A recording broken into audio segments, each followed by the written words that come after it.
Hello and welcome to Tricky Jim. Thank you so much for tuning in on this lovely Tuesday morning. February is here. Wow. Tuesday, February the 6th in the year 2024. Oh, what a day to be playing Pokemon cards. Thank you for the subs to get the stream kicked off. We got Slade with the Prime sub in the 37 months. Murford with the Prime sub in the 21 months. 21. And Hank the Tank with the Prime sub in the 4 months. Icky, the 47 months, almost 4 years. Dang, that's crazy. Knife Laugh Love with the Prime sub and the 23 months. And Insocience with the Prime sub in the 17 months. Thank you. Thank you all so much. Check out this guy Natalie got for me. Thank you, Chaos, the sub in the 2 years. Yo, congratulations on day 2 with your awesome Golden Go deck. Great work.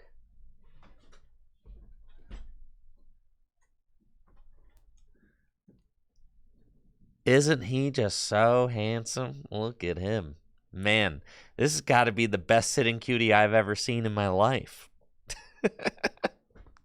Thank you, Rev Rob, for the Prime sub in the 14 months. Yeah, Slanderous Landorus.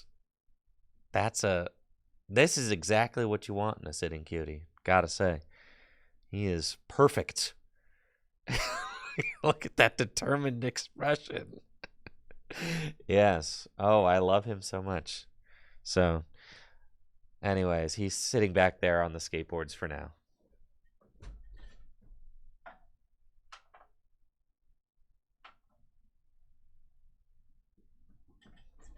He's got a nice little perch. Oh, hopefully everybody who went to the Knoxville Regional Championships had a good time. I had a fine time. I decided to play Mew.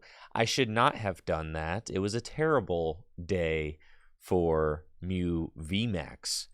Just terrible.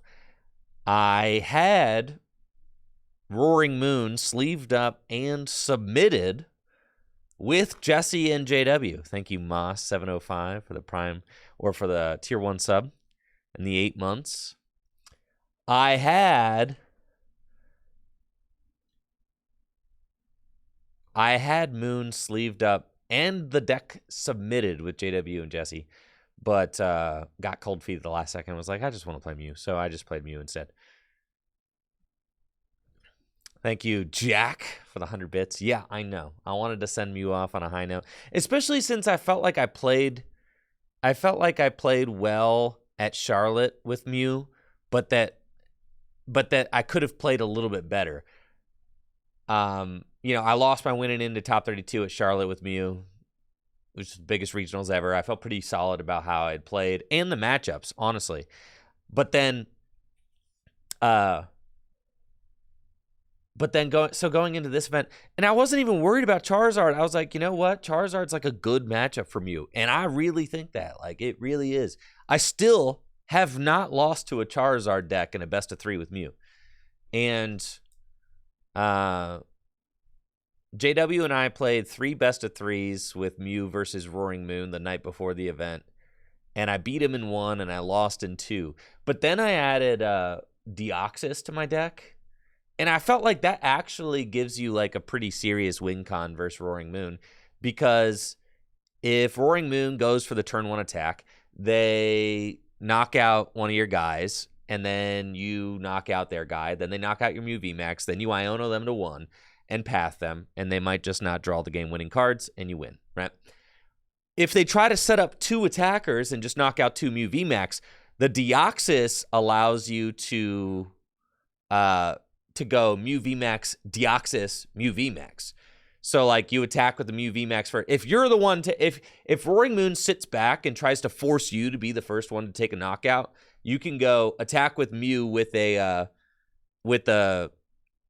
Box of Disaster on it, right? Then Roaring Moon hits into the Mew with the Box of Disaster. They eat 8 damage counters or whatever. Then you finish them off with Deoxys, right? Then you can win, right? Because you get to go 3-1-3. So long as you play a single prize attacker like Deoxys,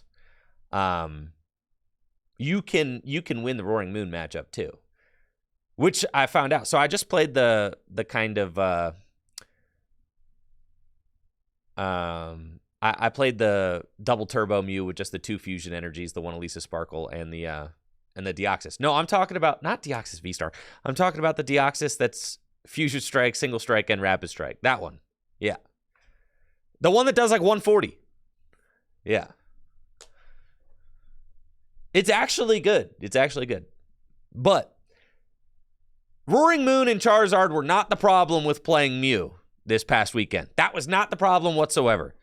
The problem is that Mew doesn't have the best Gardevoir matchup, and all of my Giratina opponents were playing Spiritomb. I played against 2 Giratina V-Star decks with Spiritomb day 1. That had me wanting to gouge my eyes out. That was not great. It was just terrible.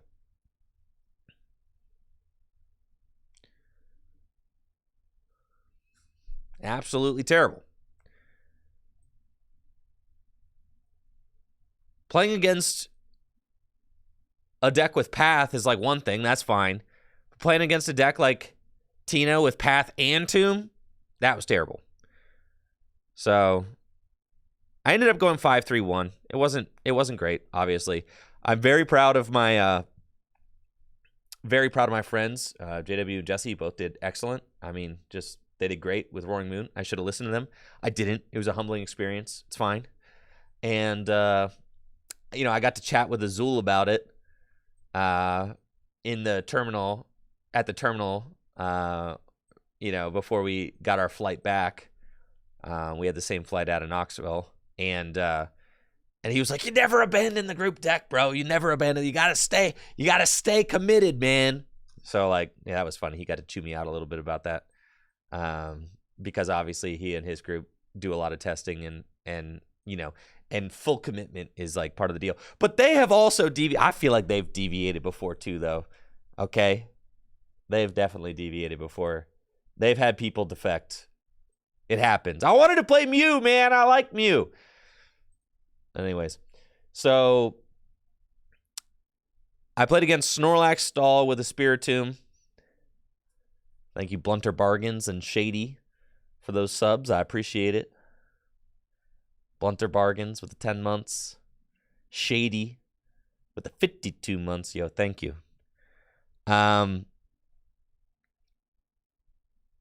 Yes, so the winning in was just a heartbreaker this last round. But honestly, I still felt totally fine. I played round 1 against a Snorlax Stall with Spiritomb, and I was able to beat it. That was fine. I played against this round 2 here was against a Tina with a Spiritomb deck, and it was tough in game 3. They just set up, perfectly with the Tomb. I was able to take 1 game off of them, but when your opponent gets the Spiritomb out with Tina and goes Colress, I mean, you're just losing that game. There's nothing you can do about it.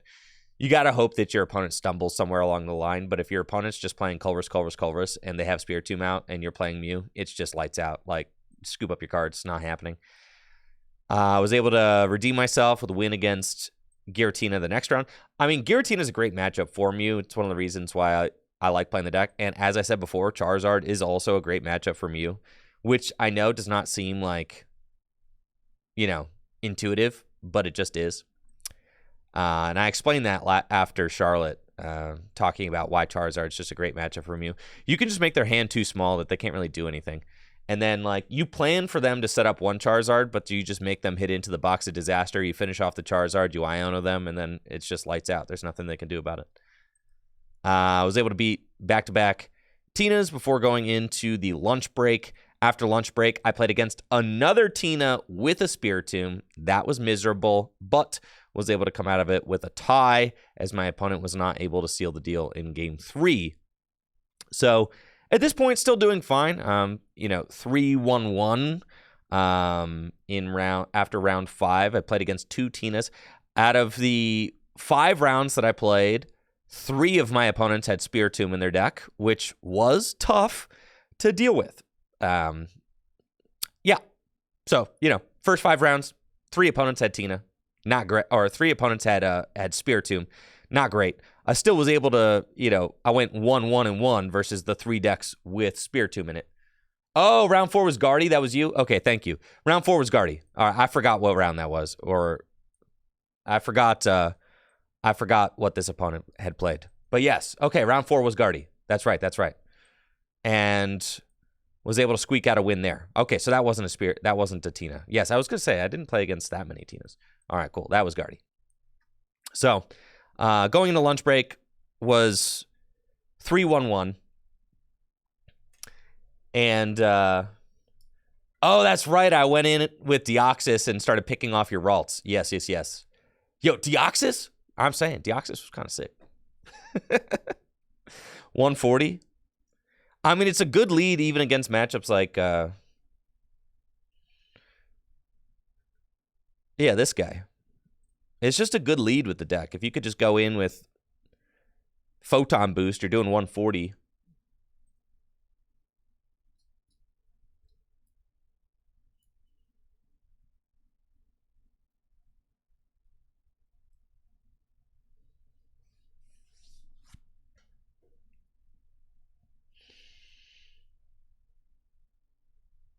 Oh, you had no battle VIP pass, Mew, or Guardy. Got it. Yeah. Cool. So, yes, round 4 was Guardy. With no VIP pass, Guardy. Yes. And was able to chase down. I remember that round now. Yes, I was able to chase down Ralts and Curlias with Deoxys. I mean, really, and it was just photon boosting things, which was pretty cool. I remember you said that you thought I was playing Fusion Mew in the middle of our round, and I was like, huh. I was not playing Fusion Mew. Oh, my camera's not up. Hi, here I am. I was not playing Fusion Mew. I was just playing Double Turbo Mew with a single Deoxys in it. So I was playing like the same list I played at Charlotte, which was like Ian Rob's list with the 2 Fusion Energy and the 1 Elisa Sparkle. I was just playing that, but with just the Deoxys, just so that I had a single prize attacker in the deck. The only change that I made to my Charlotte list was I took out Hisuian Heavy Ball and I put in Deoxys. And Hisuian Heavy Ball doesn't really matter as much. Yeah, it's the hybrid version. Yeah. I was playing the hybrid version. Yeah.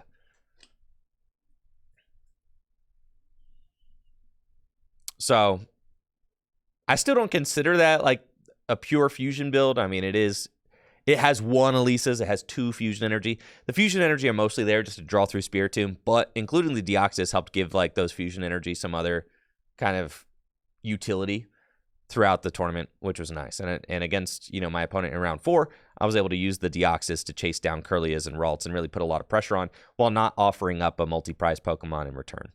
So then, yes, we had 3 Spiritombs I played against in my first 5 rounds. Round 4 here was Guardy. I played against 3 Giratina decks in my first 5 rounds. And I still feel like Tina's a good matchup, but if they play a Spiritomb, it does flip it pretty much completely.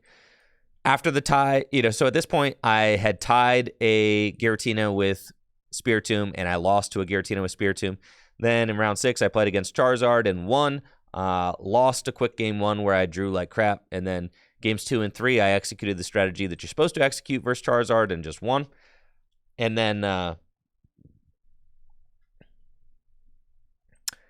round 7 was against Guardy. My opponent just kind of got everything going flawlessly. Game 1 was just slow to start, had an awkward start. My opponent just got everything that they needed, so I scooped it up real quick. I think I scooped game 1 on turn 2. And then in game 2, my opponent just got absolutely everything that they needed. They went like, turn 2, Mirage Step, 3 Curlia on the bench. They went turn 2, Rare Candy Ralts into Shining Arcana, Mirage Step 3. So they had 4 draw Pokemon on the bench. Turn 2. Because they went Mirage Step for 3 Kirlia and Rare Candy Shining Arcana. I was just like, okay, I get, yeah, you're losing this game. I'm losing this game for sure. There was really nothing to do about it. So it was just like, okay, I just got absolutely routed by Guardy that game. Then played against Miraidon and was able to win. Miraidon's a pretty good matchup. So my opponent didn't hit me with Drapion, 5 times. So that was cool. They did play Drapion, but I was able to power through it. They were never able to recover after late game Ionos and judge paths and stuff like that. And then in my final game, I win it in. Was an absolute heartbreaker. Played against Tom. Tom was playing a Lost Box deck with Roaring Moon and Galarian Moltres V. And game 1, I drew kind of awkwardly, so I scooped it up relatively quickly. Game 2, my opponent kind of had some awkward draws and just awkward time setting up, made some questionable decisions, and I was able to capitalize and just win. And then in game 3, my opponent, we had about 12 minutes to finish game 3. In game 3, my opponent chose to go first. That's fine. Thank you, P-Boy Floyd, for the Prime sub and the 43 months. I appreciate that, P-Boy. Thank you. In game 3, my opponent goes first. And thank you, Dankus, for the Prime sub and the 54 months. Thank you, thank you. My opponent chooses to go first, and they set up smoothly. I open Mew, Genesect, pass. That's it. Game 3 of my winning in. It's Mew, Genesect, handful of unplayable cards, pass. I have 2 energies in my hand, so I have to start playing them, and I have a Mew VMAX in my hand. Thank you, Jake, for the Prime sub and the 50 months. So I have to start playing them. So I play a fusion energy that's in my hand onto my active Mew, so that I could use energy mix to thin my deck and help me draw out. So I only had 2 Pokemon in play on turn 1, which is worst case scenario. So then my opponent was able to get a turn 2 Galarian Moltres going first, and went turn 2 Galarian Moltres, knocked out my Mew. So literally I'm stuck with just a single Genesect that I have to promote going into my second turn of the game. That's it. Because they knocked out my Mew turn 2 going first. And I'm dead drawing. I literally am playing no cards. So then I'm getting ready to just scoop and just be all right, dude, I'm out of here. But then I top deck Ultra Ball, and I'm oh my God. So I guess I have to continue playing. So I Ultra Ball my hand down. I attach Double Turbo to my benched Mew V, and then I get to Fusion Strike System for 2. And I'm if I don't Fusion Strike System into a card, I still lose. So I Fusion Strike System into another Genesect. I'm all right, I'll Fusion Strike System for 3. So then I draw 3. And then I find a Judge. And I'm I guess I'll play the Judge. So then I Judge. And then I end up getting a full board. But at this point, there is a Galarian Moltres staring me down that has already taken 2 prizes. And I cannot attack this turn. So I have to pass again, right? And then the Galarian Moltres takes 2 more prizes. So at this point, I'm finally ready to knock out the Galarian Moltres, but my opponent only has 2 prizes remaining in a game that only has a couple minutes remaining, and I have to take 6. I was able to Iono, Path, knock out my opponent's Galarian Moltres, was able to kind of pick them apart and take a few more prizes, but my opponent only had to take 1 more knockout, and they had 6 whole prizes to wait in order to get it all together. So I was able to make the game go all the way down to 1 prize remaining. A game where I started so terribly. I brought the game back by disrupting his hand and picking apart, various things on his board. I was able to bring the game down to a single prize remaining. But then on the final turn of time, my opponent had Raihan to be able to get a Roaring Moon powered up and to take out the final knockout. So I was very happy for Tom. Tom was able to make day 2. So, was stoked for him. and it was a close game. I drew like crap and was pretty pretty upset with how the deck worked in my final round. I didn't get to play a great game, but I was still, I was happy with how I played. I felt like I played really well this event, and it was just an extremely toxic environment for Mew. I like playing Mew, and I felt like I navigated the deck as well as I could have navigated it. Unlike Charlotte, at Charlotte, there were a couple of things that I did that were errors that held me back, and I still ended up doing pretty well at Charlotte. But at this event, I played, I played really tight. I didn't have any errors. I had nothing that I was like, nothing glaring that I was like, oh, well, I could have done that better. Like, I felt like I played tight. I played well. And it was just not a great environment for Mew. And that was very evident if you look at the results from the event. No, Charizard is a free matchup. I've been saying this. Charizard is very free for Mew. Congrats to Ryan on his regional win with Guardy. But if you look at, look, where are the Mew decks? The top placing Mew deck,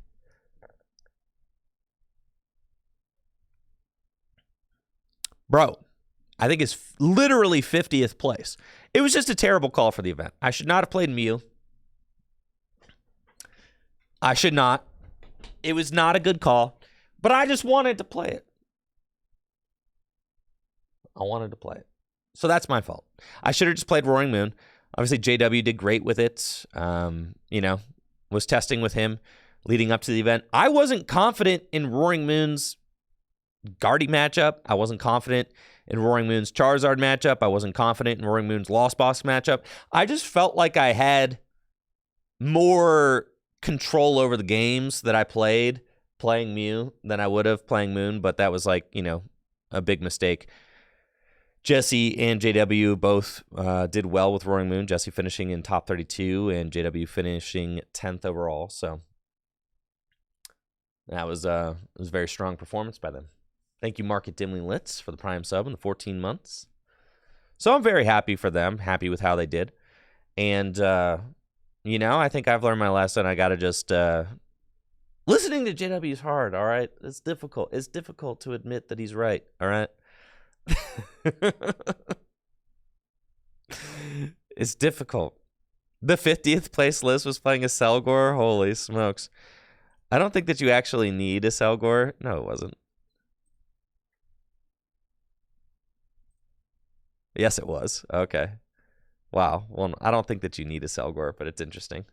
I think a single prize attacker is fine. It doesn't have to be a Selgor. It could be any single prize attacker. Jesse and JW were not on the same 60. JW played catchers. Jesse did not. I know, Icky. He'll never let you forget it. I know. Thank you, GS Umbreon, for the Prime sub in the 4 months. I mean, you guys have watched me. You've watched me try to fall in love with Moon for the last 2 weeks. Thank you, Brady, for the sub in the 55 months. You've watched me. You've been here. I've been trying. Okay? I've been trying. Thank you, Quentin Carlier, for the 5 gifted subs. And that's exactly why I've been here trying to fall in love with Mew on stream, because I know that my testing group was high on it. I know that.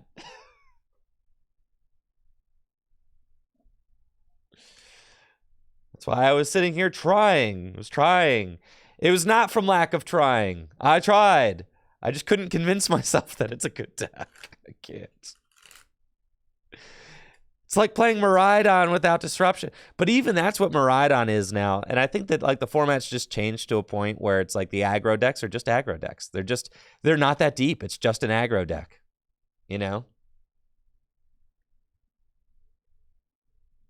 It's just an aggressive deck. It's just a red deck, Like, back when I really liked Miraidon, it was like a path deck. And I liked that about it.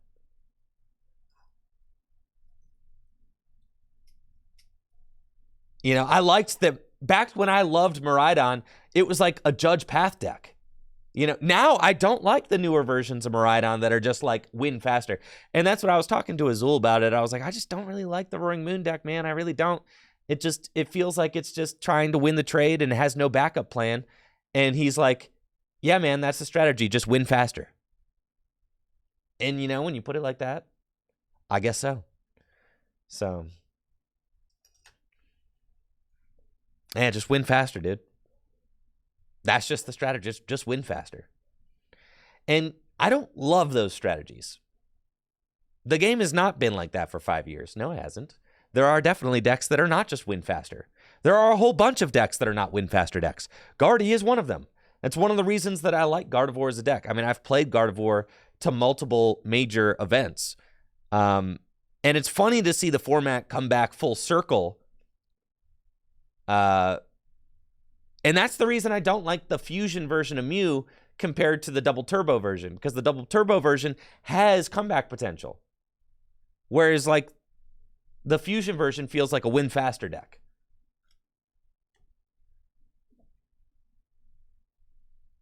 Lucario Melmetal was like one of my favorite decks. Pikarom with Reset Stamp and Tandem Spark, right? It was a comeback deck. You, at the end of the game, you'd reset stamp your opponent's hand to low. You'd paralyze them, right? And you try to mount a comeback. Thank you, Mewtwo, for the Prime sub in the 3 months.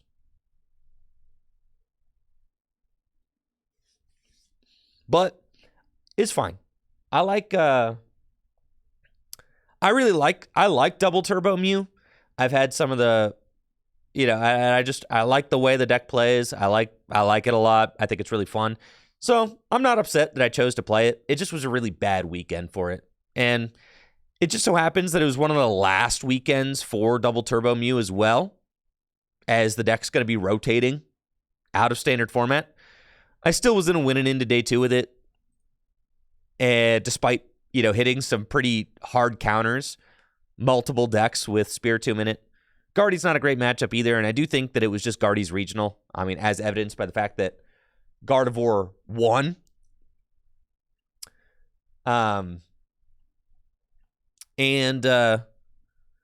It's funny to see the format kind of come back full circle, because if you remember, I mean, this is the same format, more or less. Obviously, there's the Paldean Fates, which pretty much does nothing.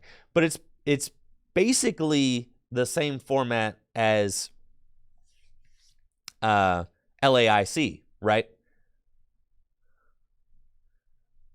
Ryan has been one-tricking Guardy for a month. Well, that's the thing, is like you're seeing a lot of players see success. They eventually pop if they play the same deck over and over and over again. But I mean, that's not to discredit. I mean, Ryan, great job. I mean, he knows Guardy through and through. He's been playing the deck for months. And now this was Guardy's event, right? This was Guardy's event. 100%. Of course it's hard. Yeah, it's definitely hard. And thank you, Quentin, for those 5 gifted subs as well. I really appreciate that. But yes, even with the fusion energies, playing against Spiritomb is tough. Like Spiritomb, the fusion energies are just enough to let you play the game.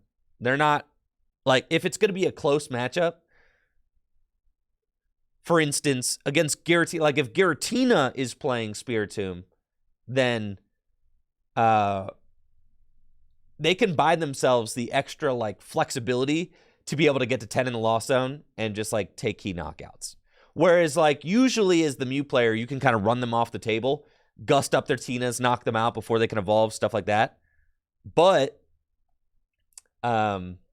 with the Spiritomb out, you're losing that edge of aggression as the Mew player, and you're forced to give them like another extra turn or two, and that just like allows them to kind of come back into the game. And like at the end of the game, it's rough. At the end of the game, like when there's Roxanne, Path, and Spiritomb combined, it's pretty brutal, right? Because there's a lot of things you have to do in order to win the Tina matchup. It's a good matchup.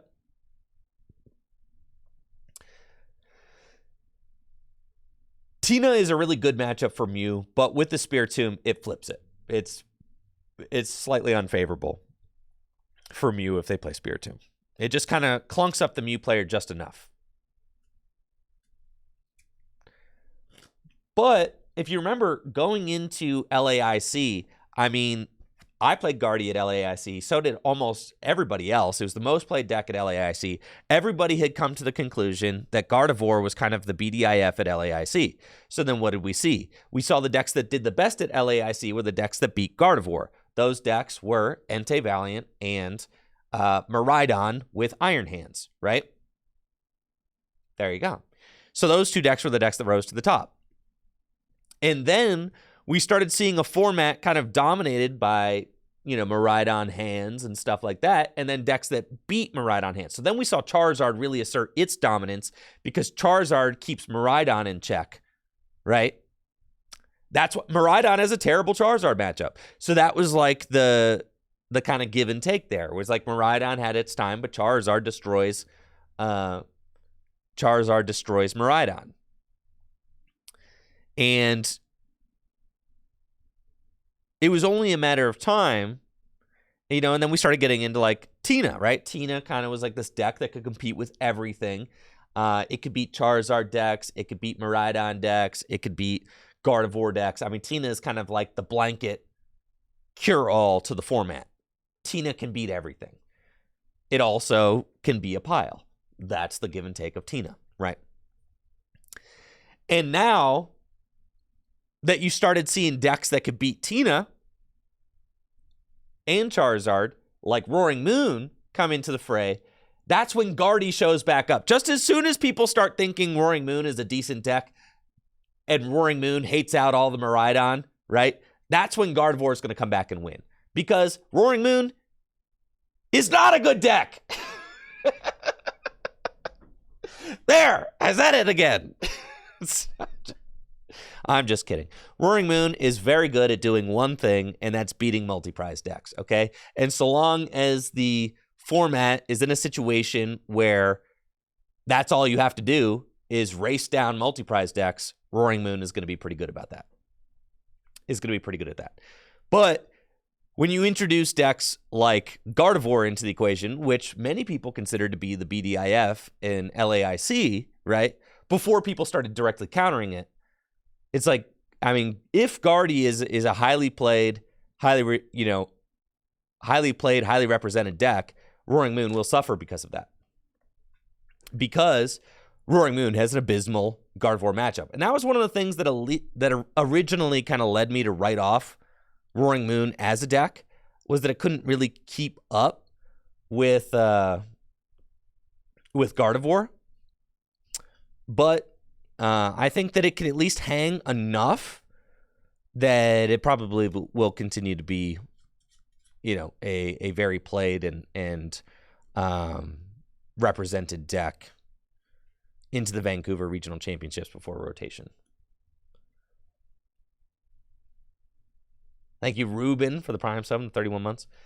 But that being said, on the Tag Team Podcast tomorrow, I will have to bow to JW and tell him that he was right with Roaring Moon, and then say that I was wrong. I will have to swallow my pride and eat my words and all of that good, fun stuff. So if you haven't already, definitely make sure to check out Tag Team Podcasts. It's on Spotify and Apple Music. It's a podcast that I take part in with my good friends J.W. Krewall and Riley Hulbert. And, should be a lot of fun having to admit to JW that he was right all along. Man, good stuff. Yo, we got Jesse Parker coming in tomorrow. I mean, my mind is kind of already going to post-rotation next format. That's kind of where I'm at. I was talking to JW and Jesse about this quite a bit. We went out to dinner on Saturday night. That after Worlds, I did kind of like mentally check out of Standard a little bit. And that's just because like life as a competitor, things ebb and flow. I'm 35 years old. I got a lot going on in my life right now. It's like keeping the pedal to the metal, 12 months out of the year for Pokemon is just like, it's a lot. I mean, it's all consuming, right?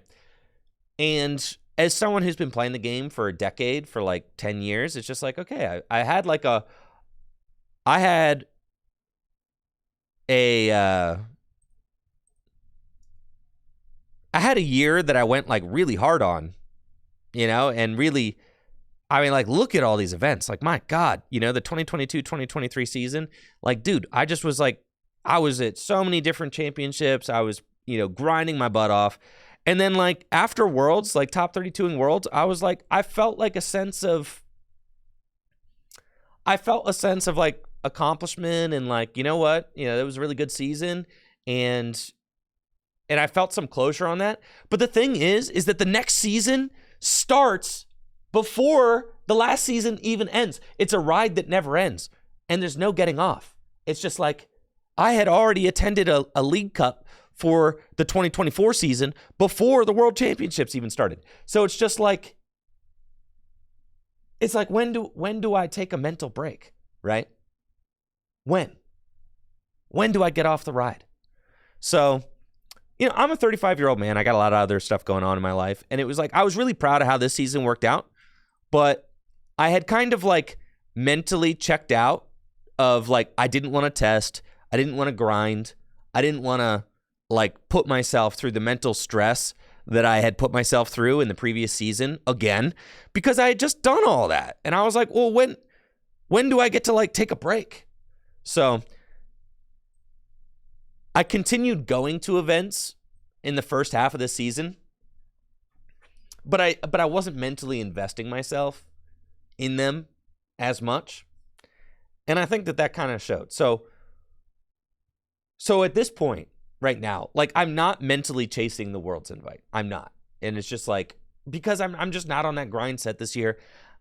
I have other things going on in my life, and I'm just not going to allow that to be like a mental stressor for me. I'm kind of just going through the motions. I'm happy with how last season went, and now I'm focusing on other things in my life.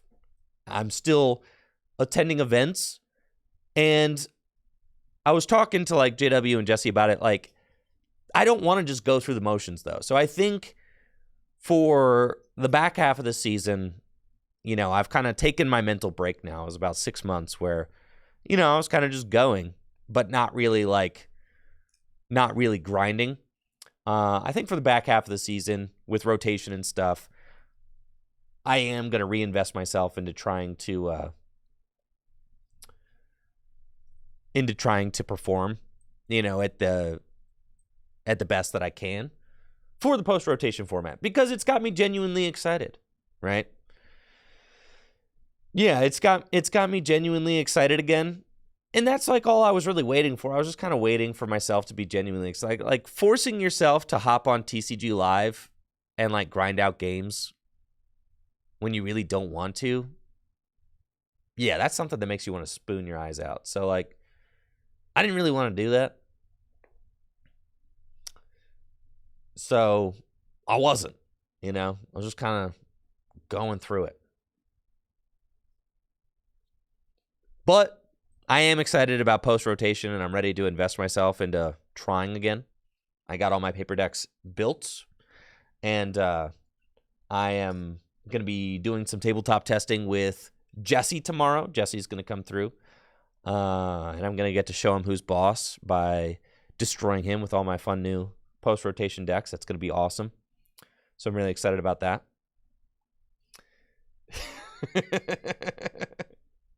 And if you want to know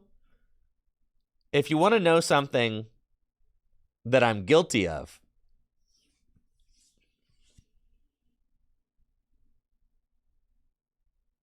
yo, for sure, JR, for sure. If you want to know what I'm guilty of, you want to know where I've been putting my emotional energy lately in Pokemon cards? Do you want to know? Over here. I am so guilty of this, bro. It's GLC. That's what I've been. I haven't even been giving a single mental effort to standard lately. I just don't care. I don't care. That's why I played Mew, because I don't care. I don't care. I don't care. So, but for Gym Leader Challenge, man, I am driven right now. I was staying up late for like nights nights and nights on end. I was staying up late trying to figure out how to get my medal badge. In fact, my GLC locals can attest, I have been brewing this Metal Gym Leader Challenge deck for weeks, and I've been dead set on like, I'm gonna crack the code, I'm gonna figure this out, and I'm going to win my medal badge at Full Grip Games. And I've been working on it for weeks. Have I been working on what deck I was going to play for the Standard Regional Championship for weeks? Absolutely not. I decided at midnight to play Mew again because I was just like, whatever, I kind of like Mew, who cares?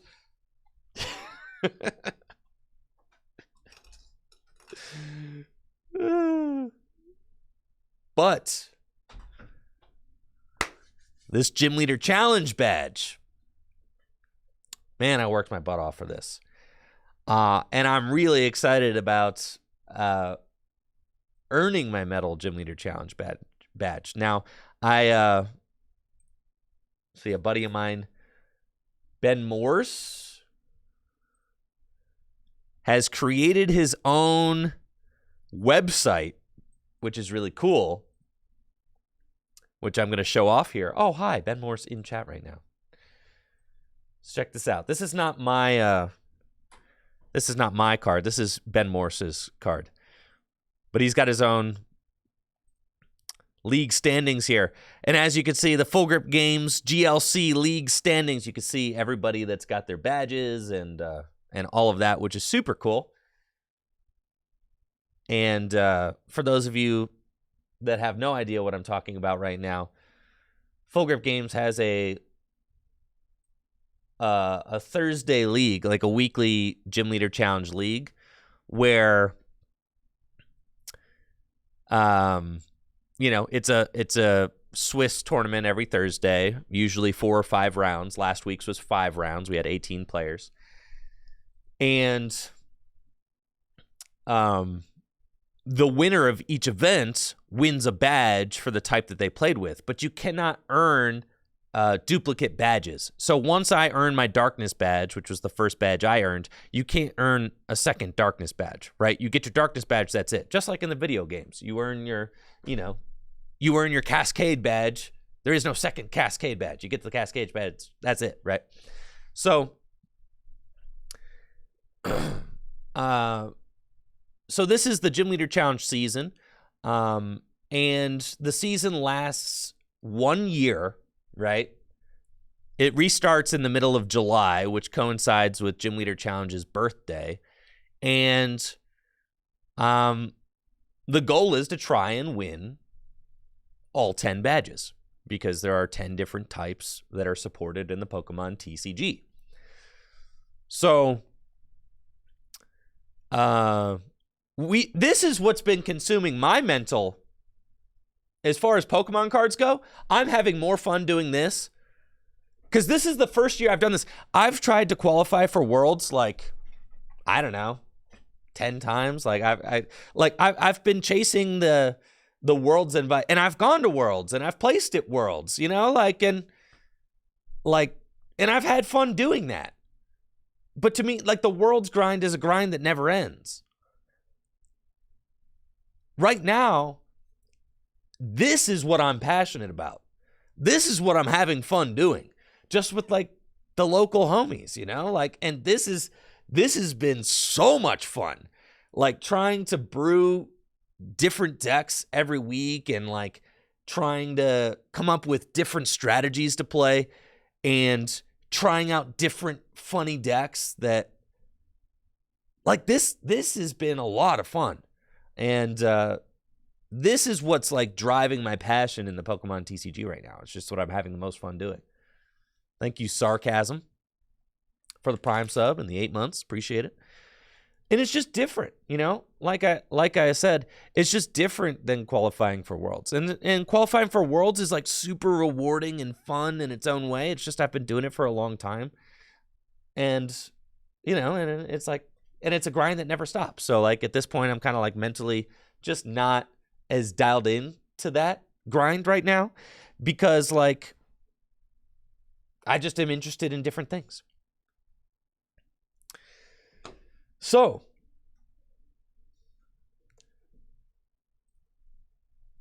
and it felt it felt fitting to really, I mean, as you could see, last year, I mean, I went all out for the World's Grind last year. All out, right? I mean, my goodness, I was all over the world playing Pokemon cards. That's just what I was doing. Like, I went all out. I got 21st place, you know. I've got a 9th place finish at Worlds before as well. I bubbled out of top 8 on opponent's resistance. Like, I feel at peace with that, you know. I've spent, at this point, I've spent like a significant chunk of my life grinding for Worlds. And like, I've got a couple of finishes out of it. And, you know, that's pretty cool. And I feel at peace with that.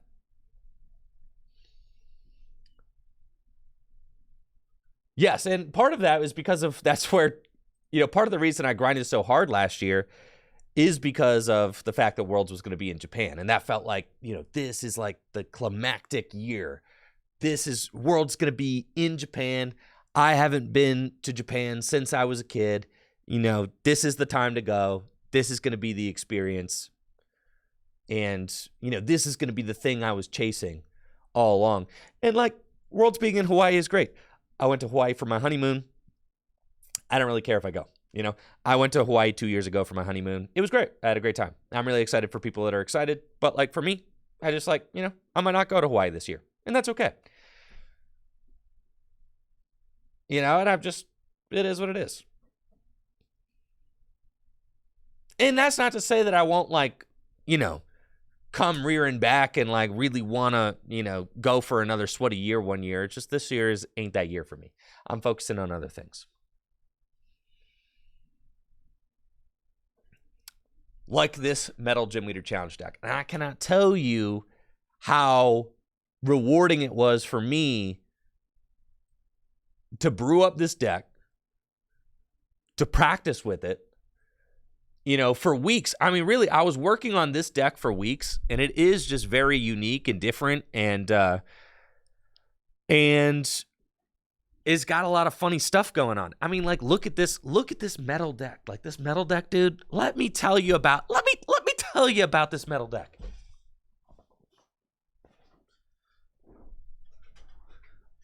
Let me tell you about this metal deck. This metal deck has got some really cool stuff going on. It's kind of like a turbo metal deck in Gym Leader Challenge, in that you're just trying to gas up your big basic attackers with some low to the ground support Pokemon like Revavroom and Bronzong. And your basic attackers, really, there are only 4. It's Heatran, Zamazenta, Celesteela, and Magearna. Now, one of the things that I love about this deck so much is the fact that it plays this Celesteela. And people at my league were making fun of me for playing Celesteela. That's right, Alex.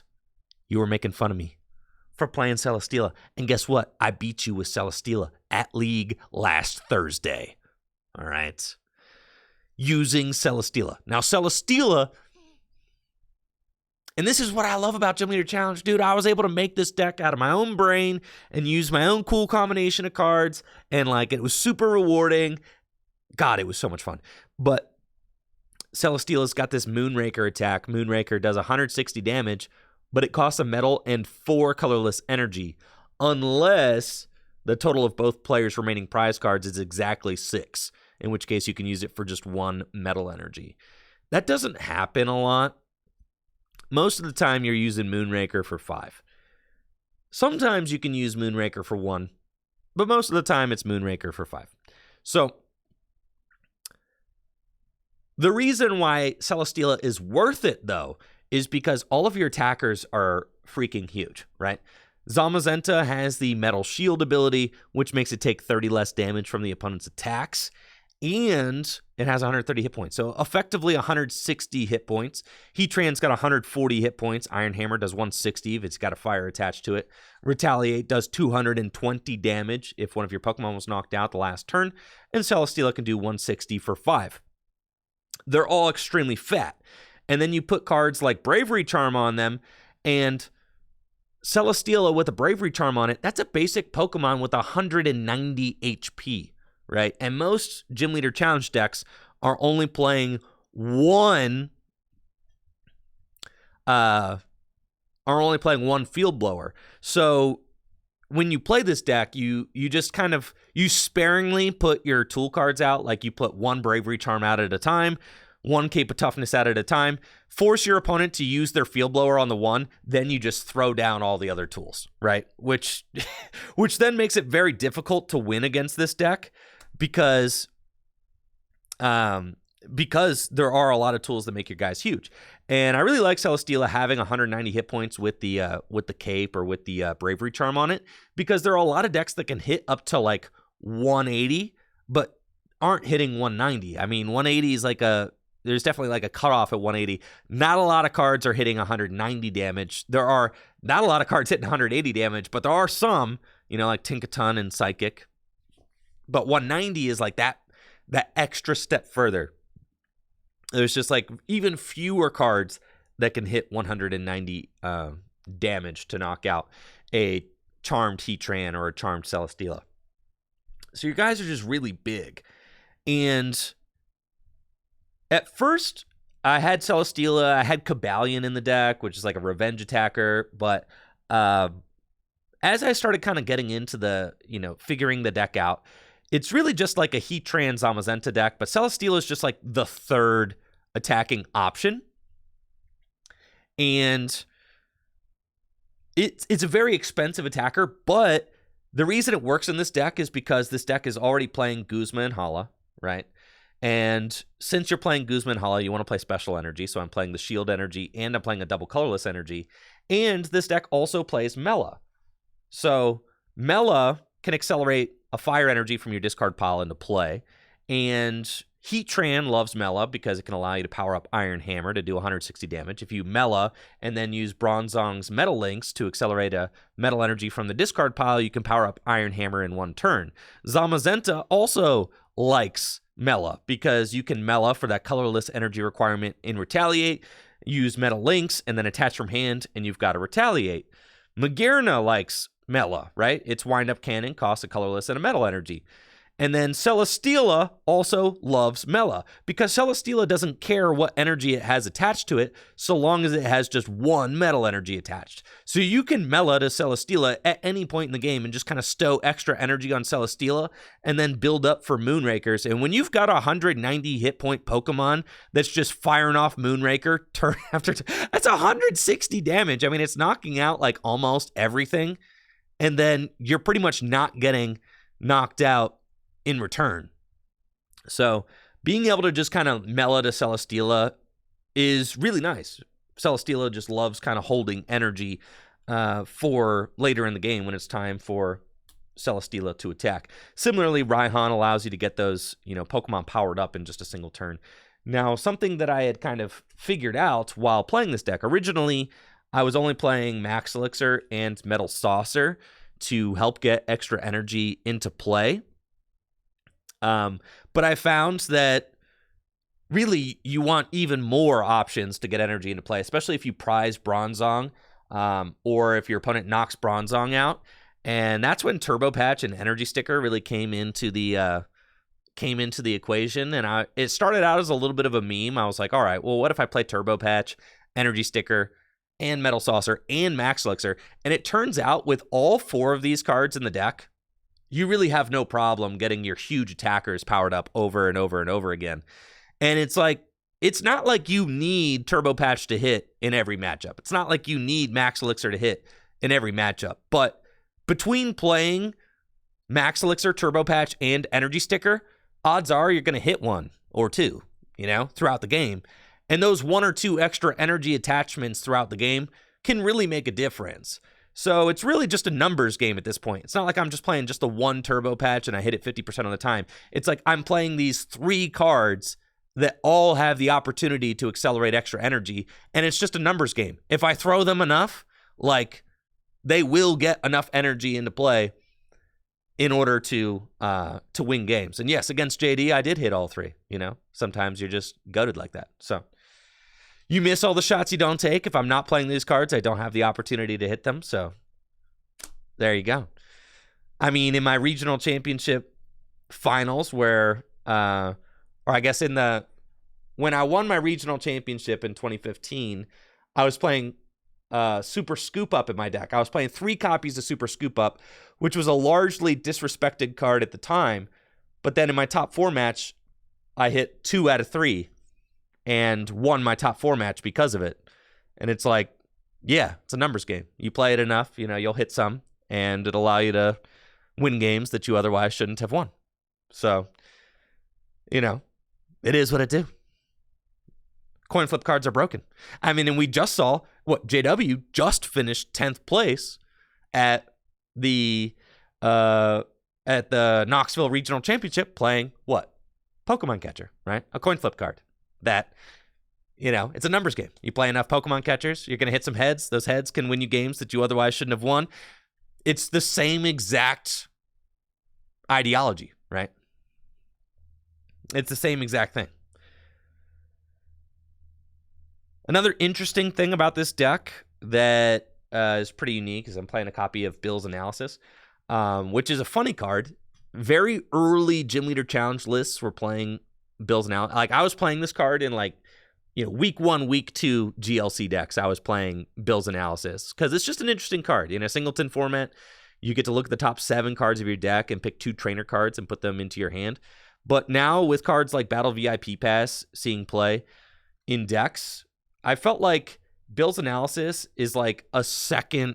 It's like being able to Stellar Wish without using Stellar Wish, right? So it's another way that can give you, it's another option to dig for cards like Battle VIP Pass, or to dig for tool cards, or just other cards that can allow you to get your strategy up and going. And I like Bill's Analysis in this deck because you already have draw power in the form of Revavroom. And Revavroom is another reason why I felt like Turbo Patch and Energy Sticker and Metal Saucer just all really make sense, because Revavroom has the Rumbling Engine ability, which allows you to discard an energy from your hand and then fill your hand to 6.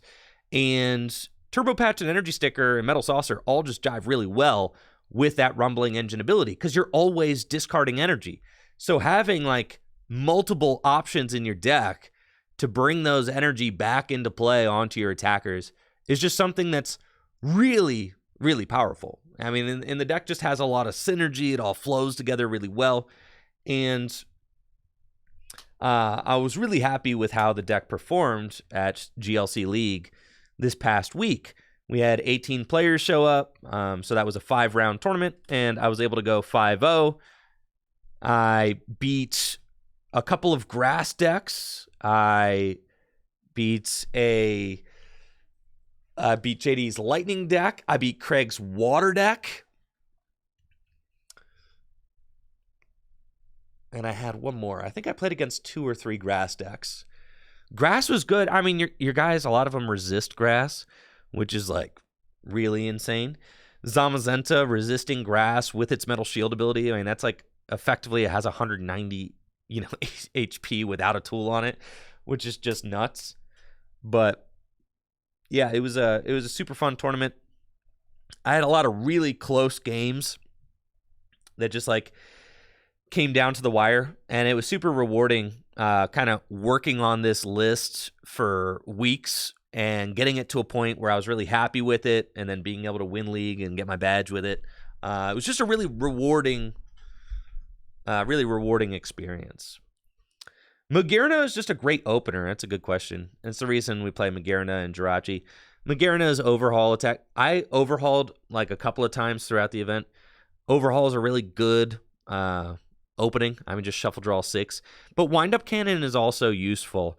And if there's points in the game where you can just, take out a little guy with Wind-Up Cannon, it can kind of save you from having to invest, a ton of energy into an attacker. So being able to kind of use Wind-Up Cannon at certain points in the match is certainly very useful, but definitely there for its overhaul. Shuffle draw 6. One of the most interesting things about building this deck were all the cuts that I made, because there are a lot of really good cards in here. It's a very supporter heavy deck, and I feel like it's a very interesting deck compared to a lot of ways the decks are being built nowadays. I I know some players play Magnezone in the metal deck. I don't like Magnezone. I feel like it's too clunky. It can get prized too much. It just doesn't. It can get targeted down. Too weak to Hex Maniac. With a deck like this, like you don't even care about Hex. You could just go Raihan Saucer, bam. You know, you could go Research, Turbo Patch, Max Elixir, bam, take a knockout, right? So it's really kind of really easy to play around ability lock with this list. You could play around ability lock. You could play around your opponent like targeting down your support Pokemon too. Like if your opponent gusts up and knocks out Bronzong, like that's totally fine. You've still got Metal Saucer, Turbo Patch, Energy Sticker, Max Elixir, Raihan, and Mela in the deck. Like you're just kind of juicing up your guys with the item and trainer-based energy acceleration. There are a few notable exclusions in the deck that I'm not playing. First of all, you may notice that there's no Float Stone in this deck, and there's no Field Blower. It's tough to fit everything. I mean, just when it comes down to it, there are some cards that I value higher than Float Stone and Field Blower. As you can see, I value cards like Town Map really highly. I think being able to hand select what you want out of your prizes every single turn is like really, really useful. Thank you. It's all doom and gloom for the sub and the 12 months. Appreciate it. 1 year. I really value Town Map very highly. I also value having a healthy amount of supporter cards. And you'll see, a lot of Gym Leader Challenge lists will skimp out on supporters. They'll just play less supporters, right? And to me, that's like not a tournament winning. Like if you want to win lots of events, then you have to have a more consistent list. It's not about just high rolling, right? Because you need to win 5 games in a row. So that means your deck needs to set up 5 games in a row. There's no best of 3, right? You just need to win all 5 games in a row against opponents that are also playing good lists. So it's like, in order to win events, in order to consistently be in that top 4 winning scenario, you have to play a list that is able to set up every single game. And this was the first time I brought this list to League, and I was able to win 5-0 because the deck set up every single game. There wasn't a single game where I fumbled and wasn't able to get my strategy up and going. Another reason that I like U-turn board. So I'm playing U-turn board over Floatstone. That was like a decision that I made with this deck. And the reason why I decided U-turn board over Floatstone is because Floatstone can get field blowered, and then it's just in the discard pile. Originally, I was playing a copy of Mallow's Fishing Rod, which can put a tool back into the deck, but I found that was just like a little bit inconsistent.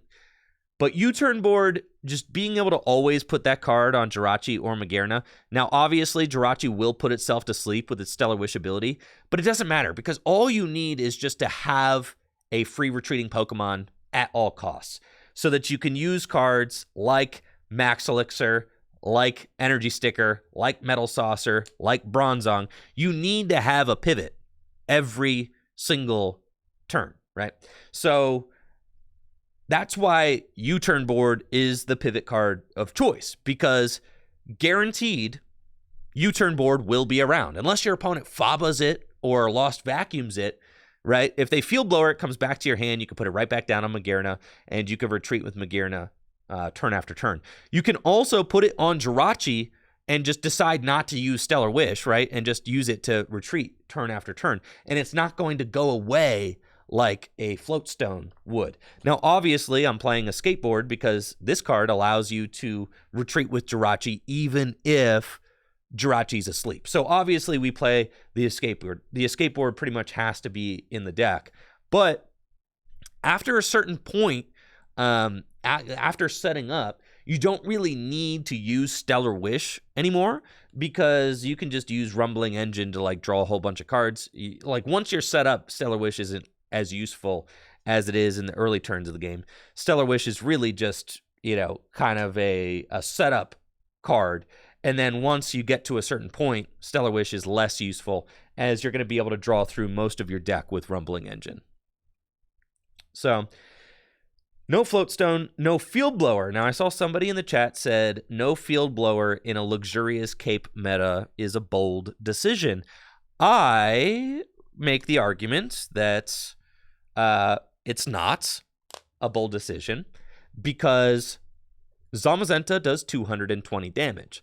So Zamazenta can knock out just about any like Cape of Toughness or Bravery Charm boosted Pokemon, right? Like if you're up against a Snorlax with a Bravery Charm on it, Zamazenta can just one-hit KO it. It doesn't matter, right? And if you are up against a Pokemon with a luxurious cape on it, then you just take 2 prizes over the course of 2 attacks, right? So like, who cares? Because isn't the goal to take 2 prizes with 2 attacks anyways? So who cares if you're, hitting a luxurious cape Pokemon and then you finish it off? That's 2 prizes over the course of 2 turns. Who cares? It doesn't actually matter. So you don't have to remove luxurious capes. And there are some Pokemon that you can actually one-hit KO if they're wearing a luxurious cape with Zamazenta. You could do 230 damage with Fighting Fury Belt. So say you're up against like a Genesect, a Shining Genesect with a luxurious cape on it. You could attach Fighting Fury Belt to Zamazenta, do 230 damage, and one-hit KO it for 2 prizes. So that is that. There's only a few things that you could run into that would really be problematic.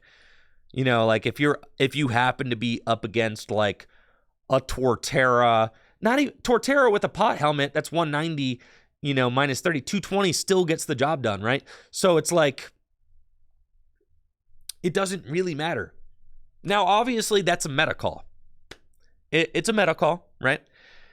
There are combinations that you could get burned by not playing a field blower.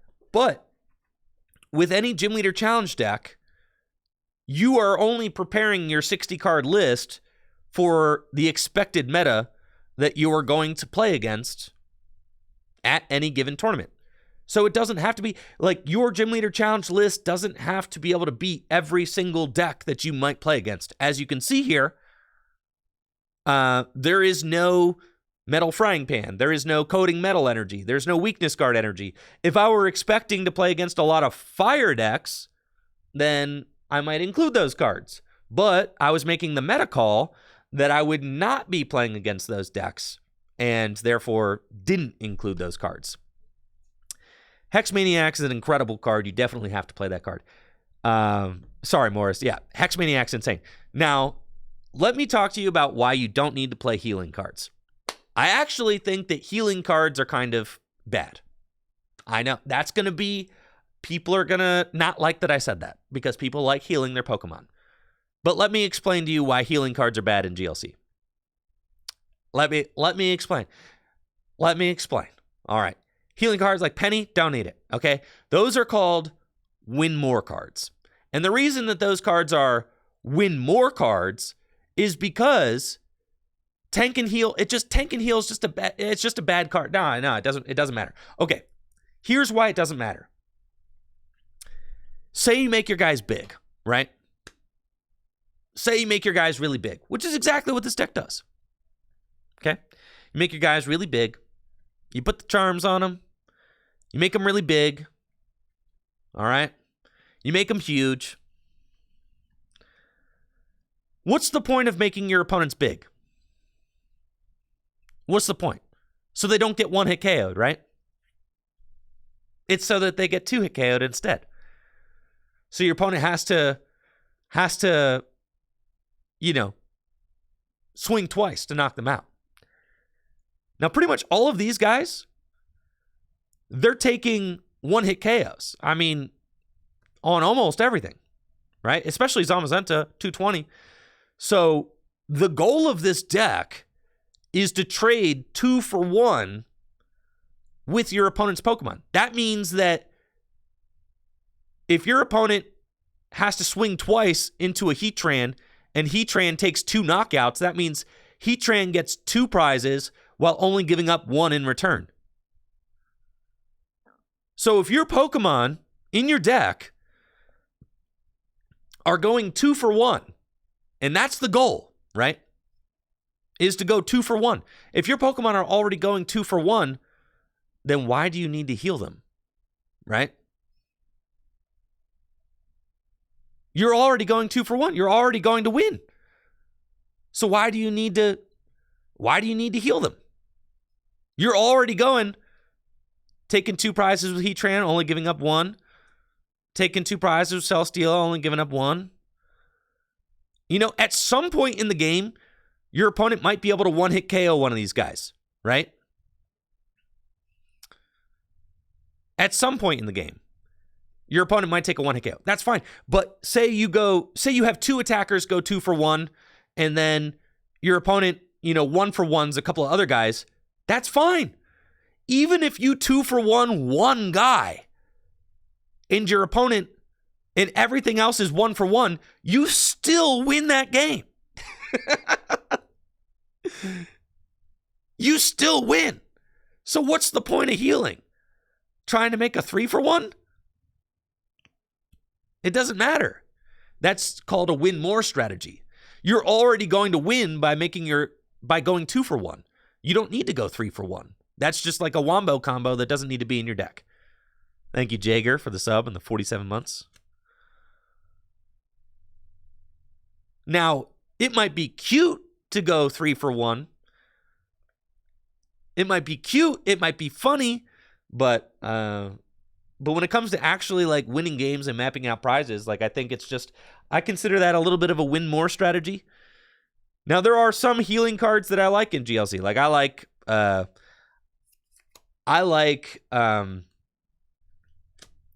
like Crystal Cave, I think is like a fine card. I like Crystal Cave. Like if you're worried about spread decks, everything's a meta call, as I said before. If you're worried about spread decks, I like cards like Scoop Up Net. I think Scoop Up Net is like a really high value card. It can act as a healing card, but it can also act as a switching card. It's an item card that you could just kind of play on the fly. I really like cards like Scoop Up Net. I really like cards like Crystal Cave, which like if you're up against a spread strategy, you just put down Crystal Cave, blam. You just heal everything. Your opponent counters it. You can Lucamine it back, heal everything again, right? So like both of those cards, I feel like Crystal Cave and Scoop Up Net are both cards that I would consider Crystal Cave and Scoop Up Net before I would consider cards like Penny or Acerola. I feel like your supporter cards, you want them to be really high value. You want them to like really kind of contribute to you attacking and things like that. Like if you're already set up with Revavroom, and you're already set up with Bronzong, and you're already powering up your attackers, then like you're probably already winning the game, right? So yeah, I think cards like Scoop Up Net, Max Potion, I really like the card Max Potion. I think Max Potion's kind of insane. It's an item-based card that just completely heals the Pokemon that you're targeting. You have to discard all the energy attached to it, but I think Max Potion's a really high-value card. Scoop Up Net's a really high-value card. Crystal Cave's a really high-value card. I'm not as into cards like Penny and Acerola. I feel like they're a little more clunky and not as, a little bit more win more. You already have to be set up in order to win.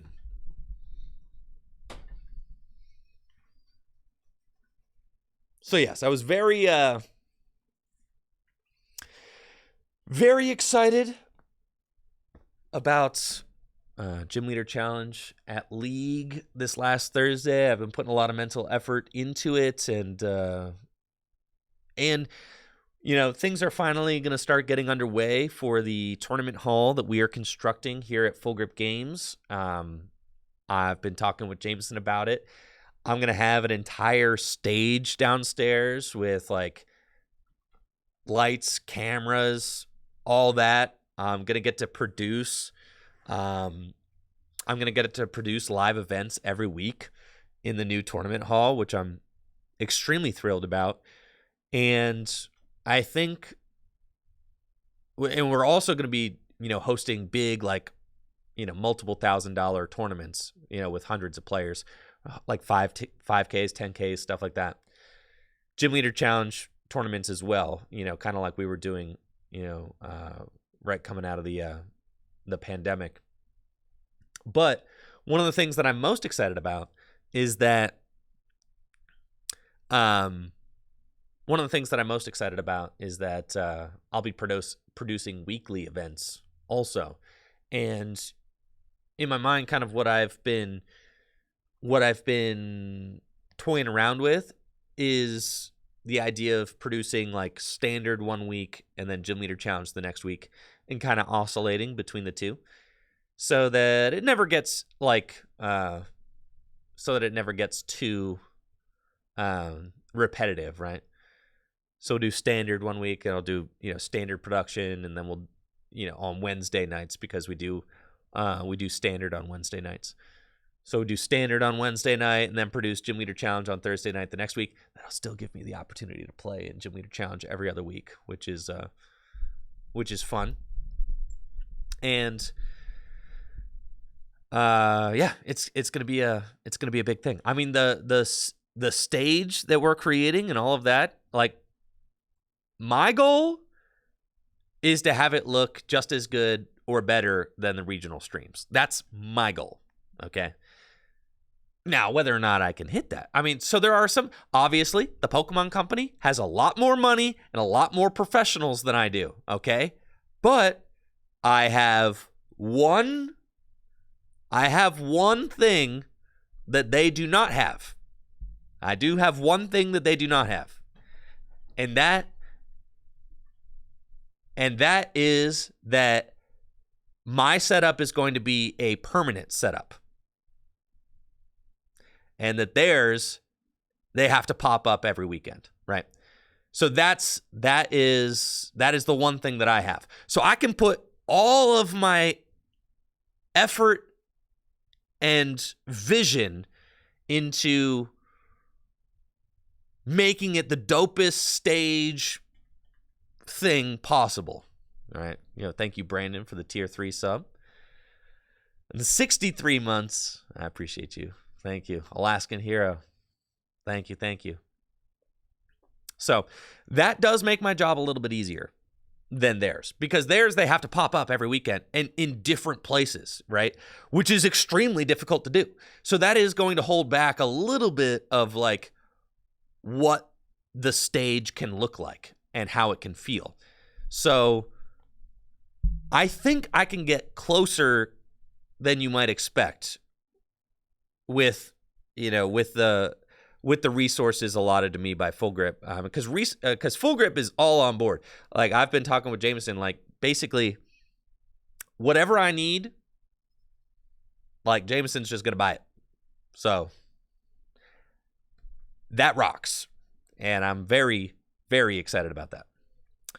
So yeah, that project is going to be getting underway throughout the spring and the summer, and and trying to figure out like how do I produce these? I mean, this has kind of been consuming a lot of my mental effort lately as well. Like, what's the production going to be like? Like, obviously, I'm a producer, I'm a commentator. I probably will want, and I saw, Ben Morse kind of joking around doing a little field reporting at GLC League the other week, but like, how Wancho's been doing at like the regionals, and how they have like field reporters at the regionals. Like, I want to do that too. So I think that that's possible also, but like, planning for that and figuring out like, all right, how do I have field reporting at the leagues where we do like funny interviews and stuff like that. Like, man, I'm so excited to like really bring it all to fruition, but it is going to be, Ben's got his first league video tomorrow. God, I'm so excited about this. I'm extremely thrilled about this. Now, so Gym Leader Challenge League, it's been a lot of fun. I think with this last, and here are the league standings, courtesy of Ben Morse's website. With this latest win on Metal, all the other types that I've won with so far, I felt very confident with that I could win a badge with. Metal's the first one that I've won with where I was like, I didn't know if I could win with Metal. But I tried really hard and I got there. So with the Metal win, I'm convinced now that I can get 10. I'm pretty convinced now. I have 4 badges left to earn to get all 10. And the deadline is like mid-July. I said all 10. Fairy doesn't count. All 10. I have 4 badges left to get. And I have gone 3-1. I've gotten top 4. I've gotten top 4 with 3 out of the 4 remaining types that I have. So I've gone 3-1 with Dragon. I've gone 3-1 with Fighting. And I've gone 3-1 with Colorless. So I mean, like I've been right there. Like we're in striking distance with other, and that's just this year. Like this year, I've gotten top 4s with 3 out of my 4 remaining types. The only type that I haven't done is Fire. And then Fire, I mean, Alex has already proven that Fire can get the job done. So now I'm like it's starting to feel possible. You know, Alex proved that Fire can be done. And I'm starting to like Fire more and more, the more that I've been kind of messing around with the list.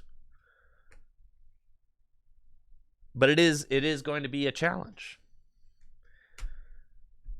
I also have a huge project I'm working on with Pig Sheffer. He is helping me to edit a Introduction to Gym Leader Challenge video.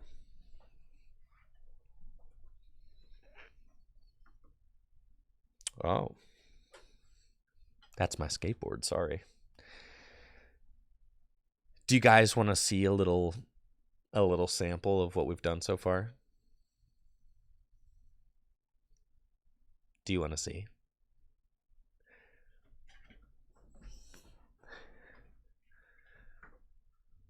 I've got about a minute.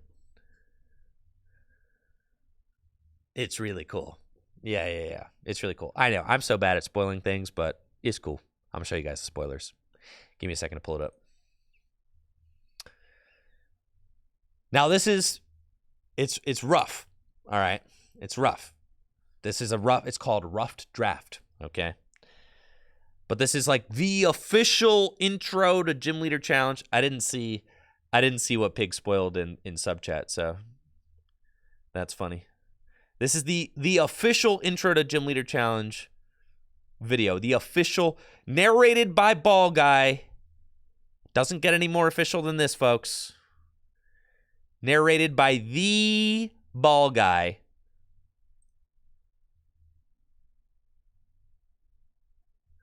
Yeah, what's up, Enco? Shout out to Brazil. Tricky Jim loves Brazil as well. Yes, narrated by the Ball Guy, dude.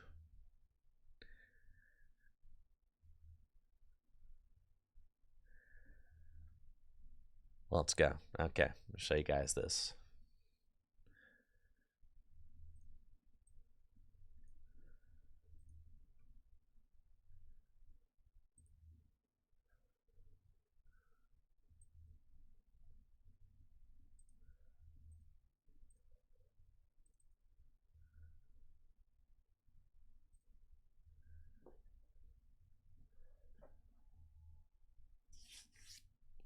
Oh, yeah, I got Omnipoke going to be in there, too. I got to show you guys this Omnipoke feature that I got. I got to edit Omnipoke's contribution down, but I've got features from Omnipoke and Little Dark Fury that are going to be in the video, too. Man, I'm really excited. All right. Hold on. Here we go. All right. This is just a rough cut of the first minute. Rough cut, there's no music yet, okay? This is just an idea of what you're getting into. Greetings, trainer. Welcome to the world of Gym Leader Challenge. Gym Leader Challenge is a fun Pokémon TCG format teeming with possibilities and enjoyed by players all over the world. In Gym Leader Challenge, players specialize in a single type of Pokémon and build their deck only using that type of Pokémon, like a gym leader would. Players are also limited to just a single copy of each card in their decks, except for basic energy. Oh, And there's no rulebox Pokemon allowed either, so no Pokemon EX, VMAX, V-Star, or anything like that. Sound like a challenge? Well, it is. Hence the name Gym Leader Challenge, or GLC for short. So you want to become a gym leader, huh? You've come to the right place. This video will contain everything you need to know to get started on your GLC journey. So grab your binder, or maybe your bulk box, and let's get to work.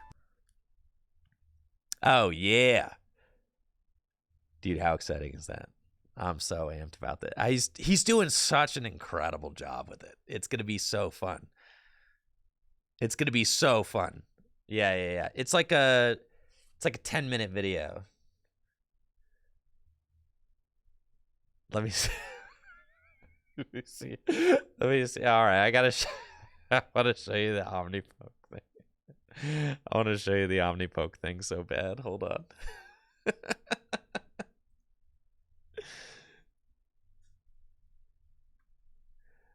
Joe Omnipoke.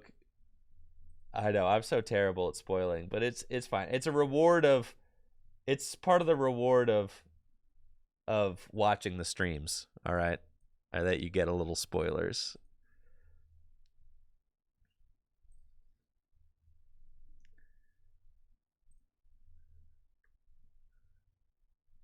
Okay. No, there's no link. You missed it. It's happening live only. You're not gullible enough to believe that the Gym Leader Challenge format is anything more than a marketing scheme hatched by Andrew Mahone and the desperate and duplicitous Full Grip Games, are you? Let me take you back to July 2021. It's been 16 months since the last regional championships and card sales were plummeting. Interest was waning and Full Grip Games had to act fast if they wanted to stay afloat. Sure, they had dumb money crypto kids buying out their sealed product immediately upon release, but the store had nothing else available to it. All it had was thousands of stacked up shelves of bulk cards that they hadn't been able to shift for years. And that's when they hatched their idea. What if they could turn those bulk cards which hadn't seen the light of day for years into cards which actually had some value? They could use Mahone's name, his platform, to convince people that these cards were useful in some way, shape, or form. And this random format, the Gym Leader Challenge, was something that they could use to their advantage. They already had the bulk in the back. All they had to do was go sifting through and find what could end up being huge returns on these 1 cent value cards. If you could get anyone convinced to pick these up, you could be making 1,000% returns on these cards, and these players would be none the wiser. I know what you're thinking. Not our Andrew, not Mahone. He's a nice guy. We see him on stream every day. He just loves Pokemon. He wouldn't exploit his audience like that. I didn't believe it either at first, until I started digging. This is Full Grip Games on July 14th, 2021. It's run down, decrepit, it's on its knees, hadn't seen a customer in months. Then guess what? Just like that, everything changes. Andrew Mahone releases his Gym Leader Challenge video, and it catches on like a wildfire. This is a picture of Full Grip Games on the 20th of July, 2021, just 5 days after Andrew Mahone's first upload of the Gym Leader Challenge format. Still think it's a coincidence? Bro. So good, dude.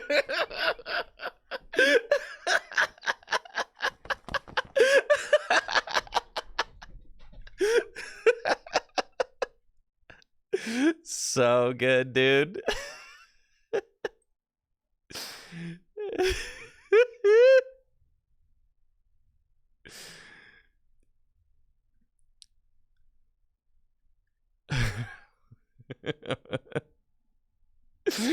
All right.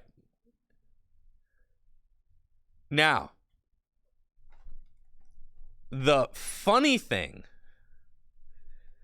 about this satire is that there are actually people out there who think that, as evidenced by unhinged tweeting such as this.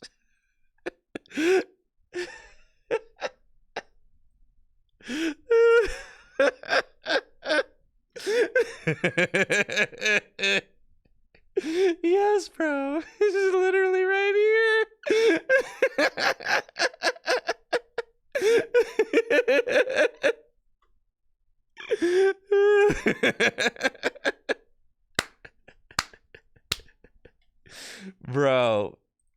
people, man. Oh my God.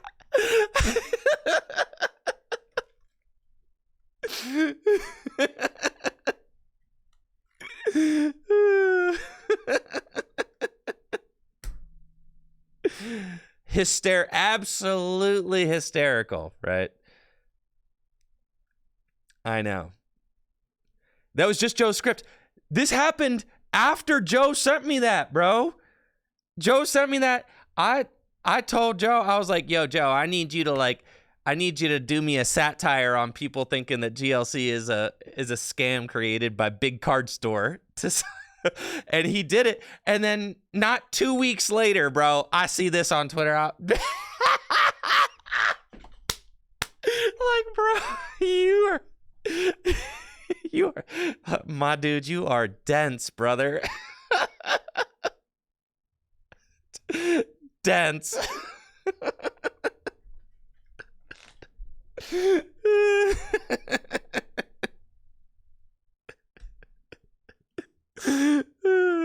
So sick, though. So sick. Yeah, but anyways, so like that really, I was like, dang, you know, I'm asking Joe to like make this satire on like, on this theory, but I was like, I haven't actually seen anybody, you know, pop this theory up in a little while. I wonder if it'll still hit when I make the video. And then, dang, just like that, I was like, oh yeah, okay, no, yeah, this is so sick. Like, thanks, Michael. Thank you, Michael, for making my satire hit extra hard. Honestly. Oh, just so good, bro, so good. Man, absolutely phenomenal. So anyways, I got this video in the pipeline. I'm really excited about it, and it's gonna be a lot of fun. And yeah, it's the reason why I've taken so long. I mean, because really, I don't have a video that's like an official introduction to Gym Leader Challenge or whatever. And at this point, the format's like pretty freaking big. So like, part of me, like, I didn't want to make a video that would go out of date, right? And that was like part of it, is I didn't want it to get outdated, right? So I was like, I don't want to invest all this time into like scripting something and like and producing something that will go out of date. So like the video really at this point kind of like introduces Gym Leader Challenge as a concept, talks about the creation and formation of Gym Leader Challenge as a grassroots format, talks about the concept of deck building in the format, and points you to other resources that'll help you build decks. It doesn't actually have like deck lists in the video for you to copy, right? Because that stuff will go out of date very quickly. So it points you to resources that are good for helping you to build decks, right? And then it also introduces the concept of a Gym Leader Challenge Championship Series League, like we do at Full Grip Games.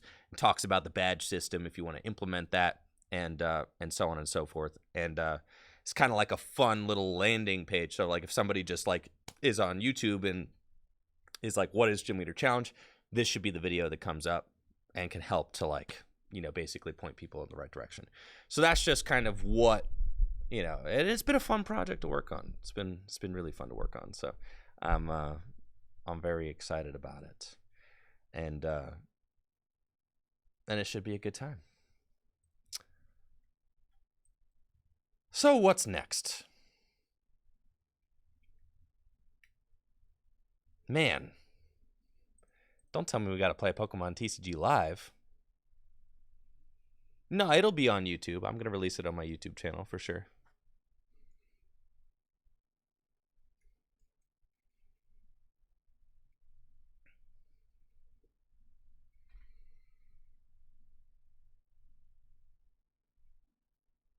Man, no new Pokemon news. Got nothing going on over here.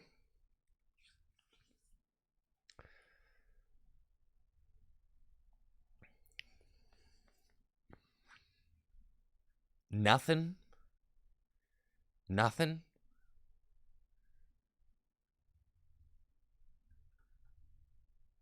All right. How about this? I'm going to run a quick prediction.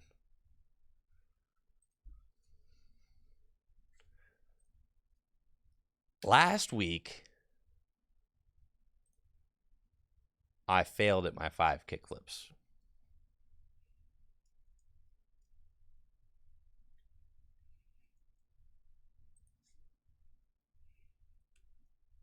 This week, I'm going to try and redeem myself. All right.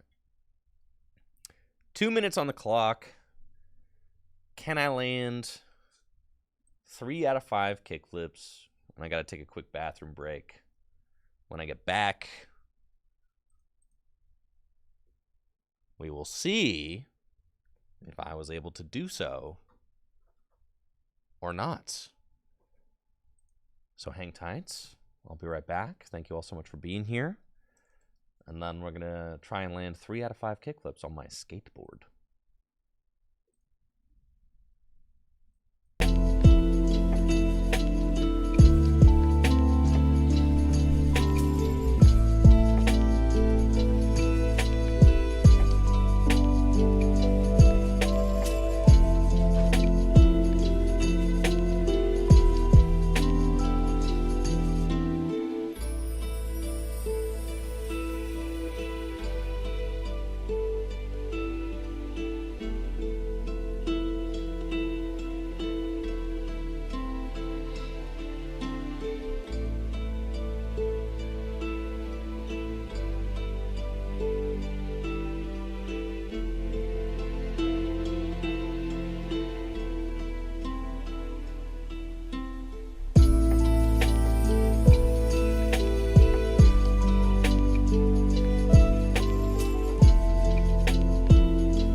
Gamers, let's go.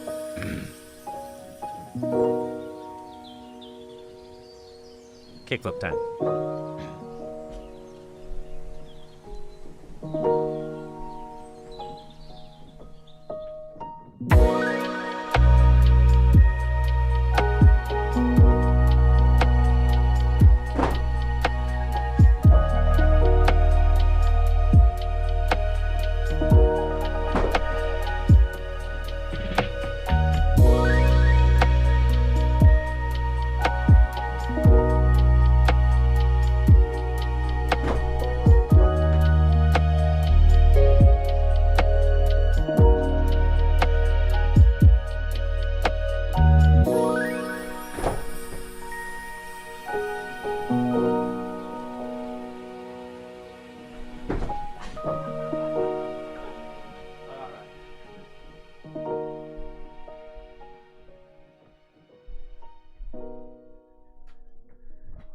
All right, almost got 5 out of 5 today.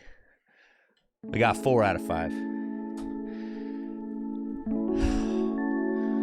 4 out of 5. Let's go, baby. I still got it.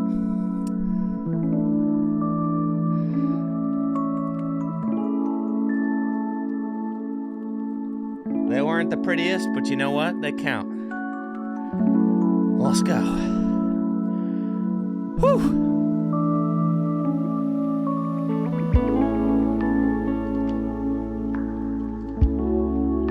My heel flips are so ugly.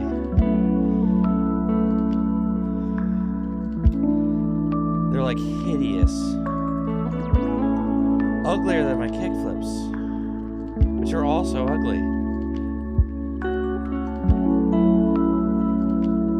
All right, now we'll do the 360 flip.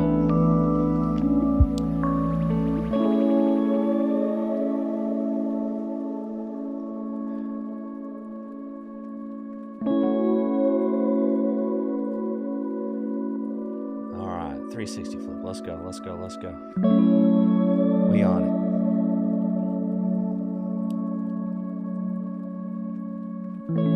Three tries, 1 out of 3.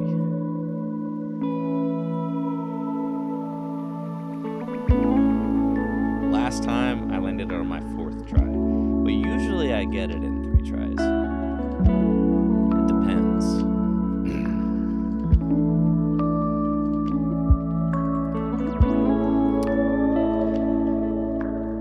All right, let's go.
Yeah, that third one counted, but the third one definitely counted, but I wanted a good one, so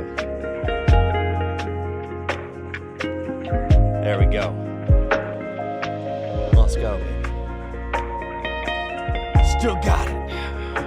Still got it.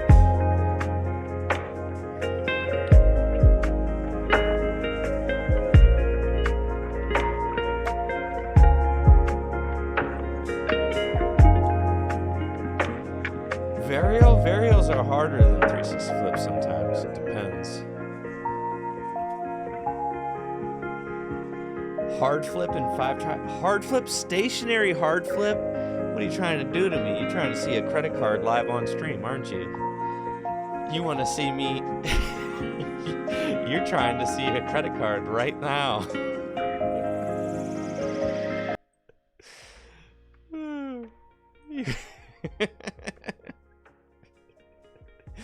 Stationary hard flip? I don't think I've ever done a stationary hard flip.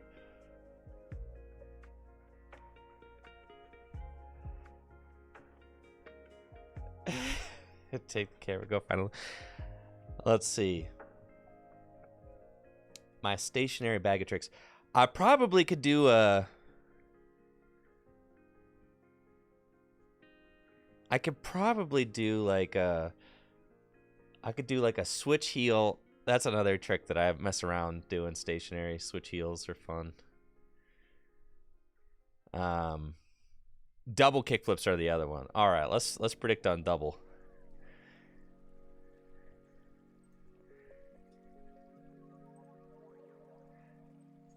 Can I land 2 out of 5 double kickflips?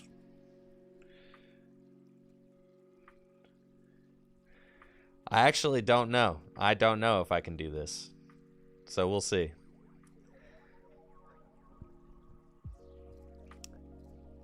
Two out of 5 double flips. You had Alexa play Superman.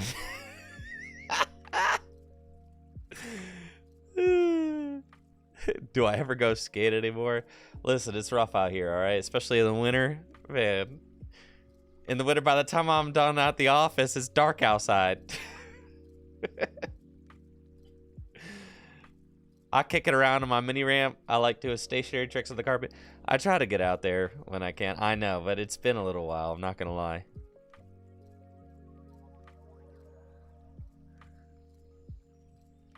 Yes, Colin Wallen says, I thought you meant credit card falling out of my pocket. Then you realize that, yes, a credit card in skateboarding is when you, it's like, all right, so imagine, this is what credit carding is. Is like, imagine you are the skater, all right, and then you go to do the trick, and then you, you land like that. This is to be, is to be credit carded. Yes. This is what it means. Oh, thank you, Hookshot, for the sub in the 32 months. No. To be credit carded in skateboarding is when you... Yes. When the board... Yeah. Lands between your legs like that.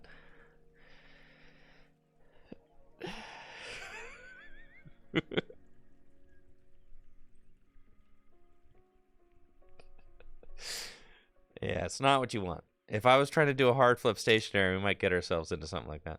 All right, here we go. 2 out of 5 double kick flips. Let's see it.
Easy, bro.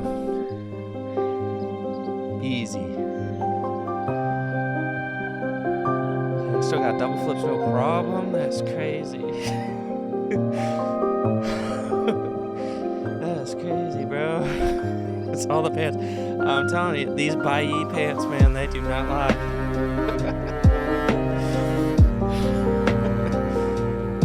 Yeah, these pants from Bailly, with the elastic waistband, I got so much room for movement.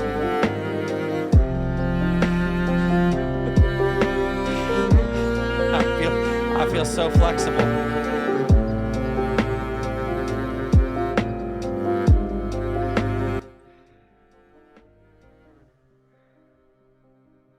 Stationary big flips are tough. I can do them. Like big spins and stuff. That's all stuff you want to be moving for.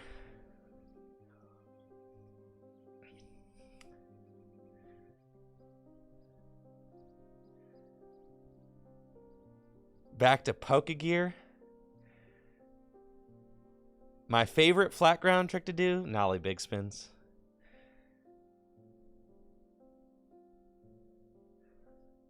Tricky jump part. You guys have seen my skate part.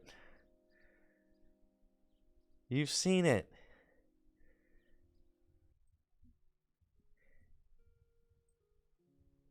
New one. Oh, you're right. Man, dust off the old... This summer, dude. Old man skate park, bro.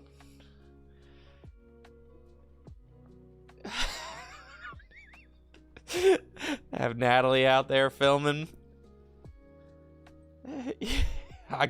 I got cameras. God knows I have cameras.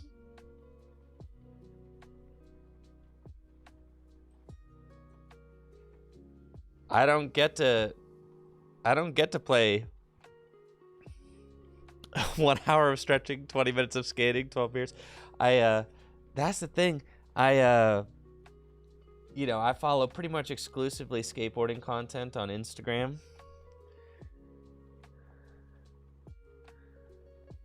I told you, Colin. I told you guys about MetaZoo.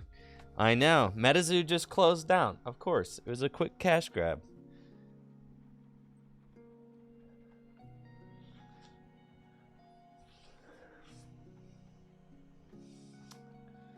I know. I don't get to play skate very often, so really anytime I can play a game of skate, that's like a real treat. I can't even remember the last time I've gotten to play skate. For those of you that don't know, thank you Find the Yeti for the Prime sub and the whole year. For those of you that don't know, skate is it's like playing horse with basketball. It's like you land a trick, then your opponent has to land the trick, or else they get a letter. Yeah, it's like horse.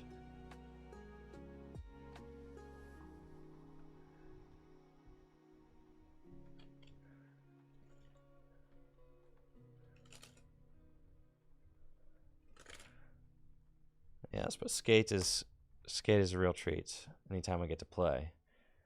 When I was in Germany for EUIC a couple years ago, I saw a German dude on a skateboard, and I asked him if I could try a 360 flip, and I landed it first try. So that was very exciting. I should have asked him to play skate, but I don't speak German. So but I think he understood. I think he understood what I was getting at when I pointed at his board. It's like, yo, let me at it.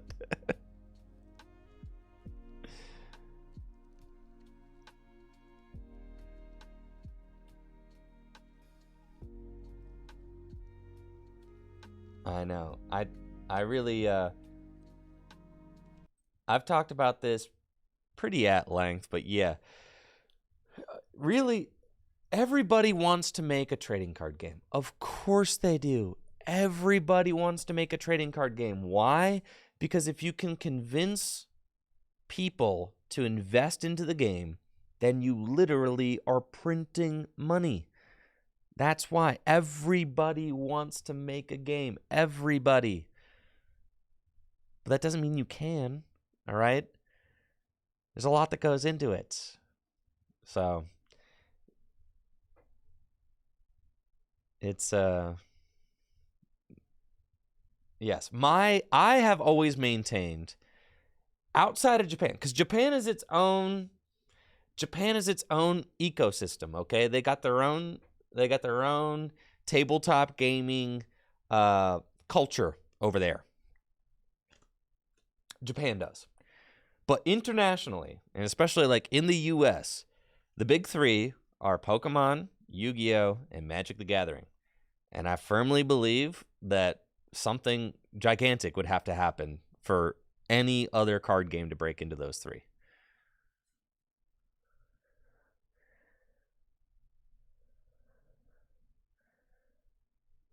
I have been maintaining from the beginning that Lorcana would not last. I have maintained from the very beginning that Disney was just trying to get in on a cash grab. And it's like they might as well shoot their shot, right? They might as well. They got nothing to lose. I mean, Disney is Disney. But it takes more than money to make a card game take off. I mean, One Piece is successful, is doing relatively well, but like we've seen relative success from card games like it was a couple years ago, it was Dragon Ball. Right? It was Dragon Ball was the card game a couple years ago, and like Digimon and it's like, so like I believe that any game can last a few years, but One Piece already had, like, they printed cards, they banned those cards almost immediately, then they unbanned those cards. It's like, yeah, and, are they printing and other supply issues?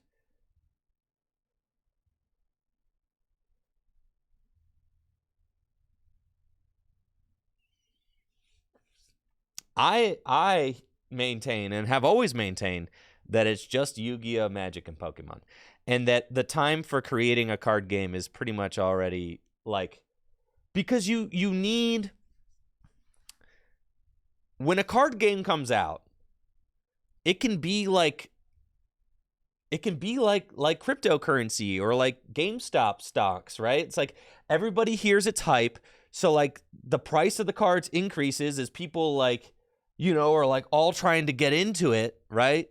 But then, and like they want to be part of like the original craze, but then it's like the last one out is the rotten egg, right? Because anybody who's stuck with their cards, it's like everybody's trying to get in and then get out, make their money, and then leave, right? Because you don't want to be the rotten egg. You don't want to be stuck with the cards that nobody wants.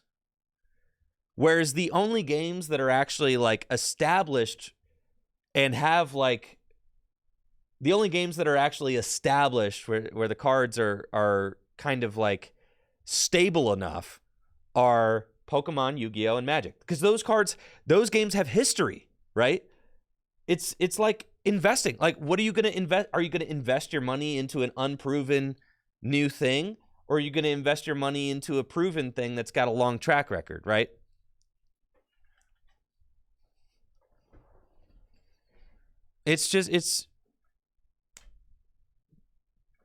Yeah, so of course you're going to invest into the stuff that has longevity, right? It's like you look at, and those games are Pokemon, Yu-Gi-Oh, and Magic. Those are the three.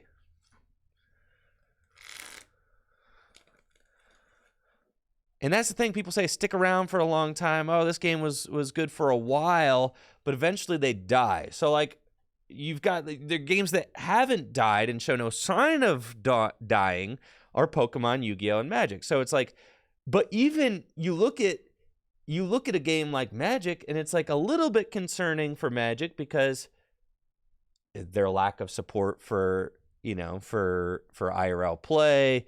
They're investing into the arena client. The fact that stores like Troll and Toad are no longer selling Magic cards. Like Magic is still Magic, but you do have to look. You have to look at the trends with a critical eye, right?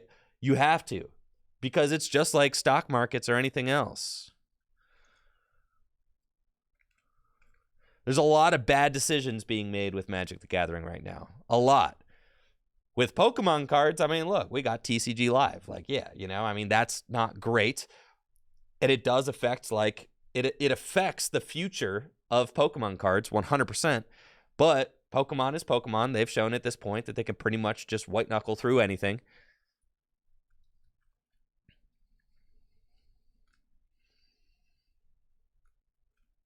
And Yu-Gi-Oh, Yu-Gi-Oh has got a great online client, but their game is in a little bit of a weird space, like actually playing it. But it's still big, so.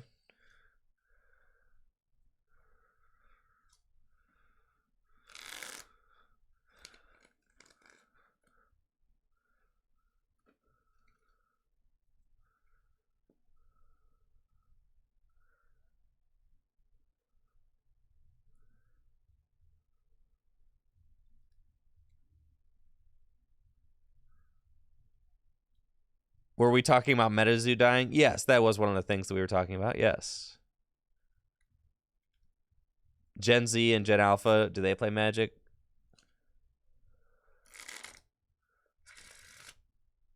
I don't know.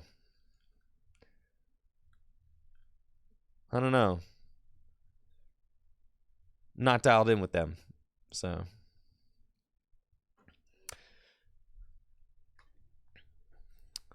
I don't know if they play anything. Yeah, that's true. Thank you, Breezy, for the sub in the 19 months. Yes, there's a lot of... Well, that's the thing, is like anytime it... The reason why I say that a... Yeah, thank you, Master Omok, for the Prime sub. I appreciate that. One Piece does seem like it's doing pretty good right now. Of any extra card game that I've ever seen, One Piece like is doing pretty good. But it's really big in Japan. They just created their Netflix series, right? So like you've got those things going for it. However, I don't think that One Piece will be able to transcend time in the same way that Pokemon, Yu-Gi-Oh, and Magic has. That's what I think One Piece will do fine for a while. I don't think that One Piece will transcend time like Pokemon, Yu-Gi-Oh, and Magic. I mean, I read this somewhere the other day, and this kind of blew my mind. One Piece feels exactly like Dragon Ball does to me. Dragon Ball, it feels exactly like that. It feels exactly like Dragon Ball Super. Someone said this to me the other day, and this kind of blew my mind.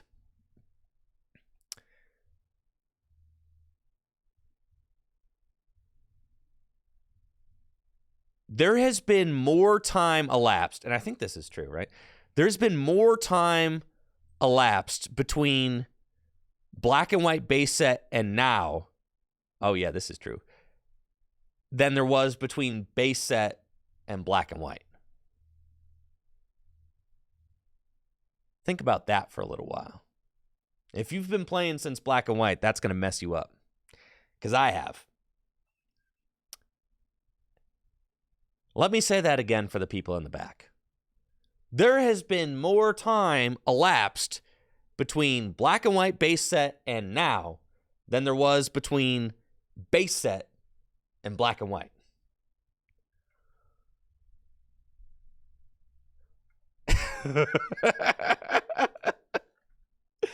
That was something that caused me psychic damage to hear.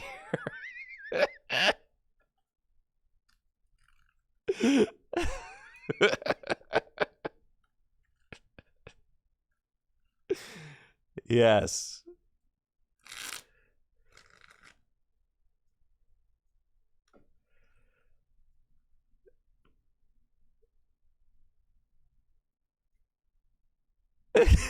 Clan Burglar, but black and white came out when I was in college. I can't beat that. Black and white came out when I was in college, too.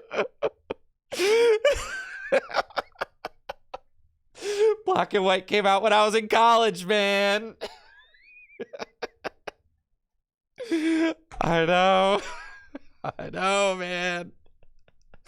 I know. I know.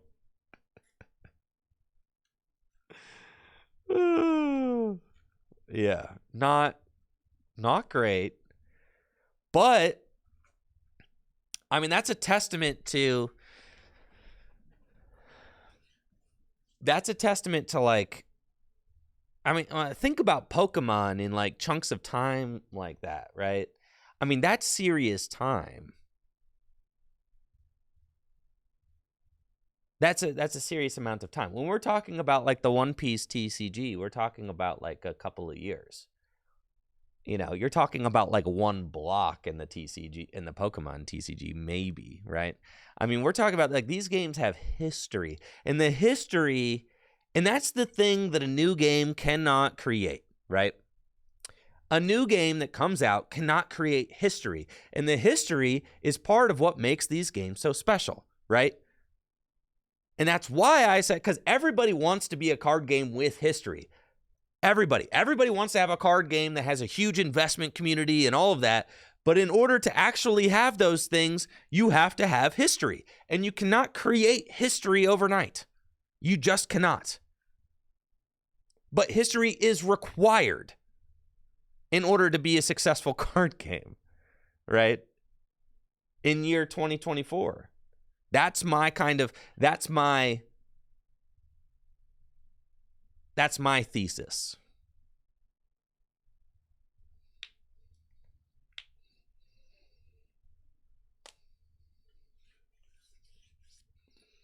Yeah, entry-level job, 5 years experience needed. It's an impossible task, right? You're finding and that's the thing. Yeah, so Disney has a huge IP. They have all the money in the world, but they don't have the logistics down for feeding, a TCG fan base either. One Piece has a shot, but it has to prove itself over time, right? It does. And and the thing that One Piece has going for it does have a lot of history at this point. I mean, it's an anime that's been around for a long time. It's very popular in Japan, but will that IP translate its longevity into international longevity? I mean, we just have to wait and see.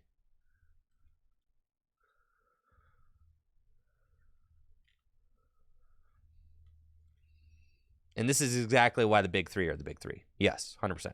Which is why I've always maintained, dude, other people try to talk to me about other card games, and I'm just like, no. It's basically, they don't even, in my opinion, other card games don't even really get to enter the conversation until year 10. At year 10, it's all right, I guess you're starting to kind of be up with the big kids at this point. Year 10. I mean, think about the other card games. They've been around for way longer. But until year 10, you could just be a fad.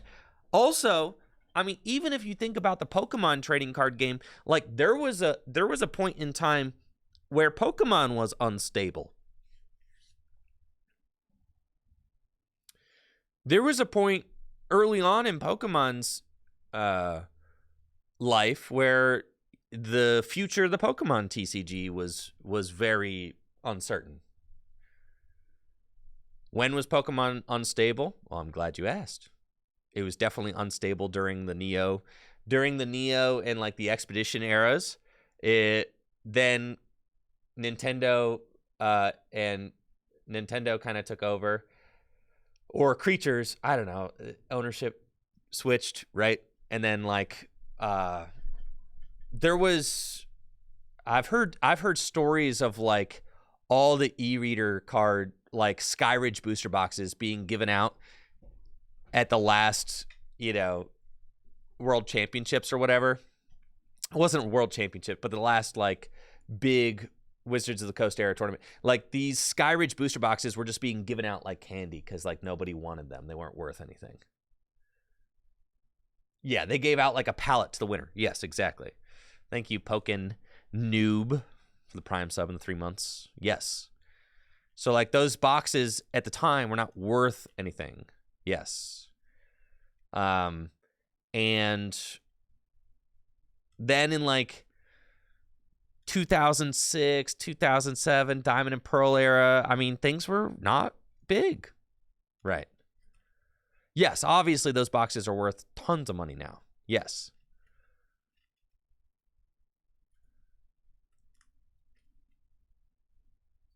The black and white era was kind of a hard reset, really, on everything.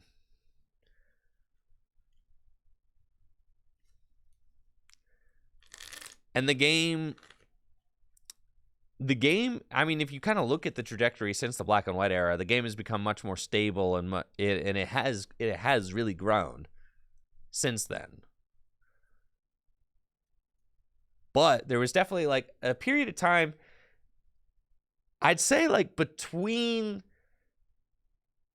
between like 2006 and 2009 was not like peak Pokemon card time, right? That was not their golden age, okay? As far as like popularity goes. It was also during a financial crisis. Absolutely. Yes.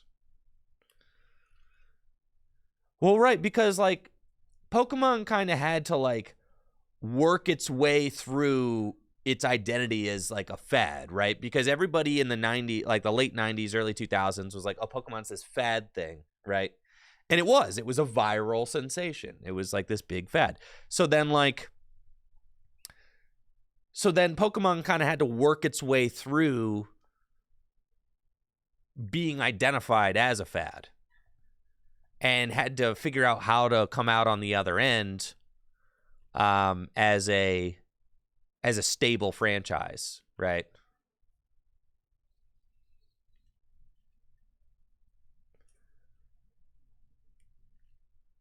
But thankfully, I think like really, the black and white era, starting with like Heart Gold, Soul Silver, I feel like the franchise really started to turn over a new leaf. I mean, and a lot of people can identify like Heart Gold, Soul Silver coming out. That was a big game, That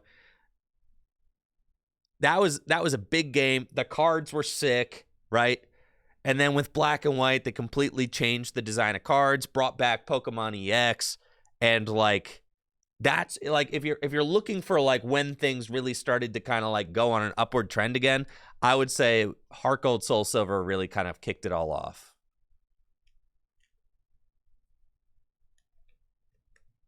When I was, I mean, and even for me personally, like I didn't buy a single Pokemon card during the Diamond and Pearl era. Like just natural, being a casual Pokemon fan who bought, like I used to go to 7-Eleven and buy cards. I remember buying packs of Ruby and Sapphire at 7-Elevens. Yeah, like I bought cards casually during that time. And it was awesome. I remember doing that. But like as a casual Pokemon fan with like a little bit of money to spend, I didn't even see any Diamond and Pearl cards around ever. Really. And then I didn't start gaining interest in buying cards again until the Heart Gold, Soul Silver era. When I was... Yeah, I used to buy packs of Fire Red, Leaf Green too. Yeah. I mean, so like all the way up through high school, I would buy packs of cards. Just like casually. And then, yeah, I didn't buy a single pack of cards during like the Diamond and Pearl era. And then I started again during the Heart Gold, Soul Silver era. I thought primes were like really cool. Yeah, I thought Prime Pokemon were like really... I remember pulling a Tyranitar Prime and being like, dang, this is like the dopest thing I've ever seen. Yeah, like a Tyranitar Prime was just like mind-blowing. And it helped that I had just bought like the Heart Gold, Soul Silver DS game or whatever, right? And I was having a lot of fun with that game. Like I thought that game was so sick.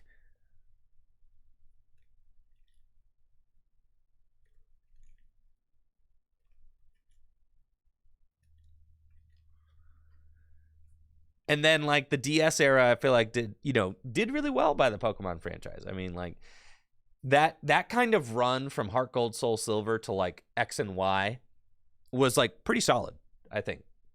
Even up until Sun and Moon, I'd say like that run from Heart Gold, Soul Silver to like Sun and Moon was like a solid run, right?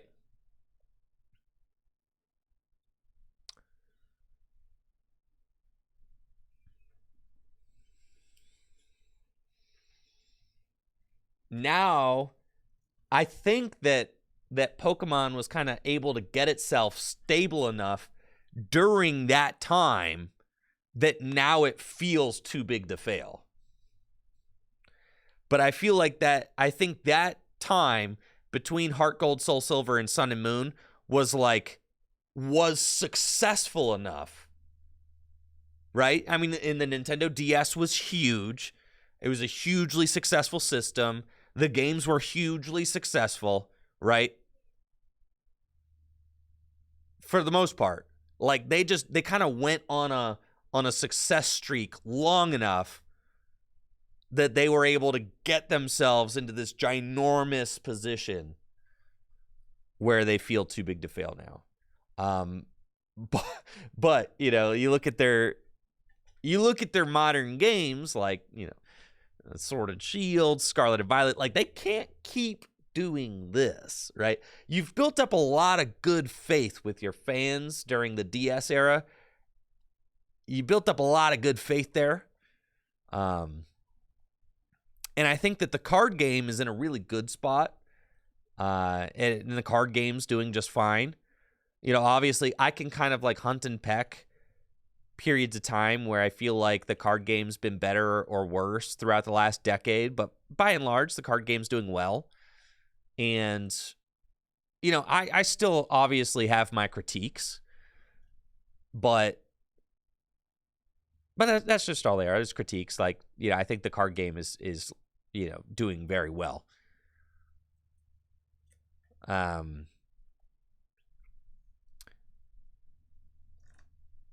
But I think the video games, they need to kind of find their identity again with the video games. The video games have felt like kind of just cheap cash grabs that they're kind of pumping out.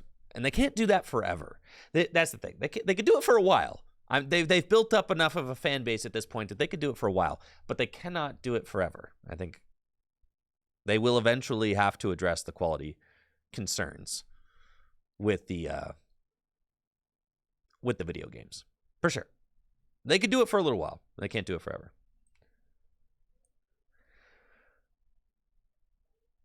Oh, man. What do we got? TCGLive. I've been... I'm doing... Omnipoke made a really good video, and I'm going to suggest that everybody watch it. I'm not going to watch it here, but I'm going to show it to you. Yeah, the week 1 results. Hello, everyone. I got Jesse coming in tomorrow to do some tabletop with me.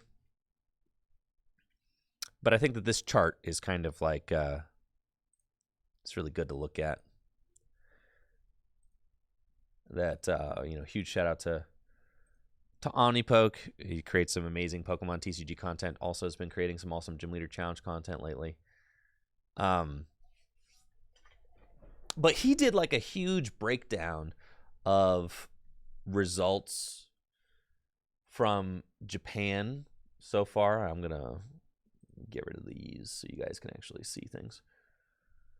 He did a huge breakdown of results from Japan and kind of translated to like how successful each archetype would have been if these events in Japan awarded championship points and et cetera, et cetera. And this is just the first week. This is week 1. Week 1 results. From post-rotation, no Zard. Zard is number 1. It's over here.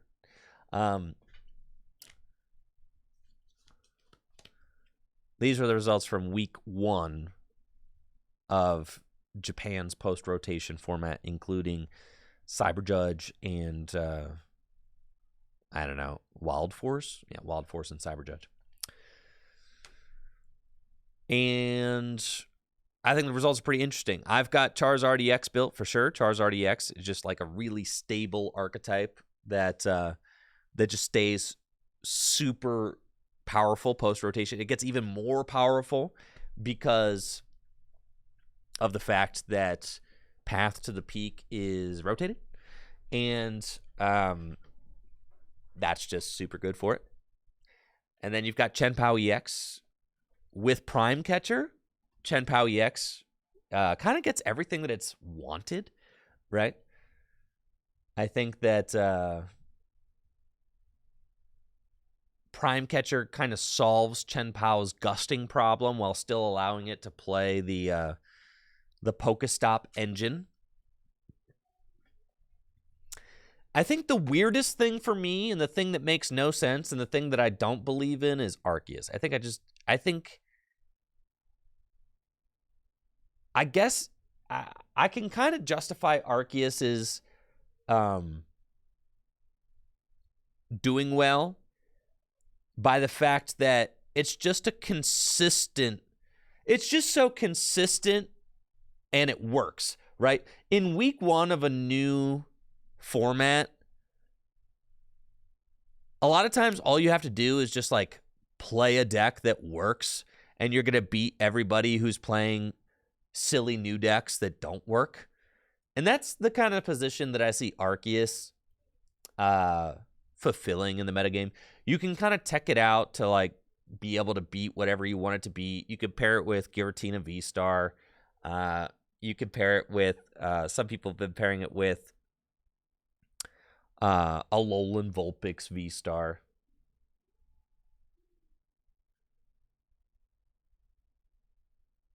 But yes, Arceus seems like, yeah, I'm confused about Arceus. Arceus is like barely hanging on in our current format. It's basically Makani is the only one playing Arceus right now. It's like there's like one guy out there playing Arceus decks at current regional championships. To see Arceus be at 3rd, yeah, of course I'm surprised about that. It's pretty much just Makani out here holding on to his Arceus deck.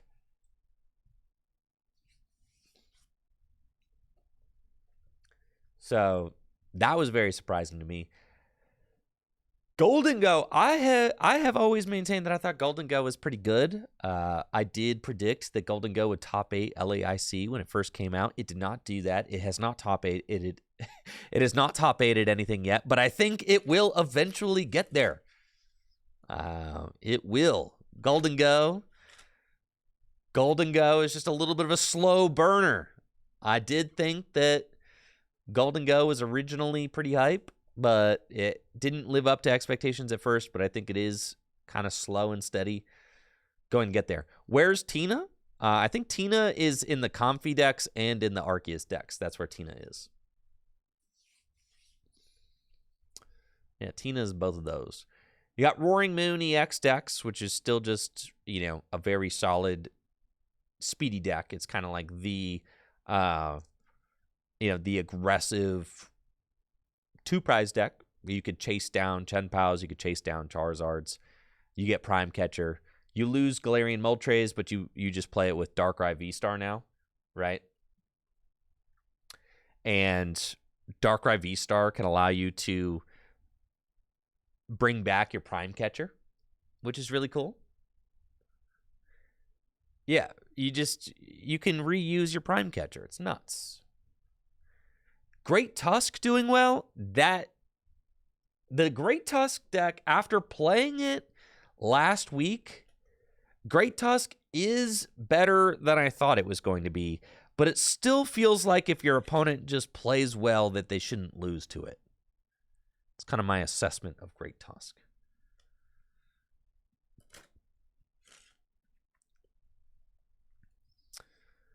But Great Tusk is pretty good.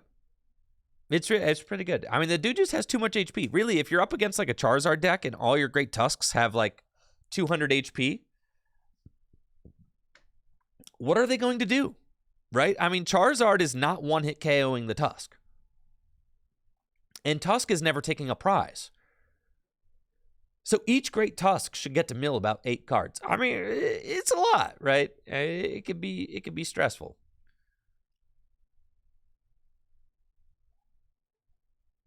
Yeah. Great Tusk is surprisingly decent, I would say. Lost Box decks are still just Lost Box decks. They lose almost nothing. So really, I expect Lost Box decks to just continue being in the equation until they, rotate. But the real surprise here, bro.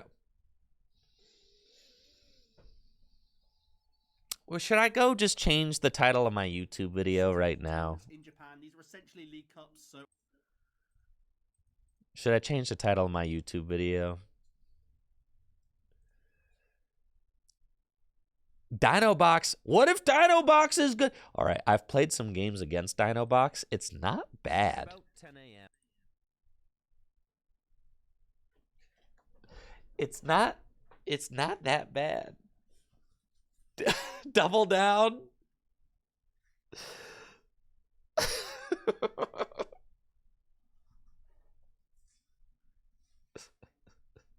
Raging Bolt is definitely still bad. I was correct. I was 100% correct in shooting that deck down. I was 100% correct there.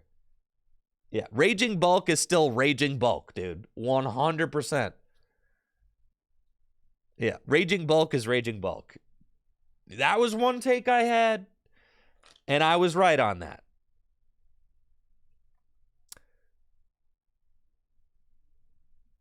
But Dinobox? I also am pretty convinced that people don't have the Future Box deck built right yet. And I think that I have the Future Box deck. I think I've got it down, chats. That's right. I think I got the build. I've got it figured out.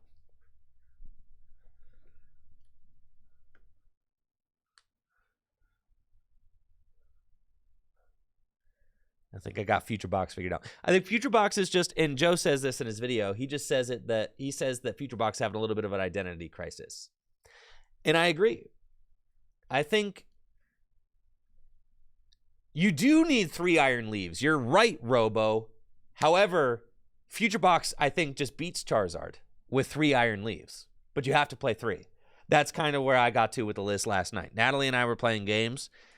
You just go really fast. You go turn 1 attack, and it's like the odds of the Charizard deck being able to go like Rare Candy Zard, Rare Candy Pidgeot, Counter Catcher, Knockout, a 2-prizer.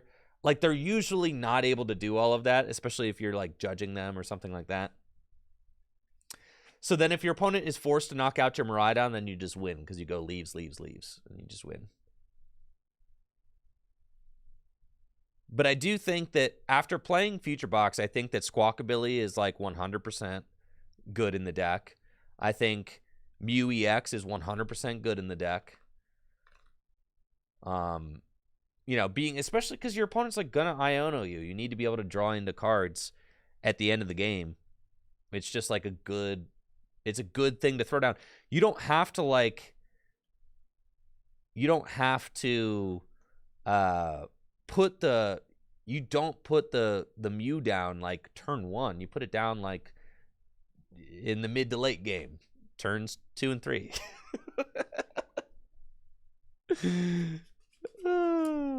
Thank you, Caldwell, for the sub and the 50 months. I appreciate you. 50 months, Mr. Caldwell. Thank you so much. Thank you. But I think as I've been messing around with Future Box, I think that Future Box, you need to play an Iron Hands. You need to play 3 Iron Leaves. You could also play a Thornton. And the problem with Thornton is that it's just not easy to find. But Thornton like could see play in the deck. The reason why Iron Leaves is the best attacker in the deck is because Iron Leaves fixes all of your energy. And that's the thing that the deck needs the most. It needs somebody to just come in and like fix all of the energy. I did see Ethan Hegster's Future Box list. I didn't like it. I don't love it. I'm going to be honest.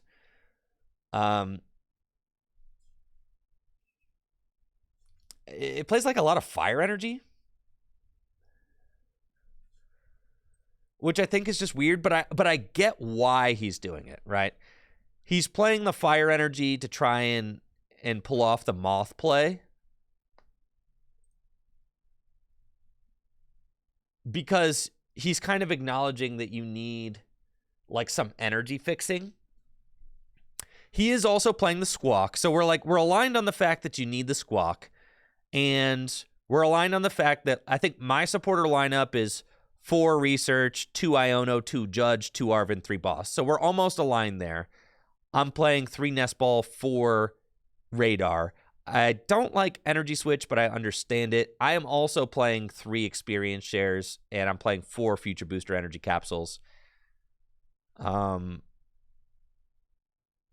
yeah, but he's playing these Fire Energy so that you can attack with the Moth. Well, the Moth just fixes energy, right? And that's why he's playing it, because the deck admittedly needs some energy, and that's why he's playing the Energy Switch as well. Because, like, you get all of these energy on the board, and then you need to be able to kind of, like, fix your energy and, like, get it in the right spot. Because you just end up with all this energy on your, like, Iron Crowns. That's what ends up happening. Because, like, your Iron Crowns are, like, wearing EXP shares, and then, like, you'll play your Reboot Pod, and you'll get a bunch of energy into play. So you'll have, like, all these energy on your Iron Crown, and that's, like, the last place you want them, because the Iron Crown's attack is, like, not very good. I did give up on the Valiant. Oh, the Moth is for Golden Go. I think that's reasonable. And you could also play, if the Moth is for Golden Go, you could also play the Iron Treads for Chen Pao, right? I did give up on the Valiant. That strategy just doesn't work as consistently as I thought it would in my mind. But you kind of have to, like, you have to pick. You have to pick, like, what avenue you want to go.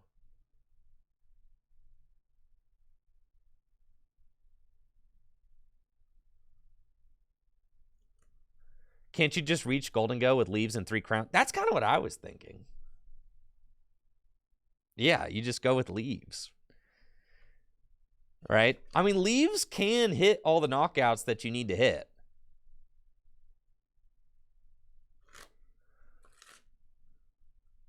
Golden Go resists Leaves. Oh, right. Never mind. I think Treads is good to one-hit KO Chen Pao EX. I mean, it depends on... And that's the thing, is, like, you can't tech the deck for everything. So you kind of have to, like, pick your avenue, like, what am I going to tech it for? Yeah, Treads and Moth kind of depend, right? It depends.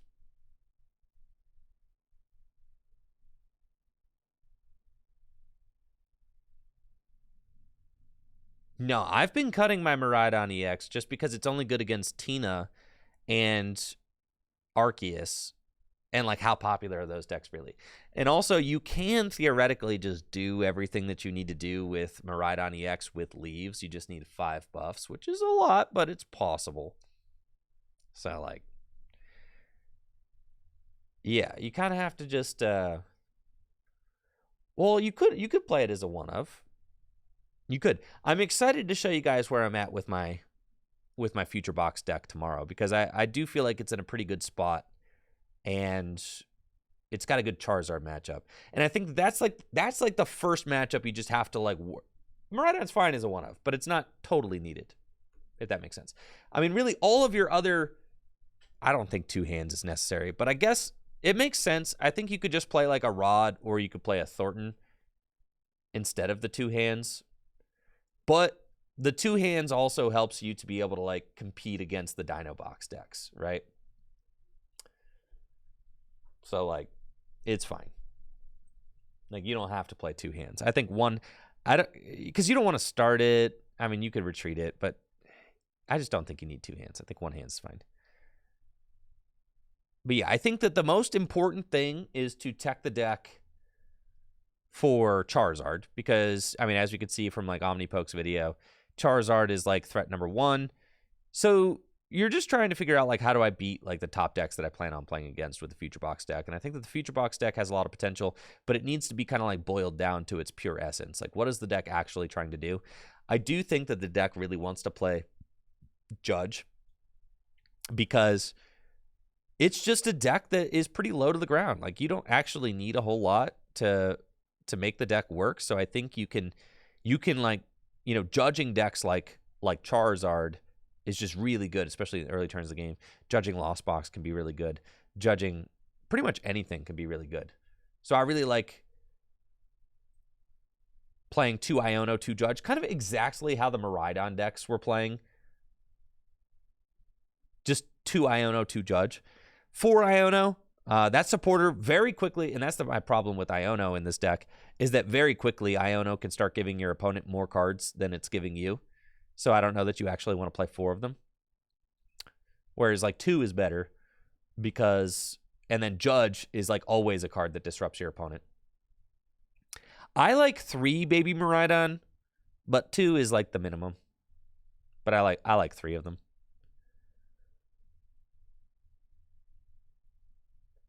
And I'm also not convinced that you need a stadium. I'm playing a vacuum right now with the 2 Arvins. The supporter lineup is very similar to mine. I got the 3 Boss, 2 Arvin, 2 Judge, 2 Iono, 4 Research, and I like that. I got the Squawk, and I don't have Pidgeot, but I have Mew EX. So then I think the Pidgeot makes sense if you're playing the town stores, but I don't think you actually need the town stores. How are you beating Zard? You go Leaves. You go turn 1 attack with Miraidon, then you go Leaves, and you just win. It can be really difficult for Charizard to keep up with that. Because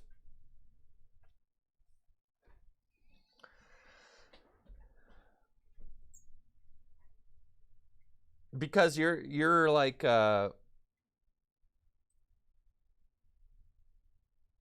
mean, you're taking a turn 1 knockout, right?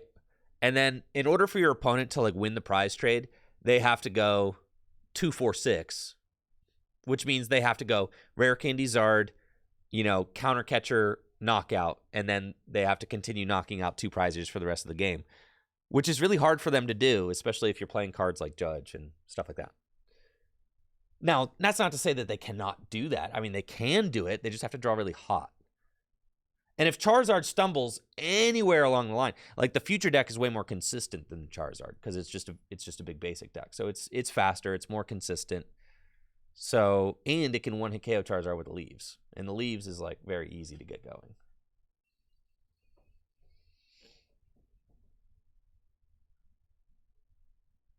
So yeah, I don't know. I played a best of 3 with that matchup last night. And the Future Box deck did win the best of 3, but then I played a best of 3 with the Future Box deck against Dino Box, and it lost. I think Dino Box might be a tough matchup.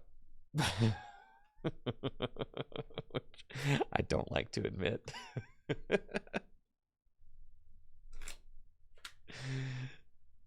Yeah, Dino Box is kind of tough. You have to go hands. Well, you have to go hands, but then your opponent can just Slitherwing the hands. Because you guys told me I got to put Slitherwing in the Dino Box deck. You're right, but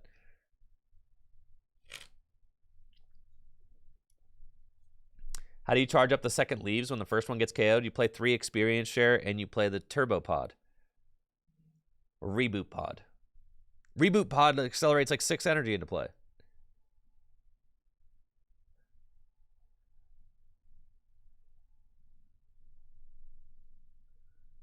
Do I plan on doing a follow-up video to my original TCGLive is trash video, kind of like a 1-year update report? I don't plan on it because I just like really like focusing on positive things right now. I just like really, you know, just in a positive mental space. You know, I'm just like trying to just, you know, think nice, happy thoughts.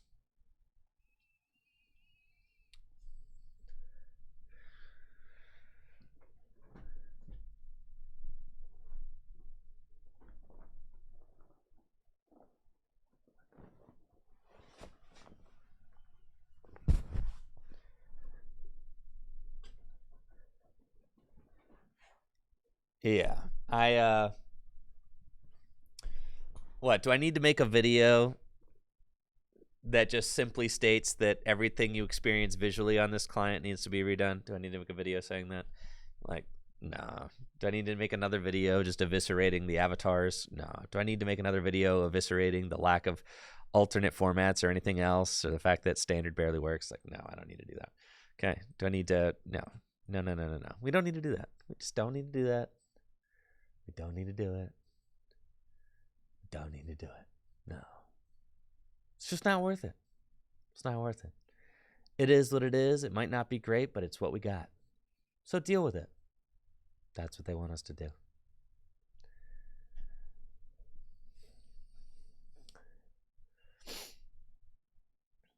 Just deal with it. Just deal with it, chat. Just deal with it. The sooner you lower your expectations and stop complaining, the happier you're going to be. Trust. Lower expectations. You just lower them. Lower the expectations, chat.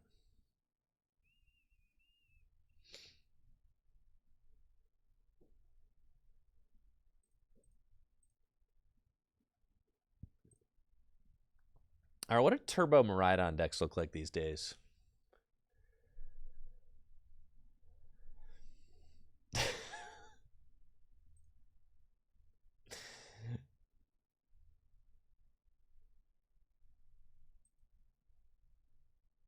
What am I missing?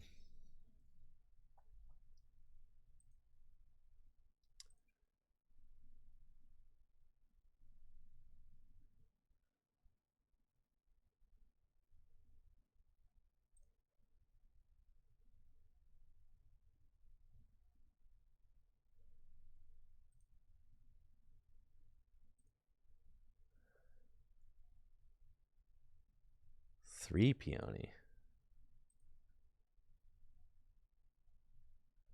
EXP shares. Oh, yeah. 4 Seal Stone. I think we don't have the Bravery Charms, huh? That's fine. We play EXP shares now.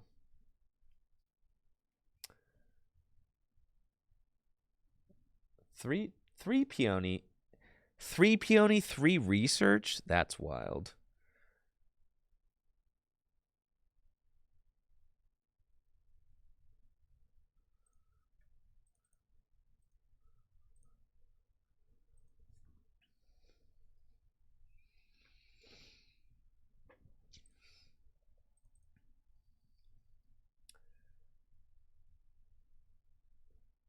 Two Town Store and a Beach Court.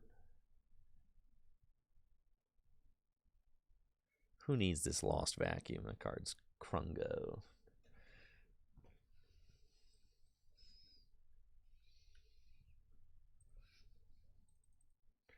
Dang, 3 Research. 2 Boss, bro?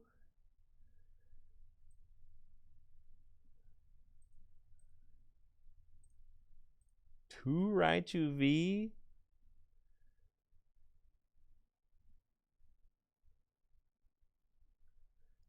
A 1/1 Flaffinator? I'm looking at the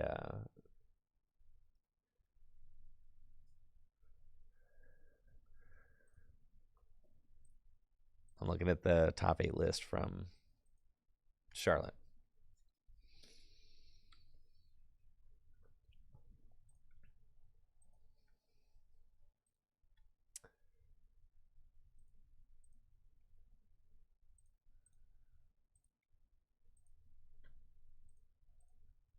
Two Pokemon catchers, huh?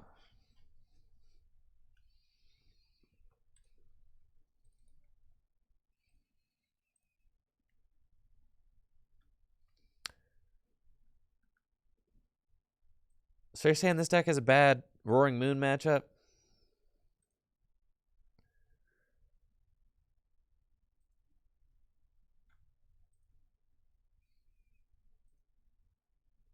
Does it really?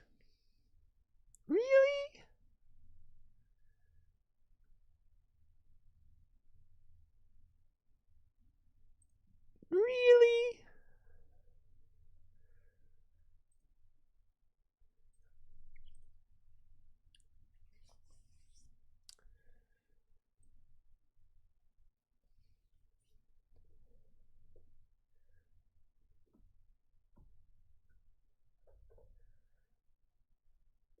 Or what decks have a good Roaring Moon matchup? Guardy? I know, but I swore off rare candies. Next. I'm done with rare candy, man.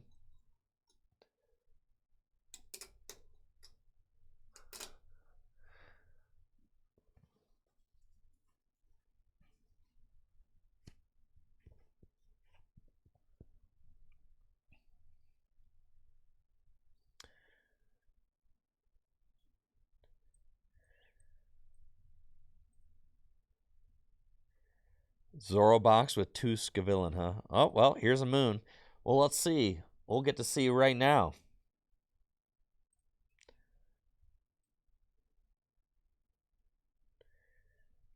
Huh. Yep, they chose to go.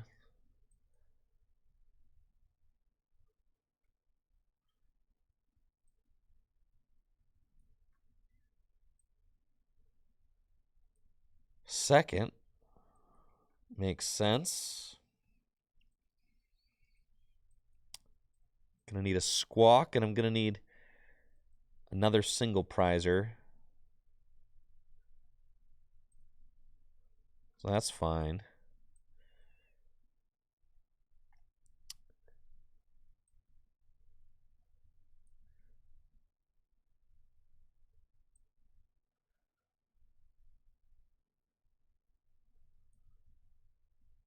So we want to tandem units. I want to get this guy, and if they don't attack turn 1, I mean, they could leave the Radiant Greninja up. Which I suppose hands could answer, so we'll do that. And then Squawk.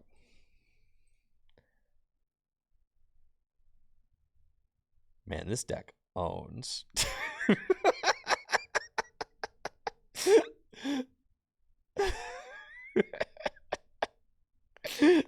Man.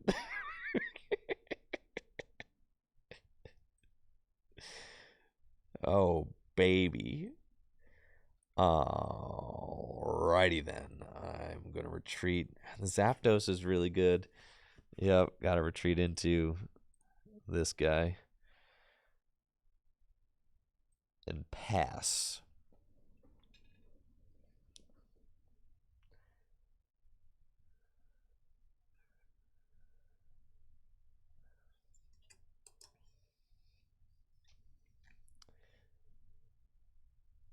Yeah.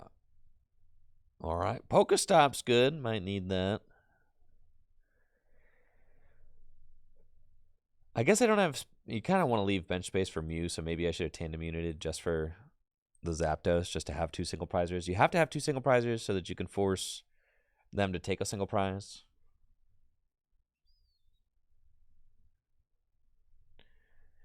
But I guess you're also kind of assuming that they will take a knockout.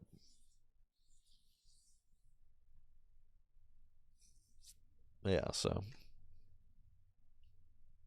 who knows? See, there's the rope. Told you.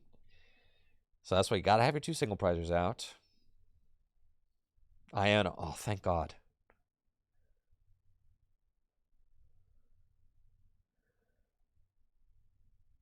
Okay. Slightly better. But I know that 4 lightning energy just got put at the bottom of my deck, so I don't even really want to play this generator right now.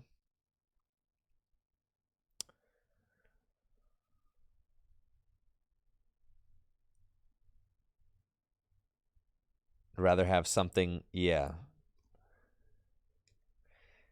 If they're playing catcher, well, they're not guaranteed to hit the catcher. Come on. Yeah, we can tandem into shuffle if they take a knockout. Why not play the... I don't know. I guess they could play a vacuum, but, like, we probably should just assume they don't play a vacuum. They could also catcher up my Raichu and knock it out. But...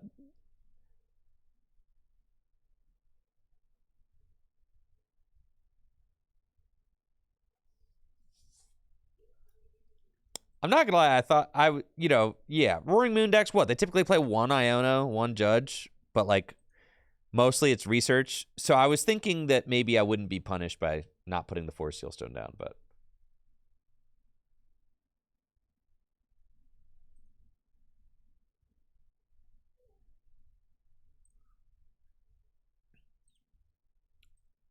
This is just the top 4 list from Charlotte, so there's no Rod in here. I'm just starting there.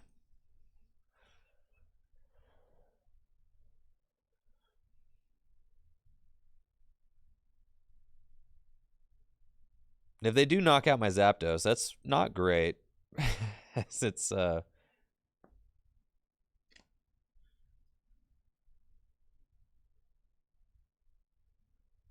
yeah, and then they just pass with the Radiant Greninja. Okay. Yeah, I think holding the stone was fine. I mean, that's ultimately why I chose to hold it. It seemed like a fine thing to do. Okay. I know all of my energies at the bottom of my deck, which is super cringe.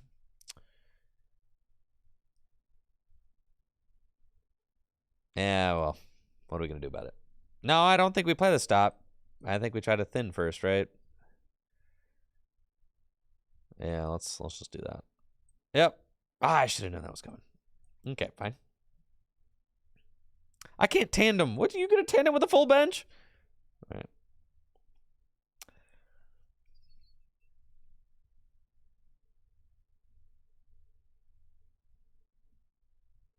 I think I just have to research. It's fine. We're just going to do that.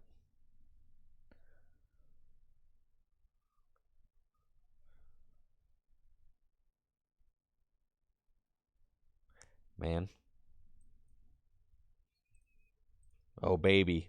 We are cooking.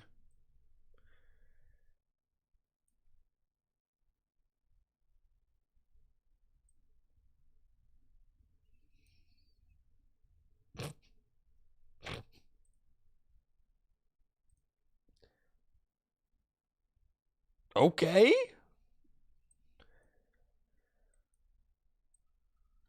Actually, I kind of want that.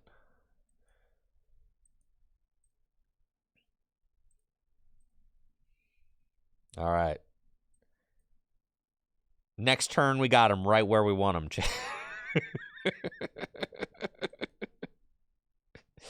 Yeah, next turn. Next turn. They ain't going to know what hit him.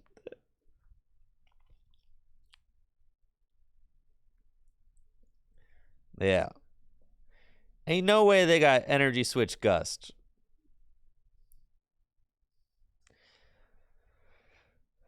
I'm going to force him to knock out the Zapdos.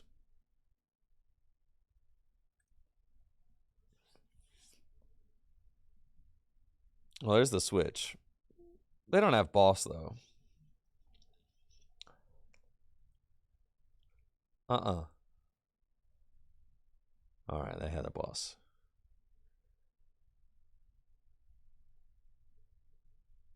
That's just unlucky.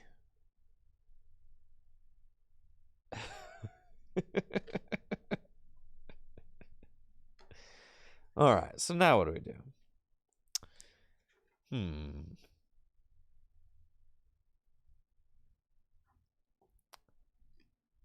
This list is not playing any hand disruption. This is what I hate about these decks these days. Ain't no hand disruption in here. What are we supposed to do, bro?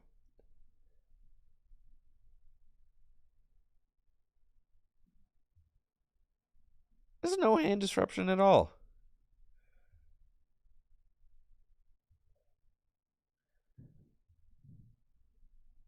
All right, I guess I'm going double hands, dog. I'm going to go hands, Pokemon Catcher the Squawk, and then I'm going to go hands, knock out a Roaring Moon that had to gouge. All right, that's how we're winning. I see it now. No, I see the vision. I'm getting it. You guys are haters. I just got to hit my Pokemon catchers.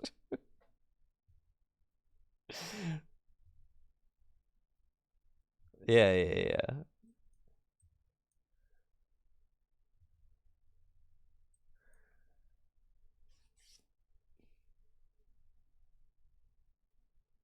Yeah, I need to hope they can't gust around the gouge. Precisely.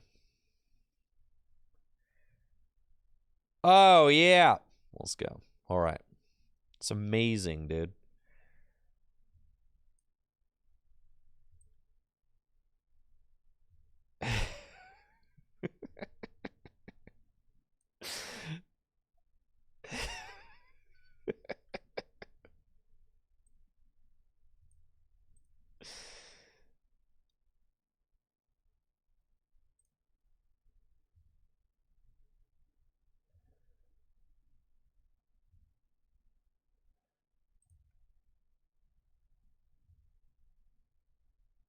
Yeah, that's what we're doing. Yeah.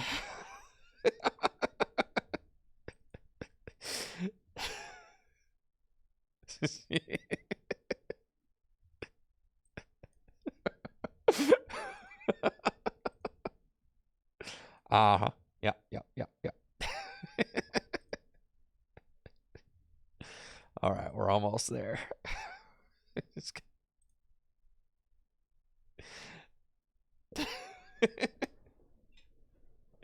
All right, we do that. And then I just need to attack one more time. And I win. Yes, I need to hope that they cannot gust around my hands. On what? They're going to have to gouge me. No, they're going to gouge, bro. They're going to gouge. Oh, not with that. No. Don't gouge me with the jelly. No. No. No, not like this. No. You were supposed to gouge no jelly.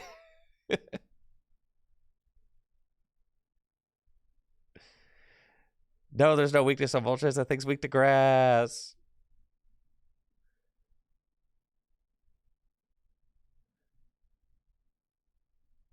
All right, I think I lose now.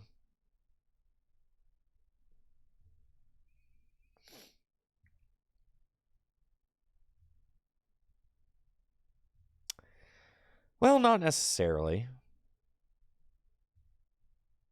Okay, I don't necessarily lose, just probably.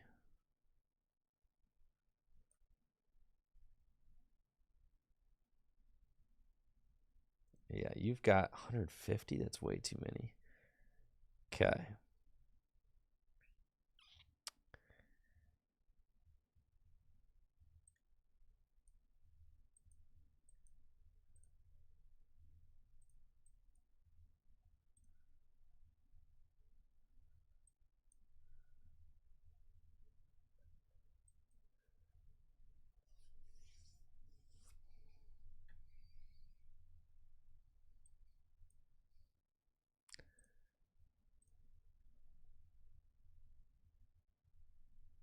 Forest Sealstone, huh?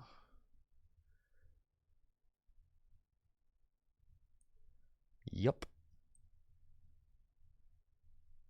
Oh, they have their V-Star? Just get me out of here, dude. Dang it.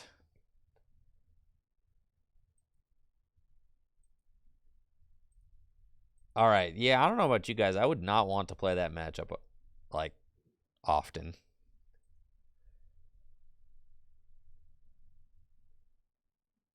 The mid Rhydon does not seem like it does great against.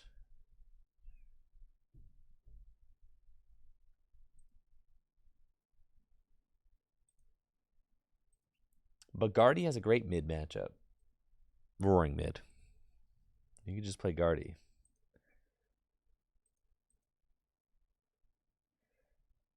Arc Hammers? Oh yeah. Spear Tomb's a great card right now. 100%. I know. I do know that.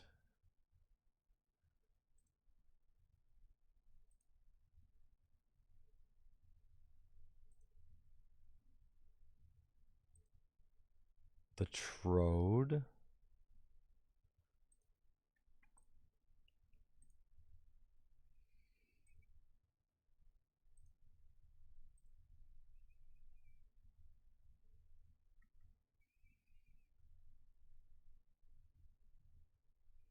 Sajan's Don. What's Sajan's most recent Don list, Jesse?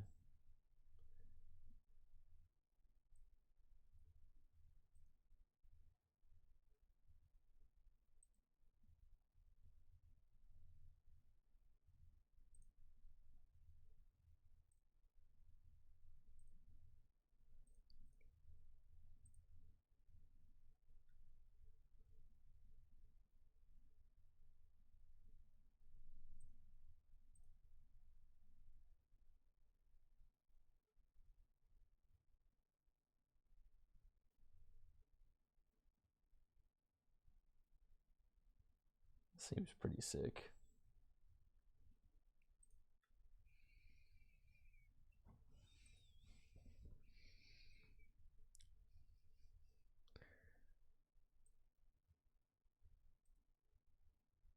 How do you name a deck?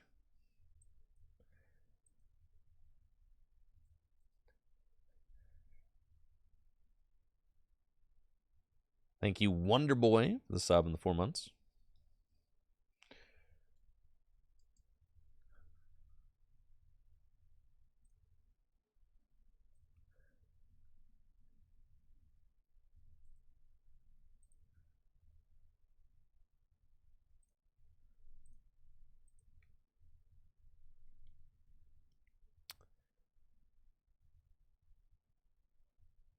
The 2/2 Flaffy. Just 1 Peony. Raihan. Okay. Thing with the Cabalion, dude? Let's try that.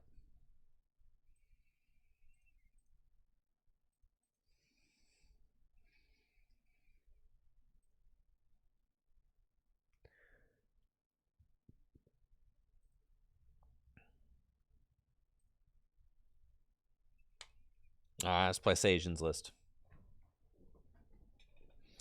What's the Cabalion do? Plus 30 to Dark Pokemon.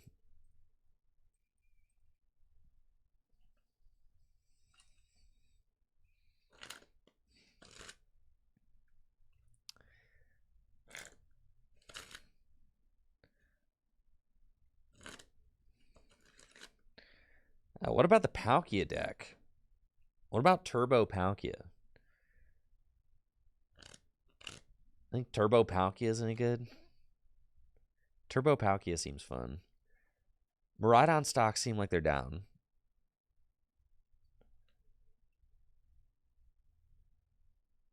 Does let hands amp through a Jellied Moon. That's true.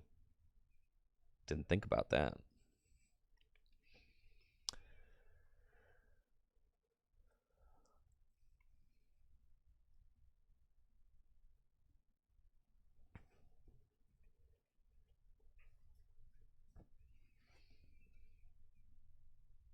All right, let's just see how it feels.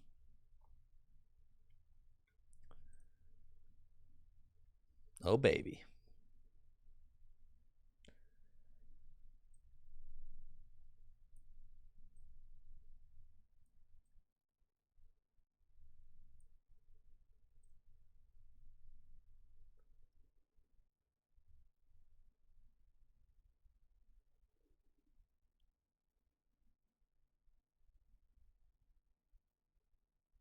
I do like the 2/2 Flaffy. I think that's what sold me on this.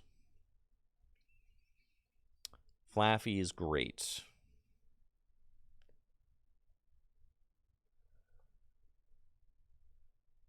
Oh, Raikou can hit 230. More. Raikou can hit 250. There's a full field. Raikou can do base 220, right? Am I tripping? Yeah. Yeah, Raikou does base 220.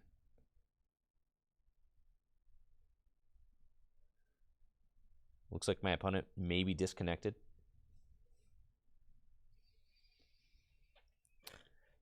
So for decks tomorrow, because Jesse's going to be joining me for tabletop tomorrow. For decks tomorrow, I've got Charizard. I've got Baxcalibur. I've got Future Box. I've got, Great Tusk Mill. I've got Dialga V-Star Matang. I've got Dino Box. Good. I'm glad you got Golden Go built. It's good. Moon. It's good too. All right. Is it just frozen? It looks like it's just frozen. Great. Okay.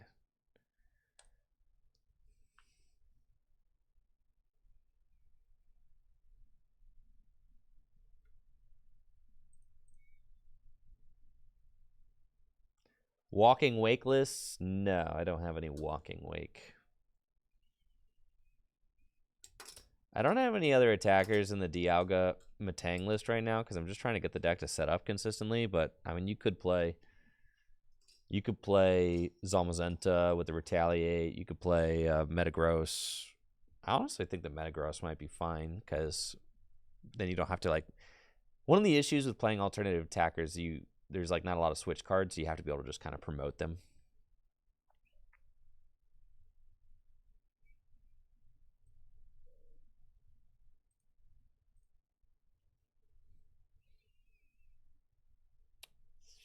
But I'm still working on the decks. I think that I've got a better idea of what the decks are capable of now than I did when JD and I played. I'm glad that JD and I got a session in though, so that I could. I mean, the more we play with them, the better the games are going to get. So, got a little while, about this month really, to produce as many tabletop next format matchups as I can. Oh, I got new colorless Lugia. Yeah, I got that too. Yeah.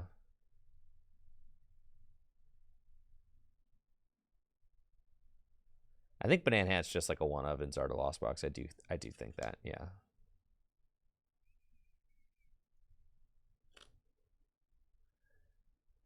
I think Dino Box is going to be sick.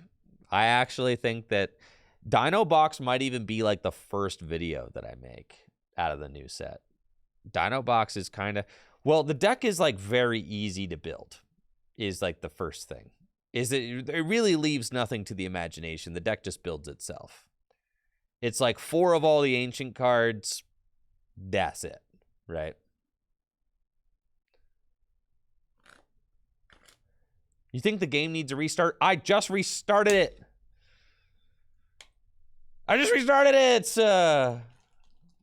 Man. Yeah, I think Dino Box actually is kind of good. Should I change the title of my... I was thinking... All right, what should I change the title of my... I have to change it and then pretend it never happened. At about 10... All right. 10 is fair. Before I get to the... What should we name it? Future is cracked, ancient is whack. Just remove that part. Pretend it never happened. Save. There we go. Never happened. Never happened. You all saw nothing. Well, it's just going to look really bad if I have, like, Ancient is whack, and then, like, the next video is, like, Dino Box is bust.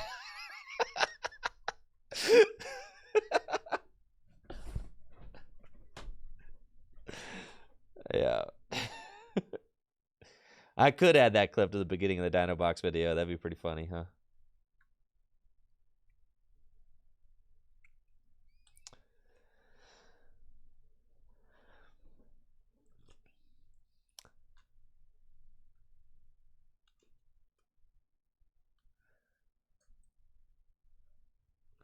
What's Dino Box? It's like this single prize deck with a bunch of annoying 140 hit point basic Pokemon that do a medium amount of damage, but it just happens to be enough to win games.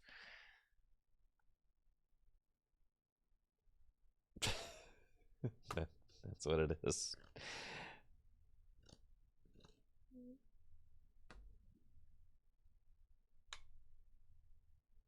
How's long neck? That deck is terrible for sure. But Jesse apparently has built it, so I'm going to get to show everybody how terrible it is tomorrow.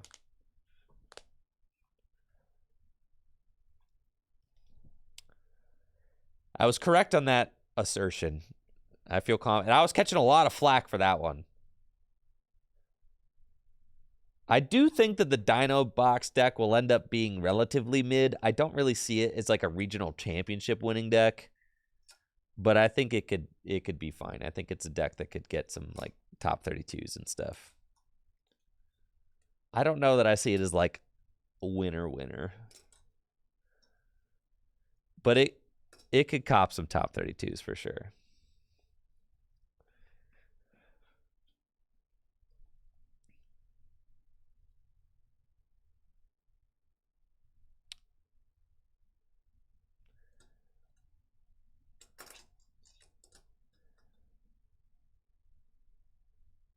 Do I think Incineroar is going to see success? Absolutely not. There were a few here's the thing. Everybody is going to point out that I was a little bit wrong about Dino Box. But what they're going to fail to mention is me being spot on about Raging Bulk and Incineroar.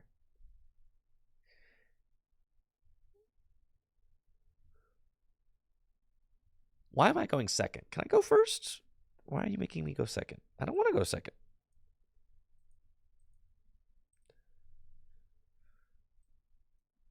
I want to go first.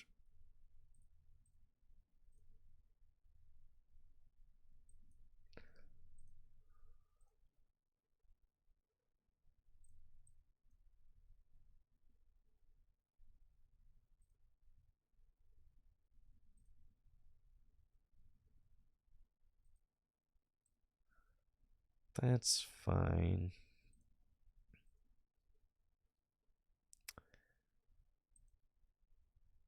So we could do 1, 2, 3, 4, 5. That's fine.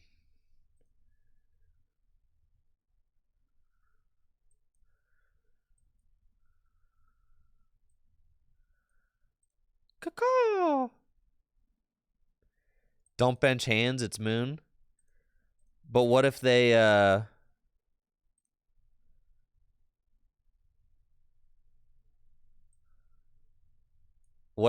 like don't attack turn 1 and leave Radiant Greninja up? What about that, Jesse? Or what if they yeah. You know, what if?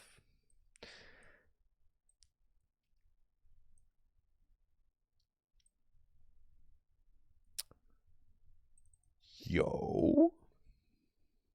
Pogged down my gourd with that one.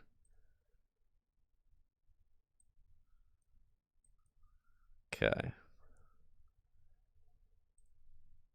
And I think it has to be Mareep up, which feels bad.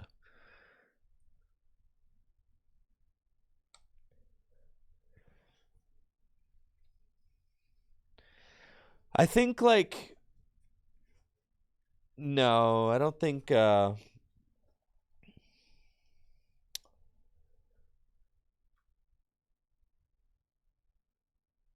don't think Miraidon plays Crypto next format. No.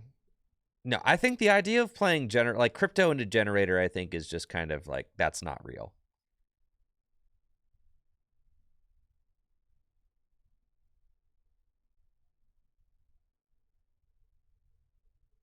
JW, why would they stream you? It's not like you're a regional champion this year or anything. Oh, wait. Huh, yeah, I don't know. Maybe they just don't find you to be a very likable character, JW. Did you ever think about that? They just have other, more interesting stories to tell. Yeah. You know, they just have other, more interesting 3-time regional champions to cover. Why would they want to stream you?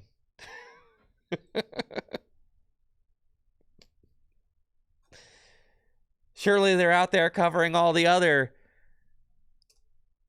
3-time regional champions that are also fathers, you know?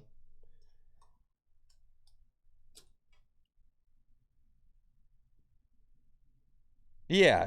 I mean, they could just stream the same people over and over again. Why would they stream you? Yeah. You didn't think this through.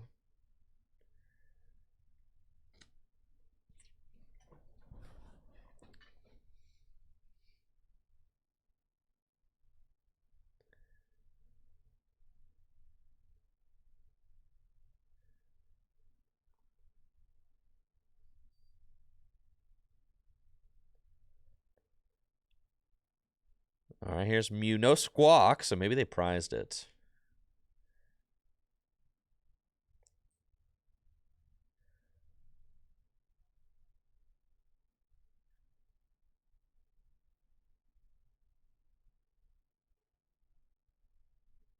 Ah, they could just go get boss, huh?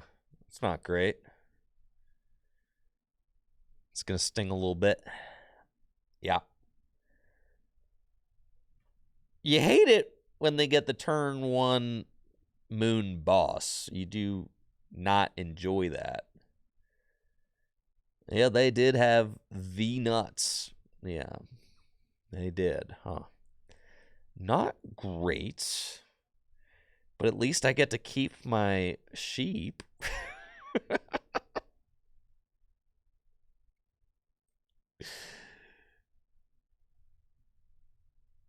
Huh.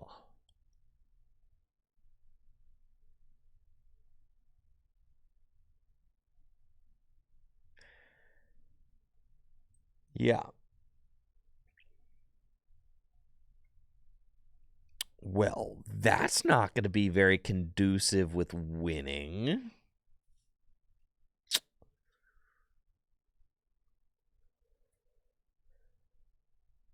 Iono, they've only got 4 cards in hand. I don't really care. You know what? What's the difference between these 4 cards and the next 4 cards?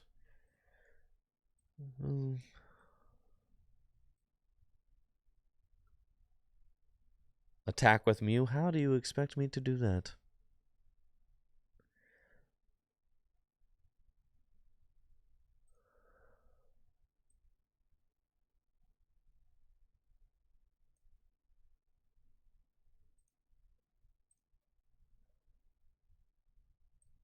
This is the real reason Sajin plays Cabalion.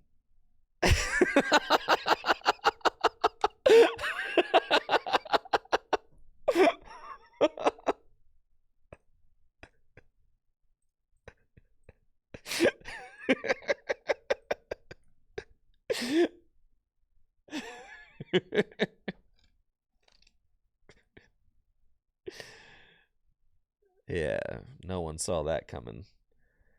All right, the turn 1 boss moon, that's just not likely, man. The heck? Slow down there, slugger.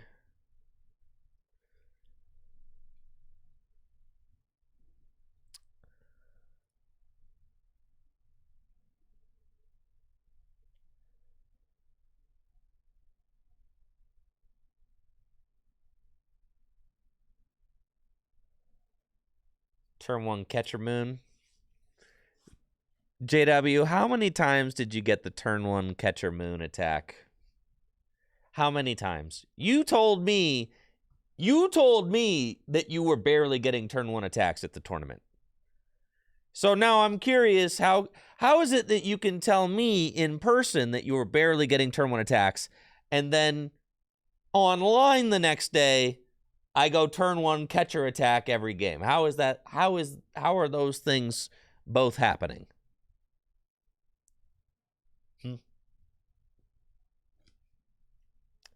Day 1 it was hard, day 2 you were cooking. All right, got it.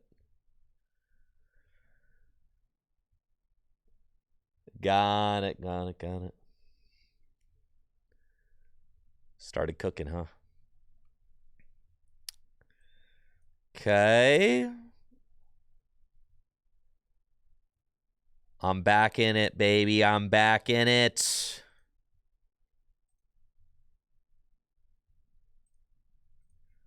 We're so back.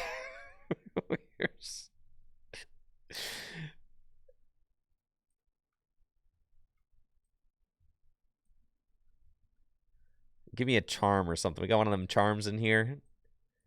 There's no charm in here? This deck, bro. What do you mean there's no charm in here? Is there another Iono? My only Iono is gone. And 3 boss are gone. Oh, God. Well, we lose.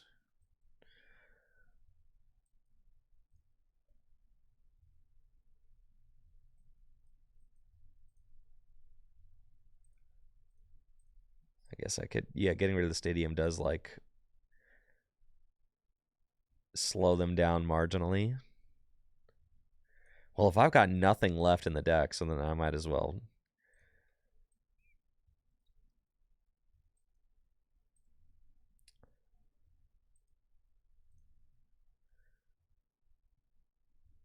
I love it how I whiffed the generator and then hit, yeah, that was sick. Hit the lightning off of the, yeah, that was fire, actually. Okay. Do that.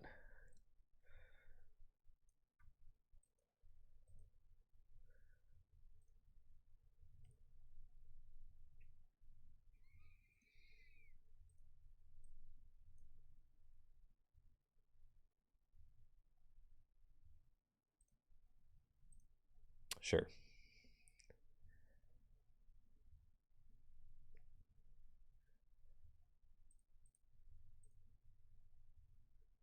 There's the charm. See, I was looking for that card. I knew there was one of them in there.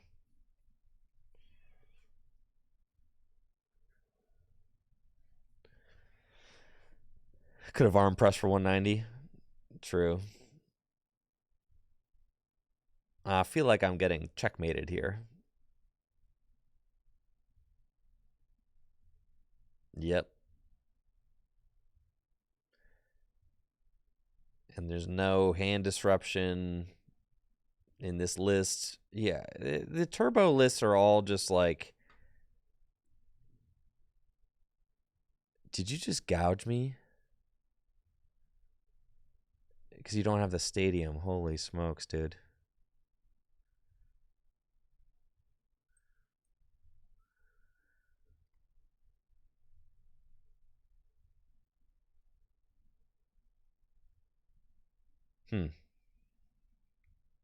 But your hand is way too big and I cannot disrupt it, so it doesn't really matter.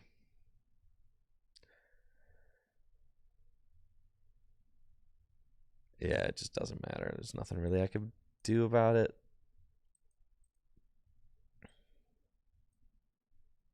I got Iono this turn. The only Iono is in the discard pile.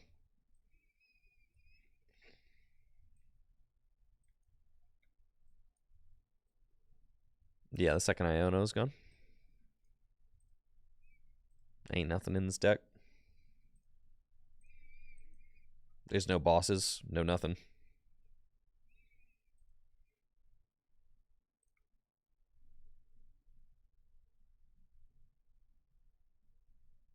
I take 3 prizes. No, all 3 boss are in the discard pile.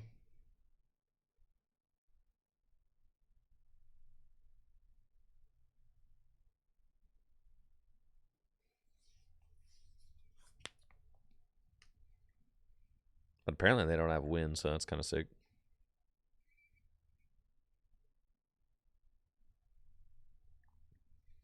I don't know, it feels like so...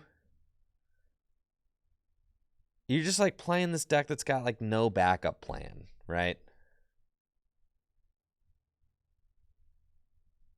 Which just feels so bad. It's the same thing with Moon. Moon's just like, it's trying to race.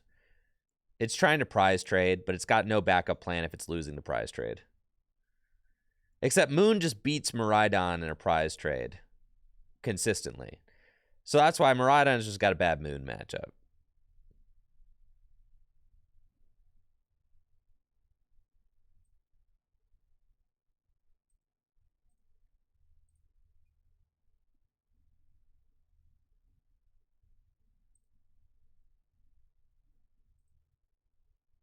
Turbo Palkia, dude? What about Turbo Palkia? What if Joey Nawal was right?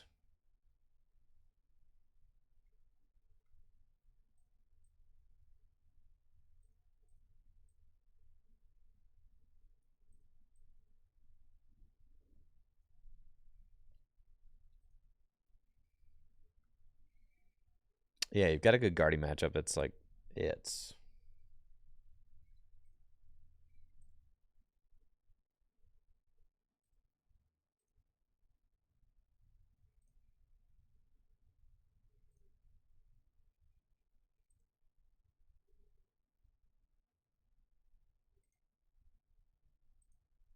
So you just got to play Guardy. I mean, Guardy's the answer. Thank you, HP Jones, for the sub in the 3 months. Yeah, Guardy just is the answer to the current state of the formats. Or Tina with Tomb.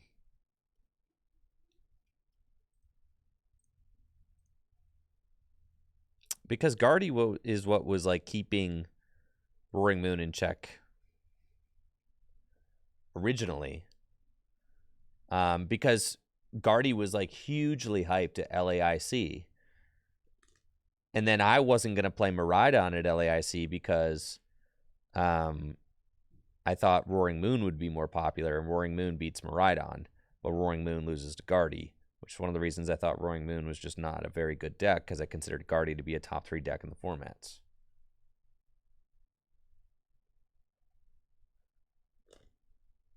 Yeah, exactly. It's been Guardy all along. Guardy's just been the answer all along. I don't know why Jake Gearhart put this card in the deck. It doesn't really belong there.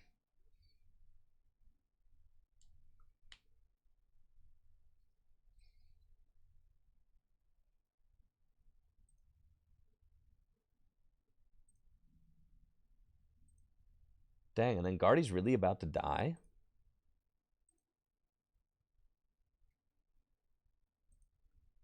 That's crazy.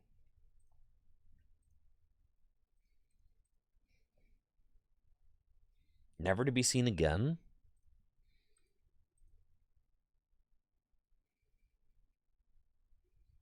Really?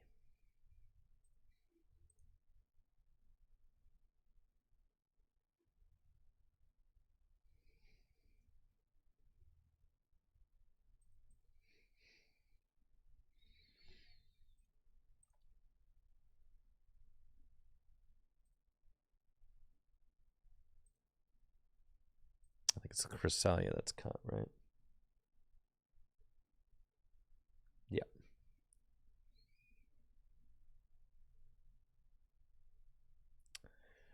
Roaring Moon loses Battle VIP Pass and Moltres V. Yeah, those are the 2 big cards for Roaring Moon.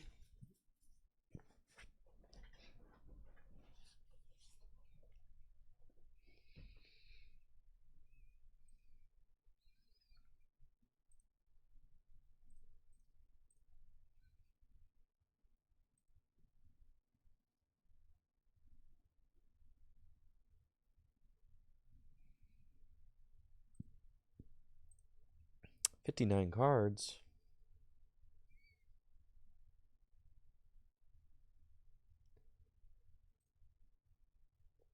$18 Pokemon, 30 trainers. Missing a trainer. It's a rare candy. I like that. 3 rare candies, cool.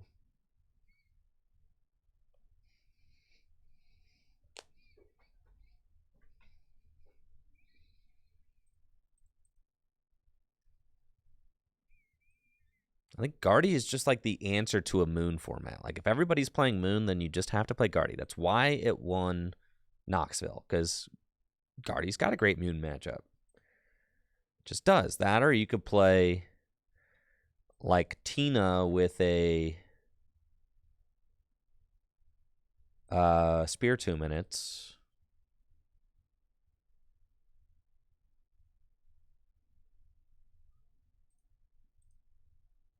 Yo, what about C-Pow, dude? What about Chen Pao?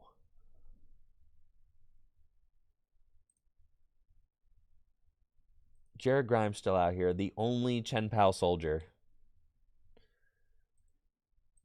The only one.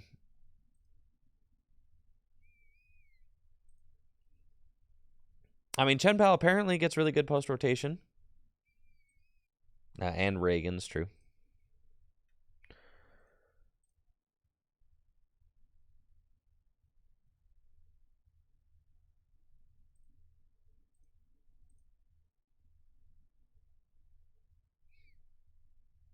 Maybe I just become like a serious Chen Pao soldier next format. I could see that. A 70 hit point Friggy.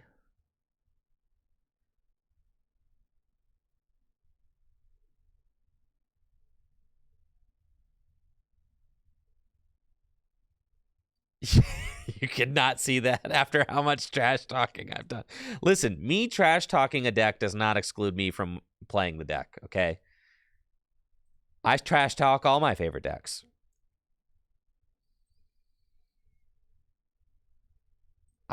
He's nice looking, but I don't see why he's here.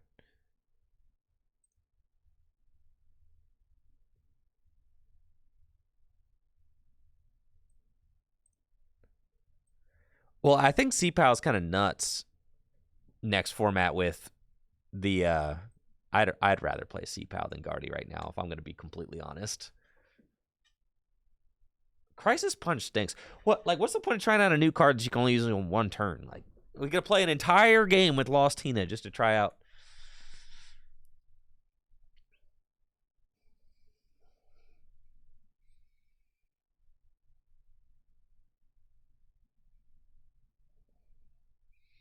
I trash talked it. I made a promise about rare candy.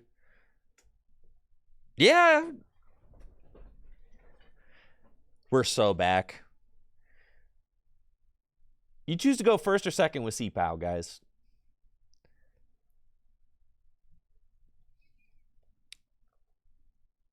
We choose it first or second out here. Always first? All right.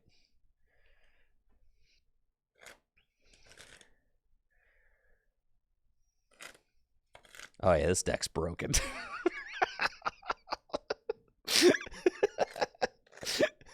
Yeah, look at this thing. Oh, yeah, dude, we're cooking now.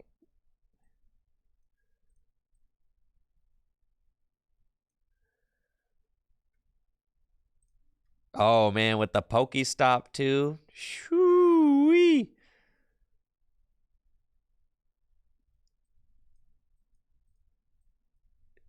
Sheesh. Yeah, I'm going to need both these guys. And you're going to want to retreat. You're going to want to get more. I mean, I can get, like, all the energy. Yeah, that's so sick.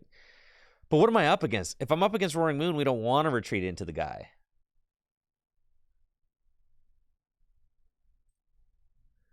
If we were up against Roaring Moon, we want to leave him active.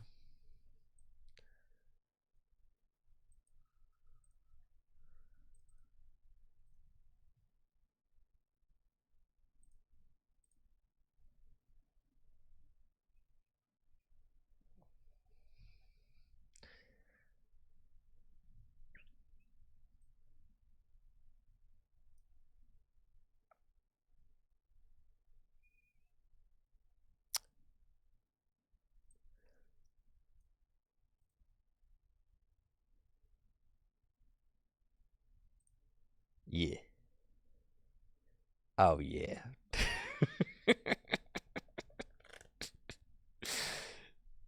I was looking for like one more item there.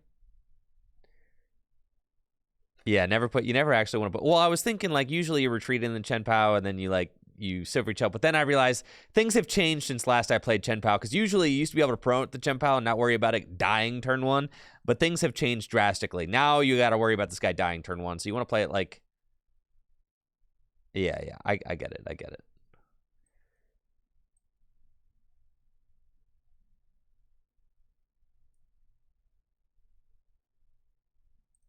Things have changed.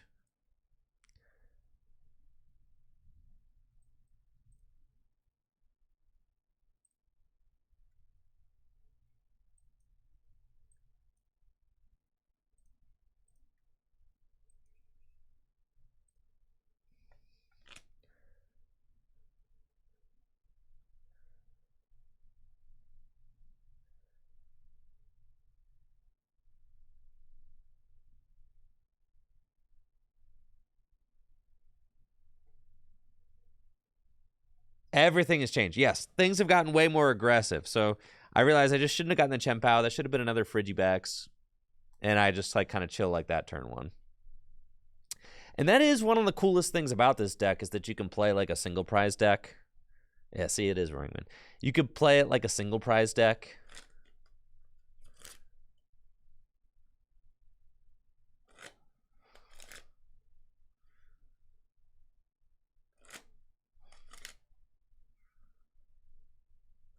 So you don't have to put your guys down. There's no way my opponent goes turn 1 boss my Chen Pal, though. That would be ridiculous.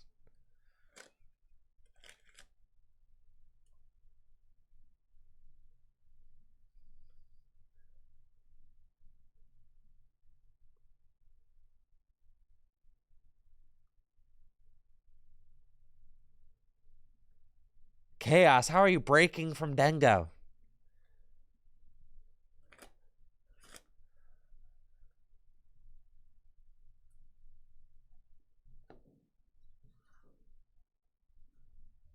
All right, they got to squawk away a boss. 3 battle VIP best. Come on.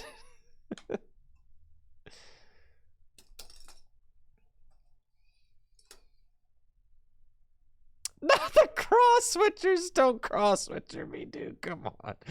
Please, please just leave me alone. Just leave me alone.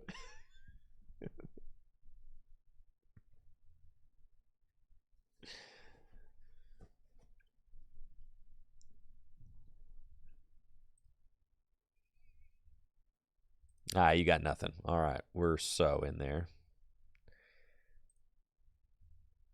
Surely I get like 1 item off this. Oh, yeah, dude. Now we cooketh. Okay.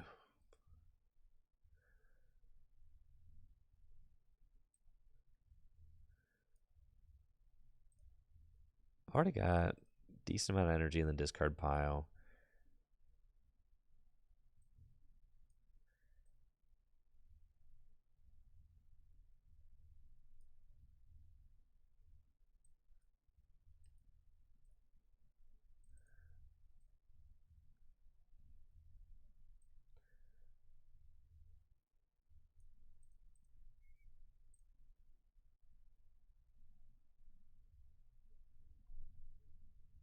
Mm-hmm. Man. Okay. I mean, if I get like Iron Hands, I could hands the Greninja if I'm able to find it all. I think at this point I'm kind of like saying that that's more likely than me doing cross switcher play. But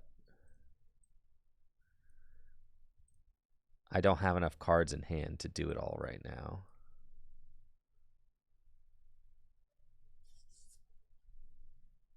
Huh. Could Greninja.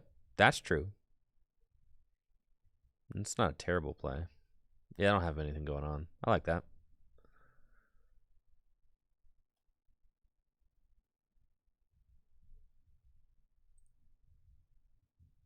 But I'm still not going to have enough cards, you see, because I just haven't found, like, Irida yet.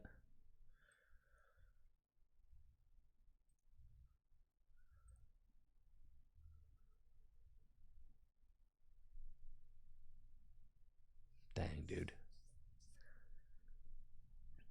And it's like, you can't Ultra Ball away any of these. And then I can't Superior away any of those.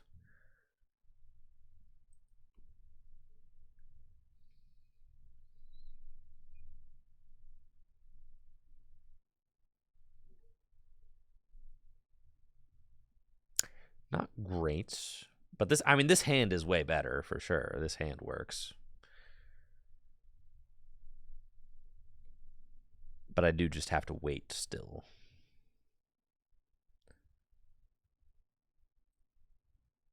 Man, you got to be a real Chen Pao Whisperer to want to play this. You got to be a real, you got to be a real whack job to want to play this deck.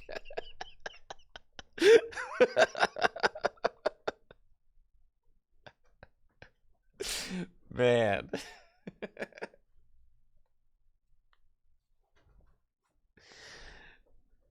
Yeah, this thing is crazy, man. All right, I think I understand that. I mean, this Chen Pao just shouldn't be in play.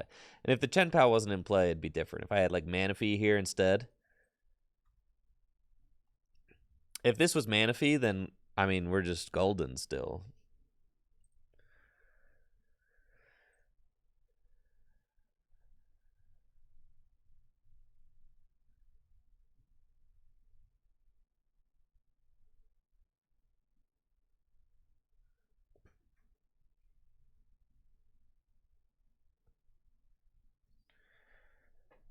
If they're gonna Moonlight Shuriken both my Frigibags. I thought about playing this Ultra Ball to go get a Manaphy, but then I decided that if they just do it to me, I'll just cut my losses and we'll go next.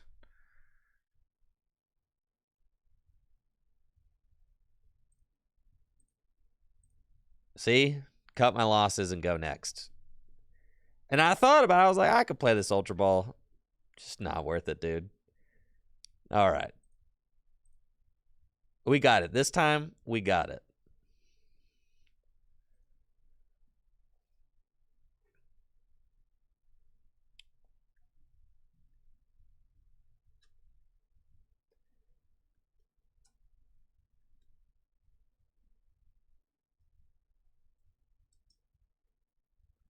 Dang, Moon really popular out here. I've played against Moon every single round.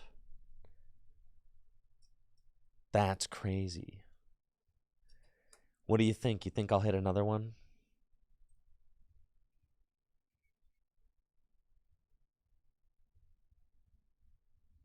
People really like it. Right. It's just turbo dark.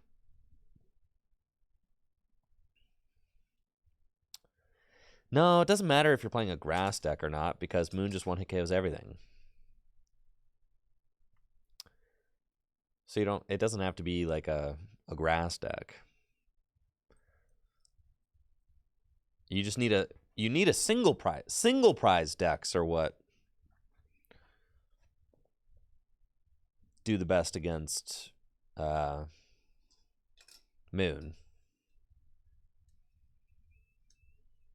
Dang, if I were playing Moon, I could just win. All right, so I know I'm playing against Lugia.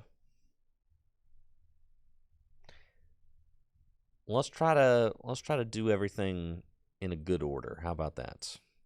I'm gonna work on sequencing, huh? With the Chen Pao deck. The Ultra Balls are just hard to play in this deck, straight up. And the weird thing is here, like, you just know that Lugia could just bop you turn 2, so I don't know that you actually want to put the Chen Pao into the active spot.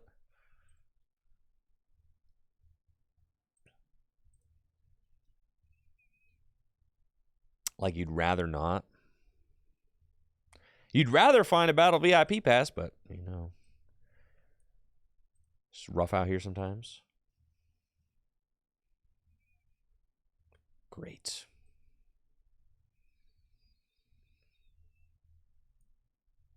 There's no way that they gust. I'm gonna say they ain't gusting.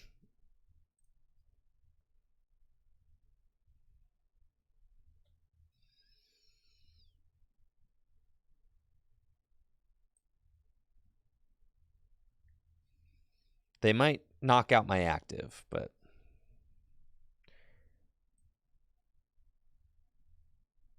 I could just retreat into Greninja. Okay, go ahead. Right, they don't have any guys in the discard pile. Like, they're probably not going Ultra Ball away to Archeops, Boss's Orders, Lugia. They're probably not doing that, okay? I think that that's like a reasonable enough assumption. It's probably like Professor Burnett. See, yeah, that's more like it. And then they can just attack my active. All right, sure.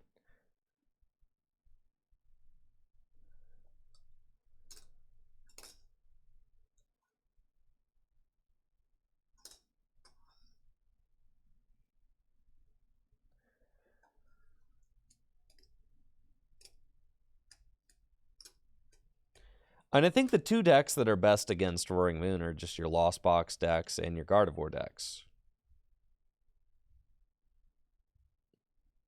Those are, and Charizard decks could probably adapt to have stronger Moon matchups if they care to. Just playing Gardevoir and Lost Box on TCGLive is like not fun.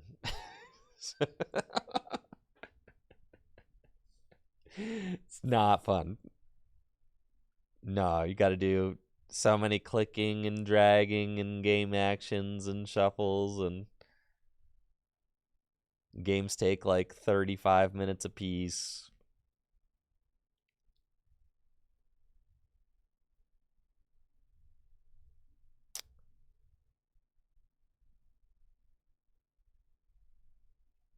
Okay, so we send up this guy. Nice. We find an earthen vessel.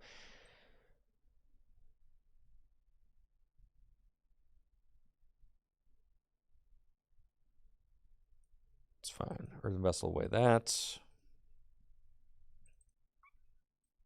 2 water, and then I can Ultra Ball away those to go get Bibarel. And then I could. This is weird.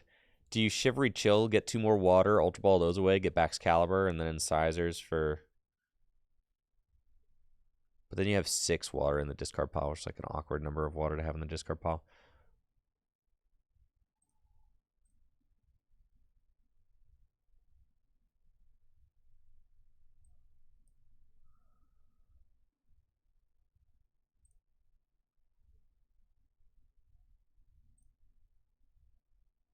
Yeah, I decided to chill after. But then you want to...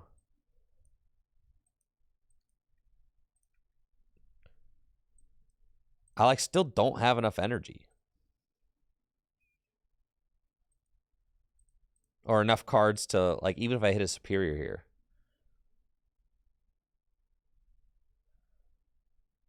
What, I've got like Rare Candy.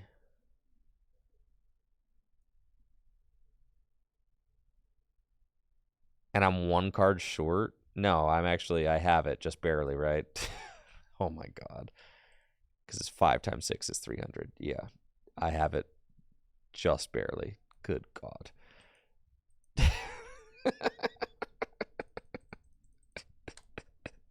Who plays this deck?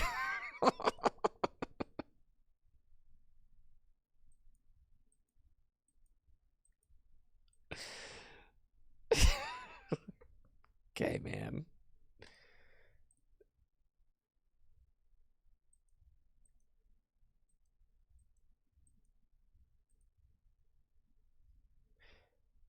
Kablooey.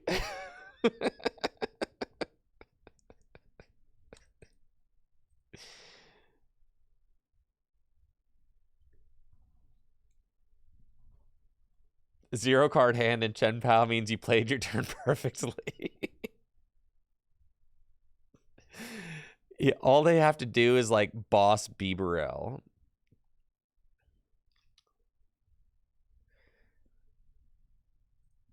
Yeah.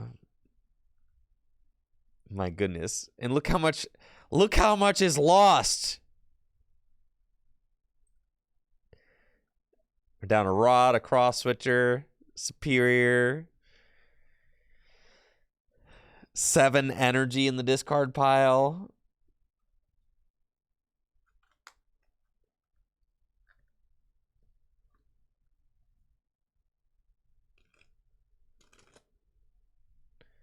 Oh god. Not Luxray.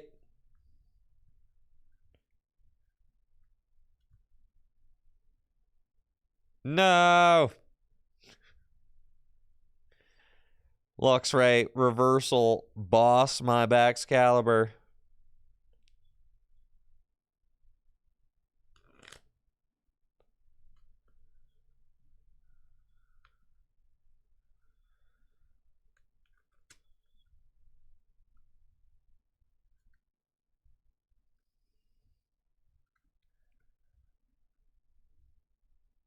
I gotta stop playing Pokemon cards today, chat.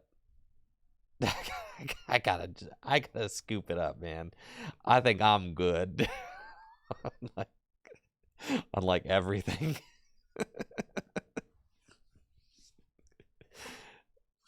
Oh man.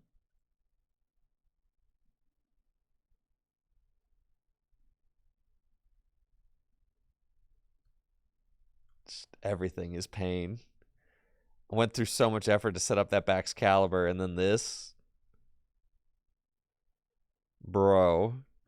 You're killing me, man.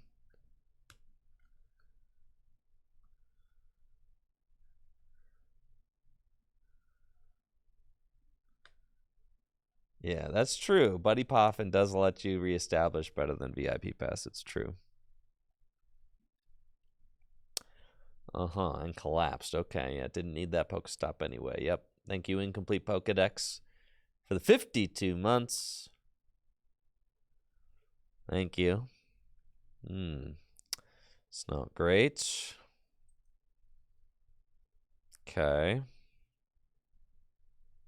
Ah, hi there, buddy.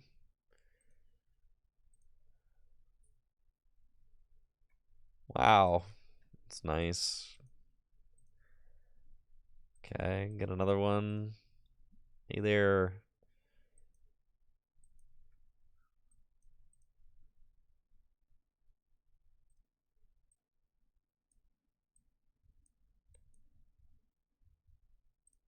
Sure.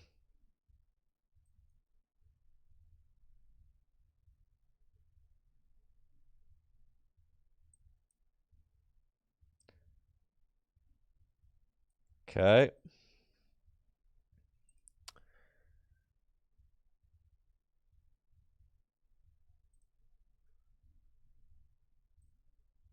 Uh-huh.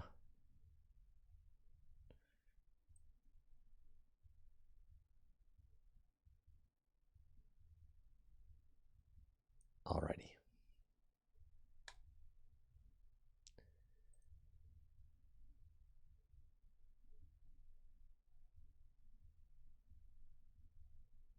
Wait, are both my backs are in the discard pile?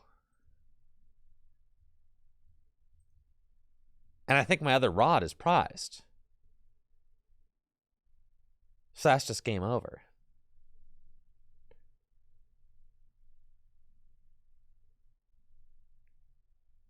Yeah.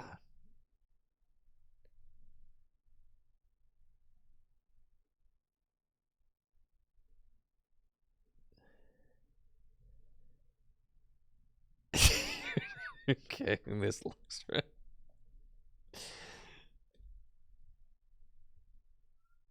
How do people play this thing? You know when you're losing to Lugia that...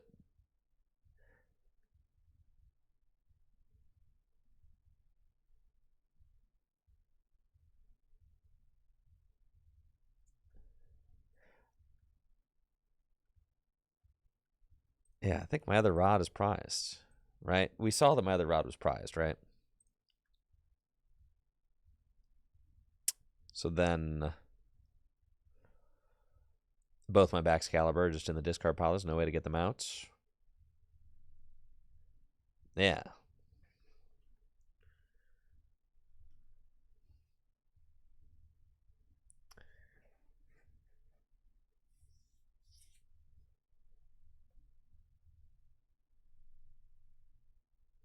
Just pass the turn or something, dude. Let me just manually attach to my guys.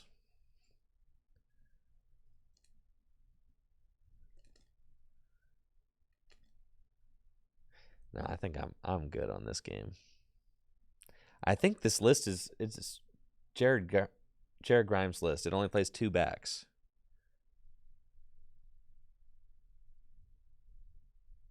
Yeah, which a lot of Japanese lists are only playing 2 backs too, which is just, I mean, it's greedy, but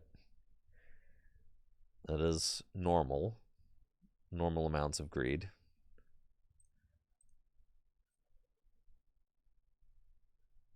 Yep.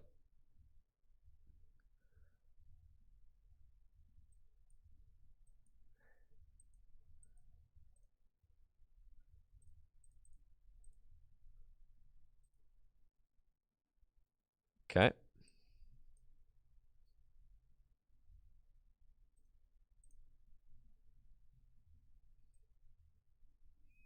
Yep, my rod's prized. All right. Maybe they don't wake up, and then, like, I find, you know, a rod off the one prize I take here.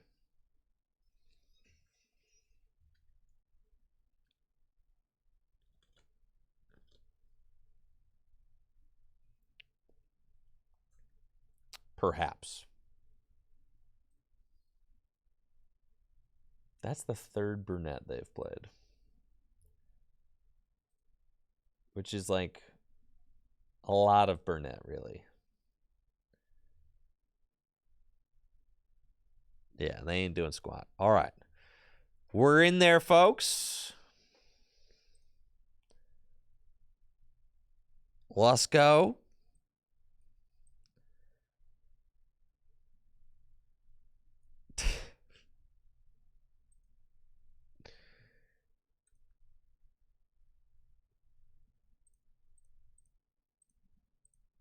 Maybe I find the rod here.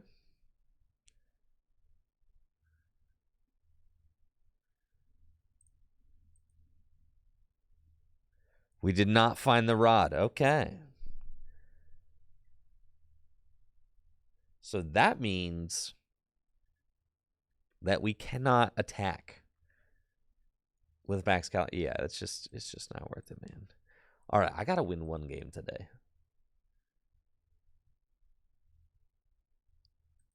One. I have to. But Baxcalibur is such a terrible deck.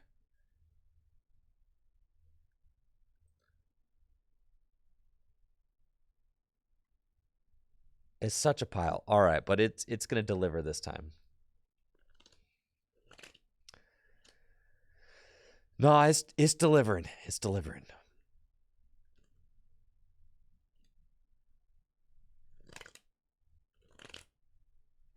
Yeah, it's going to deliver. It's going to be the perfect execution of the Chen Pao game plan.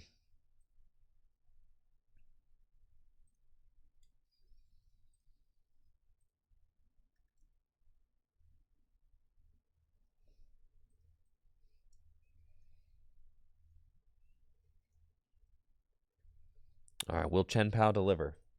Yes or no?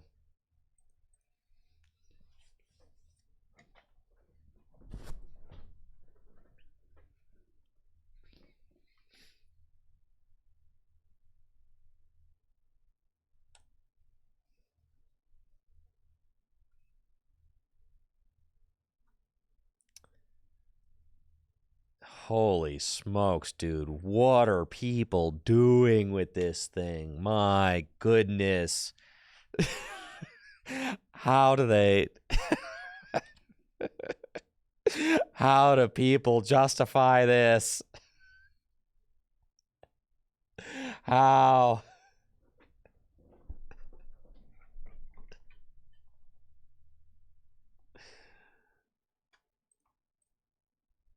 All right, you're saying there's a chance. Let's go, baby. We're up against Gardevoir. Don't worry, I don't need any of those cards. Yeah, none of those look good. I don't need any of those. That's fine. That is totally okay. Oh, yeah. I am the GOAT for real. Let's go, baby. Get me two of them guys. And then, God knows I'm not going to find an era to this game, so we might as well start stopping. Oh, yeah. I found an era. Found an era. Let's go. Okay. The lightning's in the deck? Oh, yeah. They are cooked. You are cooked. Oh, yeah. I've only got one Irida in this deck, and I'm still going to win.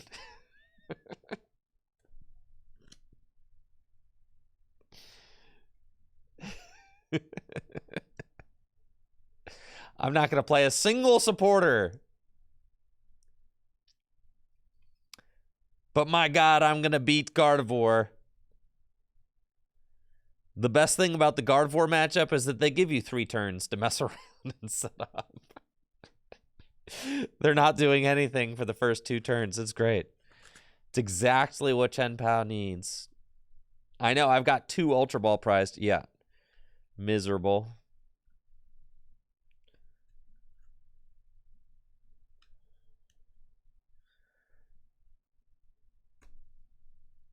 This is fine. Just had 2 rare candies. Iono to the bottom of the deck. That's cool. That's cool. Here's my lightning. Found that.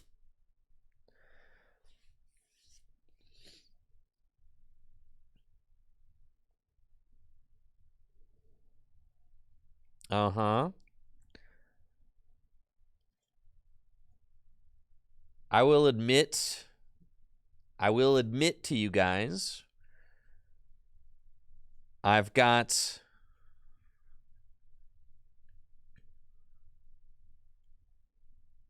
one copy of Cryptomaniac's Deciphering in my post-rotation Bax Caliber deck. One copy as a treat, okay?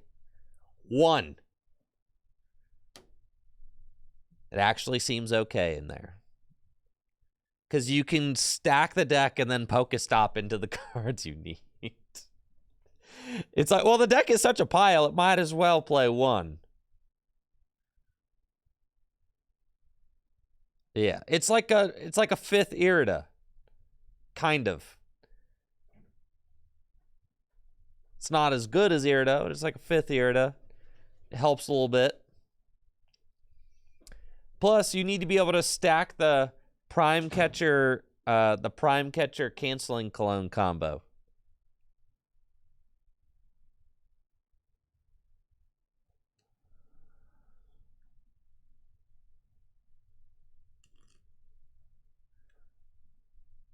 You just need extra ways to give you the the Prime Catcher canceling Cologne combination.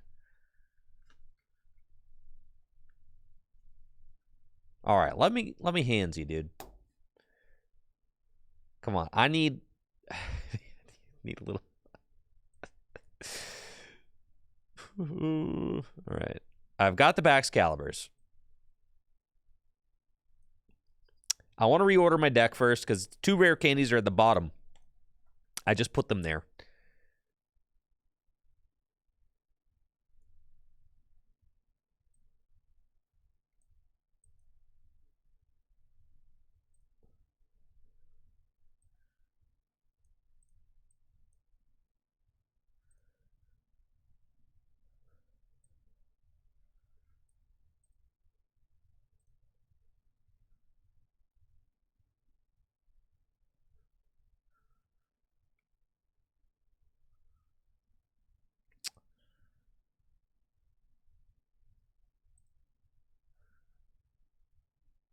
Okay, I feel like you want to draw first and then stop.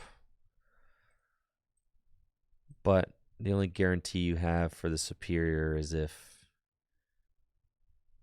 you...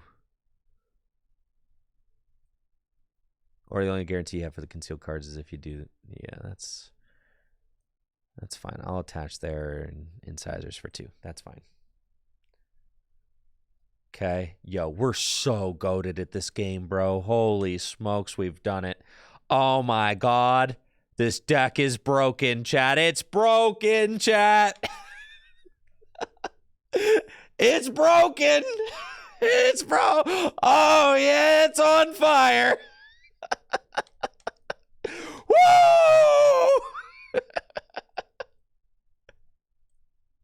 Oh, yeah, I did it.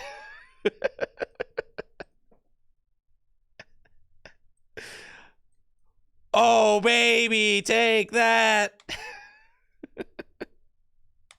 Amp you very much, Greninja.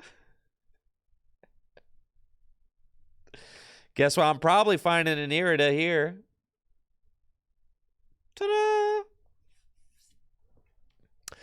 That's right. I got the turn 2 amp you very much without playing a supporter. That's how broken Chen Pao is.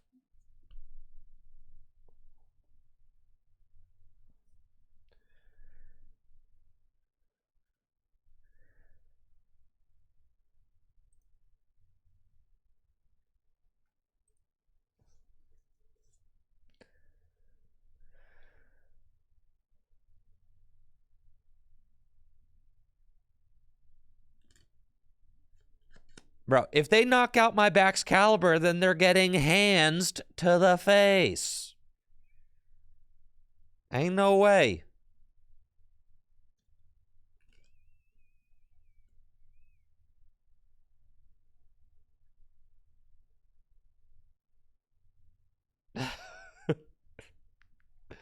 Yeah, we're going full throttle Iron Hands.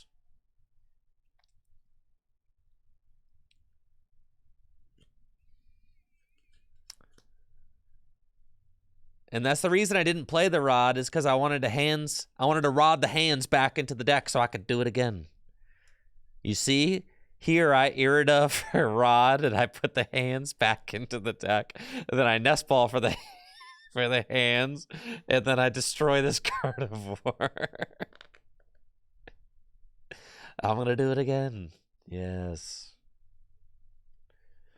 Any GLC content this week? I gotta see. Gotta see. I've got Jesse. I've only looked ahead to Wednesday so far. I've got Jesse for tomorrow. That's what I've got. Jesse lined up post rotation standard tomorrow. If they countercatcher the Bibarel, then I hands them for 2 more prizes. Oh, plus tail. Ah.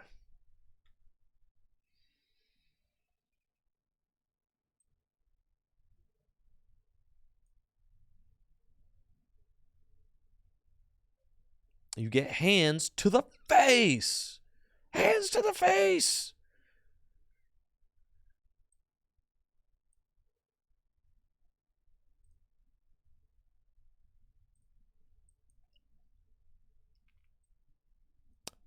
Irida for rod. It's just going to be a rod. And then we're going to put the hands and the caliber. Not you. 1 water back into the deck. I do need a pivot. Trust, we'll find the pivot.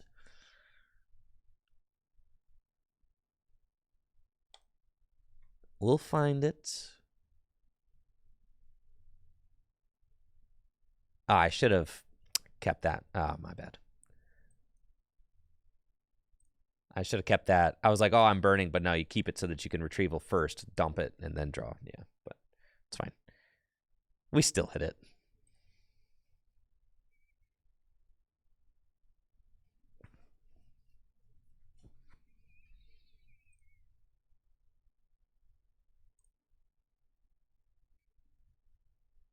Oh, baby.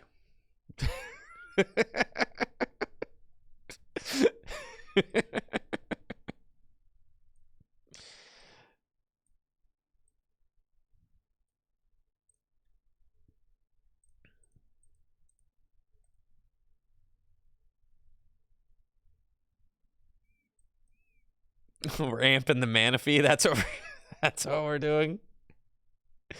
I think it might as well be Manaphy, I guess, right? Yeah.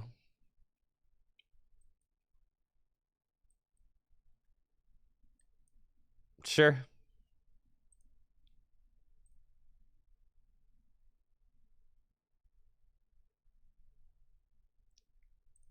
Come on, Chen Pao, come on.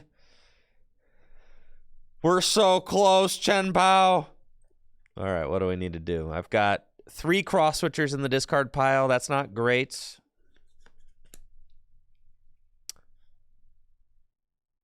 So I need to win by producing 1 final Iron Hand. That's what I have to do. I have to Iron Hand again. Unless they don't bench Manaphy. I'm expecting them to go Rod Manaphy, obviously.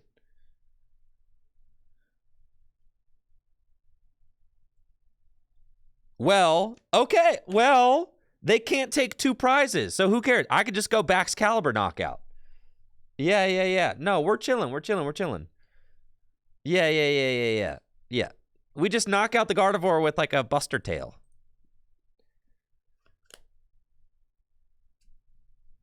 And then we finish the game off in stunning fashion. Yeah, I forgot. I don't have any liabilities on board. This is great.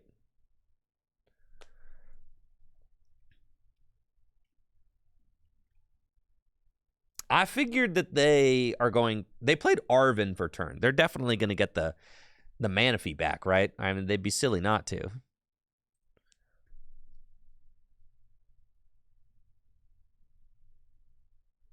Yeah, there's the rod right there. They put the Manaphy back. They put it on the bench. Okay. See, just the Manaphy. It's all I wanted. Artisan, go get the Manaphy. Sure. Dang, Chen Pao having...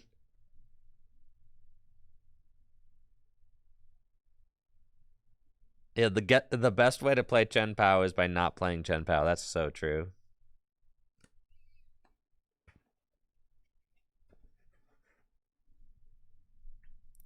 Okay.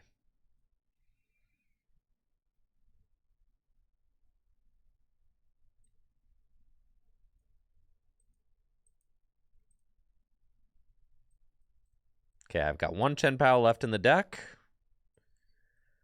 I've got a rod left. 3 superiors. Oh, we got all the gas we need, dude. This game is over. We are chilling. Iono.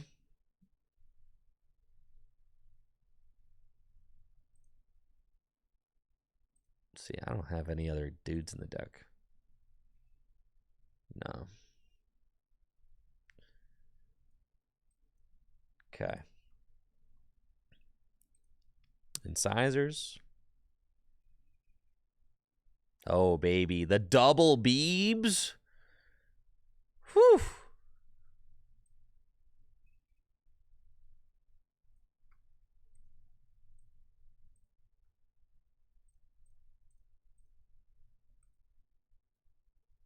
Hope they don't run Devolution.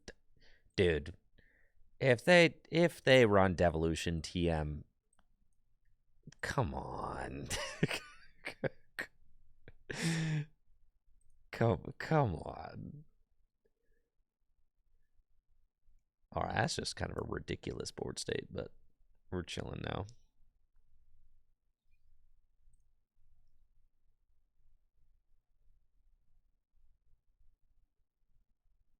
Are we Buster Tail?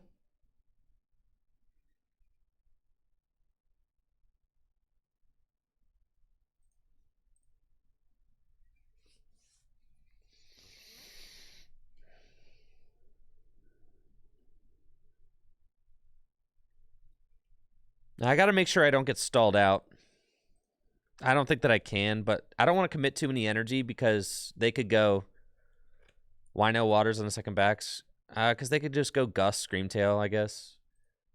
I only got 1 energy in the discard pile.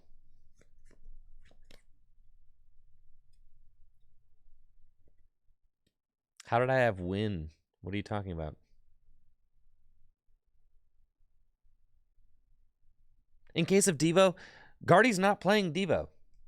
There's only 1 cross switcher in my deck. No.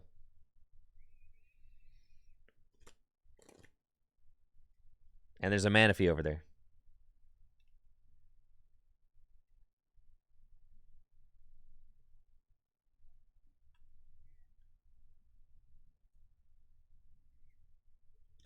Do you see why we don't want to commit the extra energy, though? Because this is exactly what their win condition is. I told you guys. Their win condition is to stall me out. So why would I take all of my energy? You know what I'm... Yeah, that's literally... Their win condition is to do this. So I have to, like, make sure that I've got energy that I could put on Bibarel to retreat.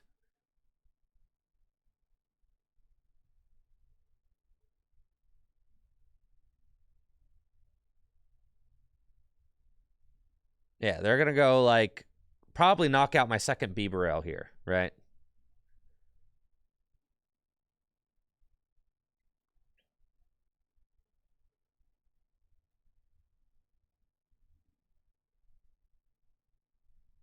Excuse me.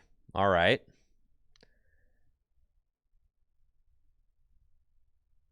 Now I just don't know what they're doing. I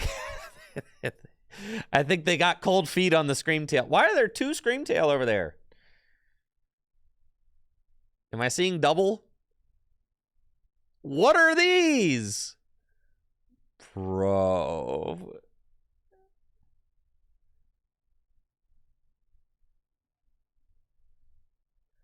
They just want to show me that their Screamtails are really big.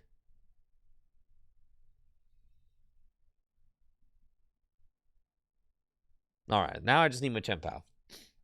That just makes my life so much easier, but it's cool.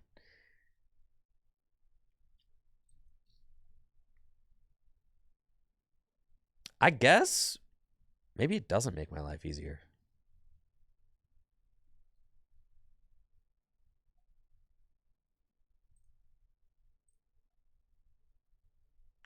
Well, I need to find my Chien-Pao, so I need to find either Irida or Ultra Ball.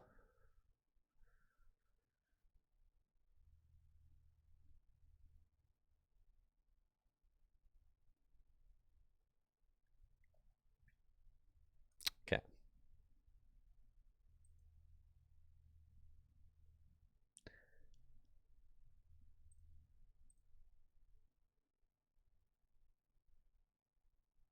Okay.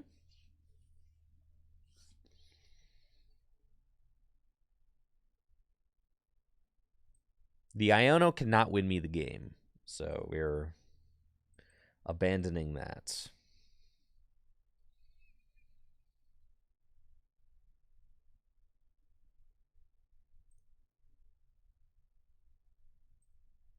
Rodmore Pals. That's true. Yeah, I want to do that.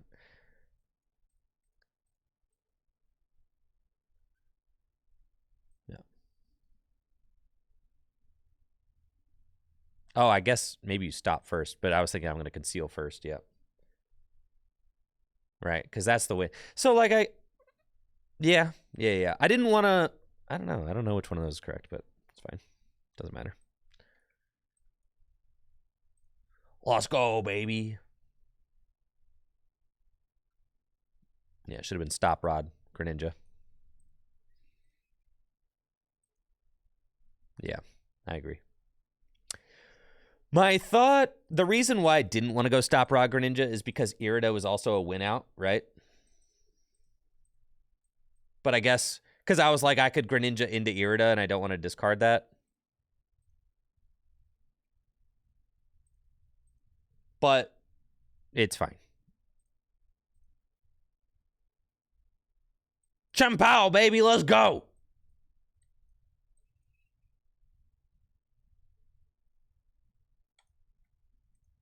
$480 damage. Chien-Pao provides broken deck. Beats Gardevoir.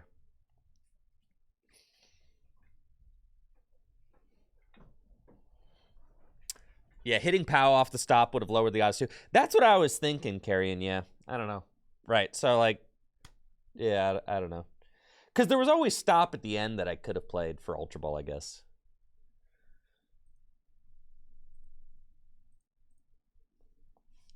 All right, so here's the deal. I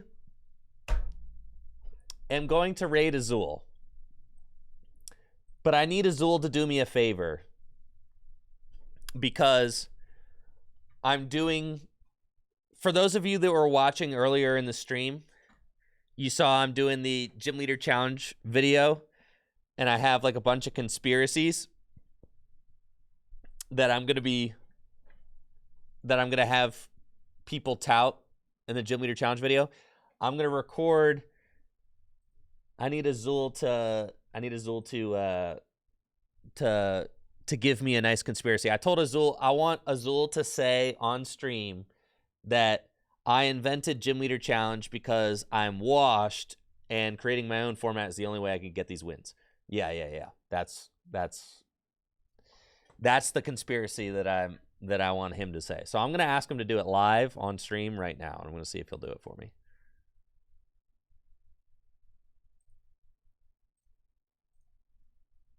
Shouldn't be too hard. Should be very easy.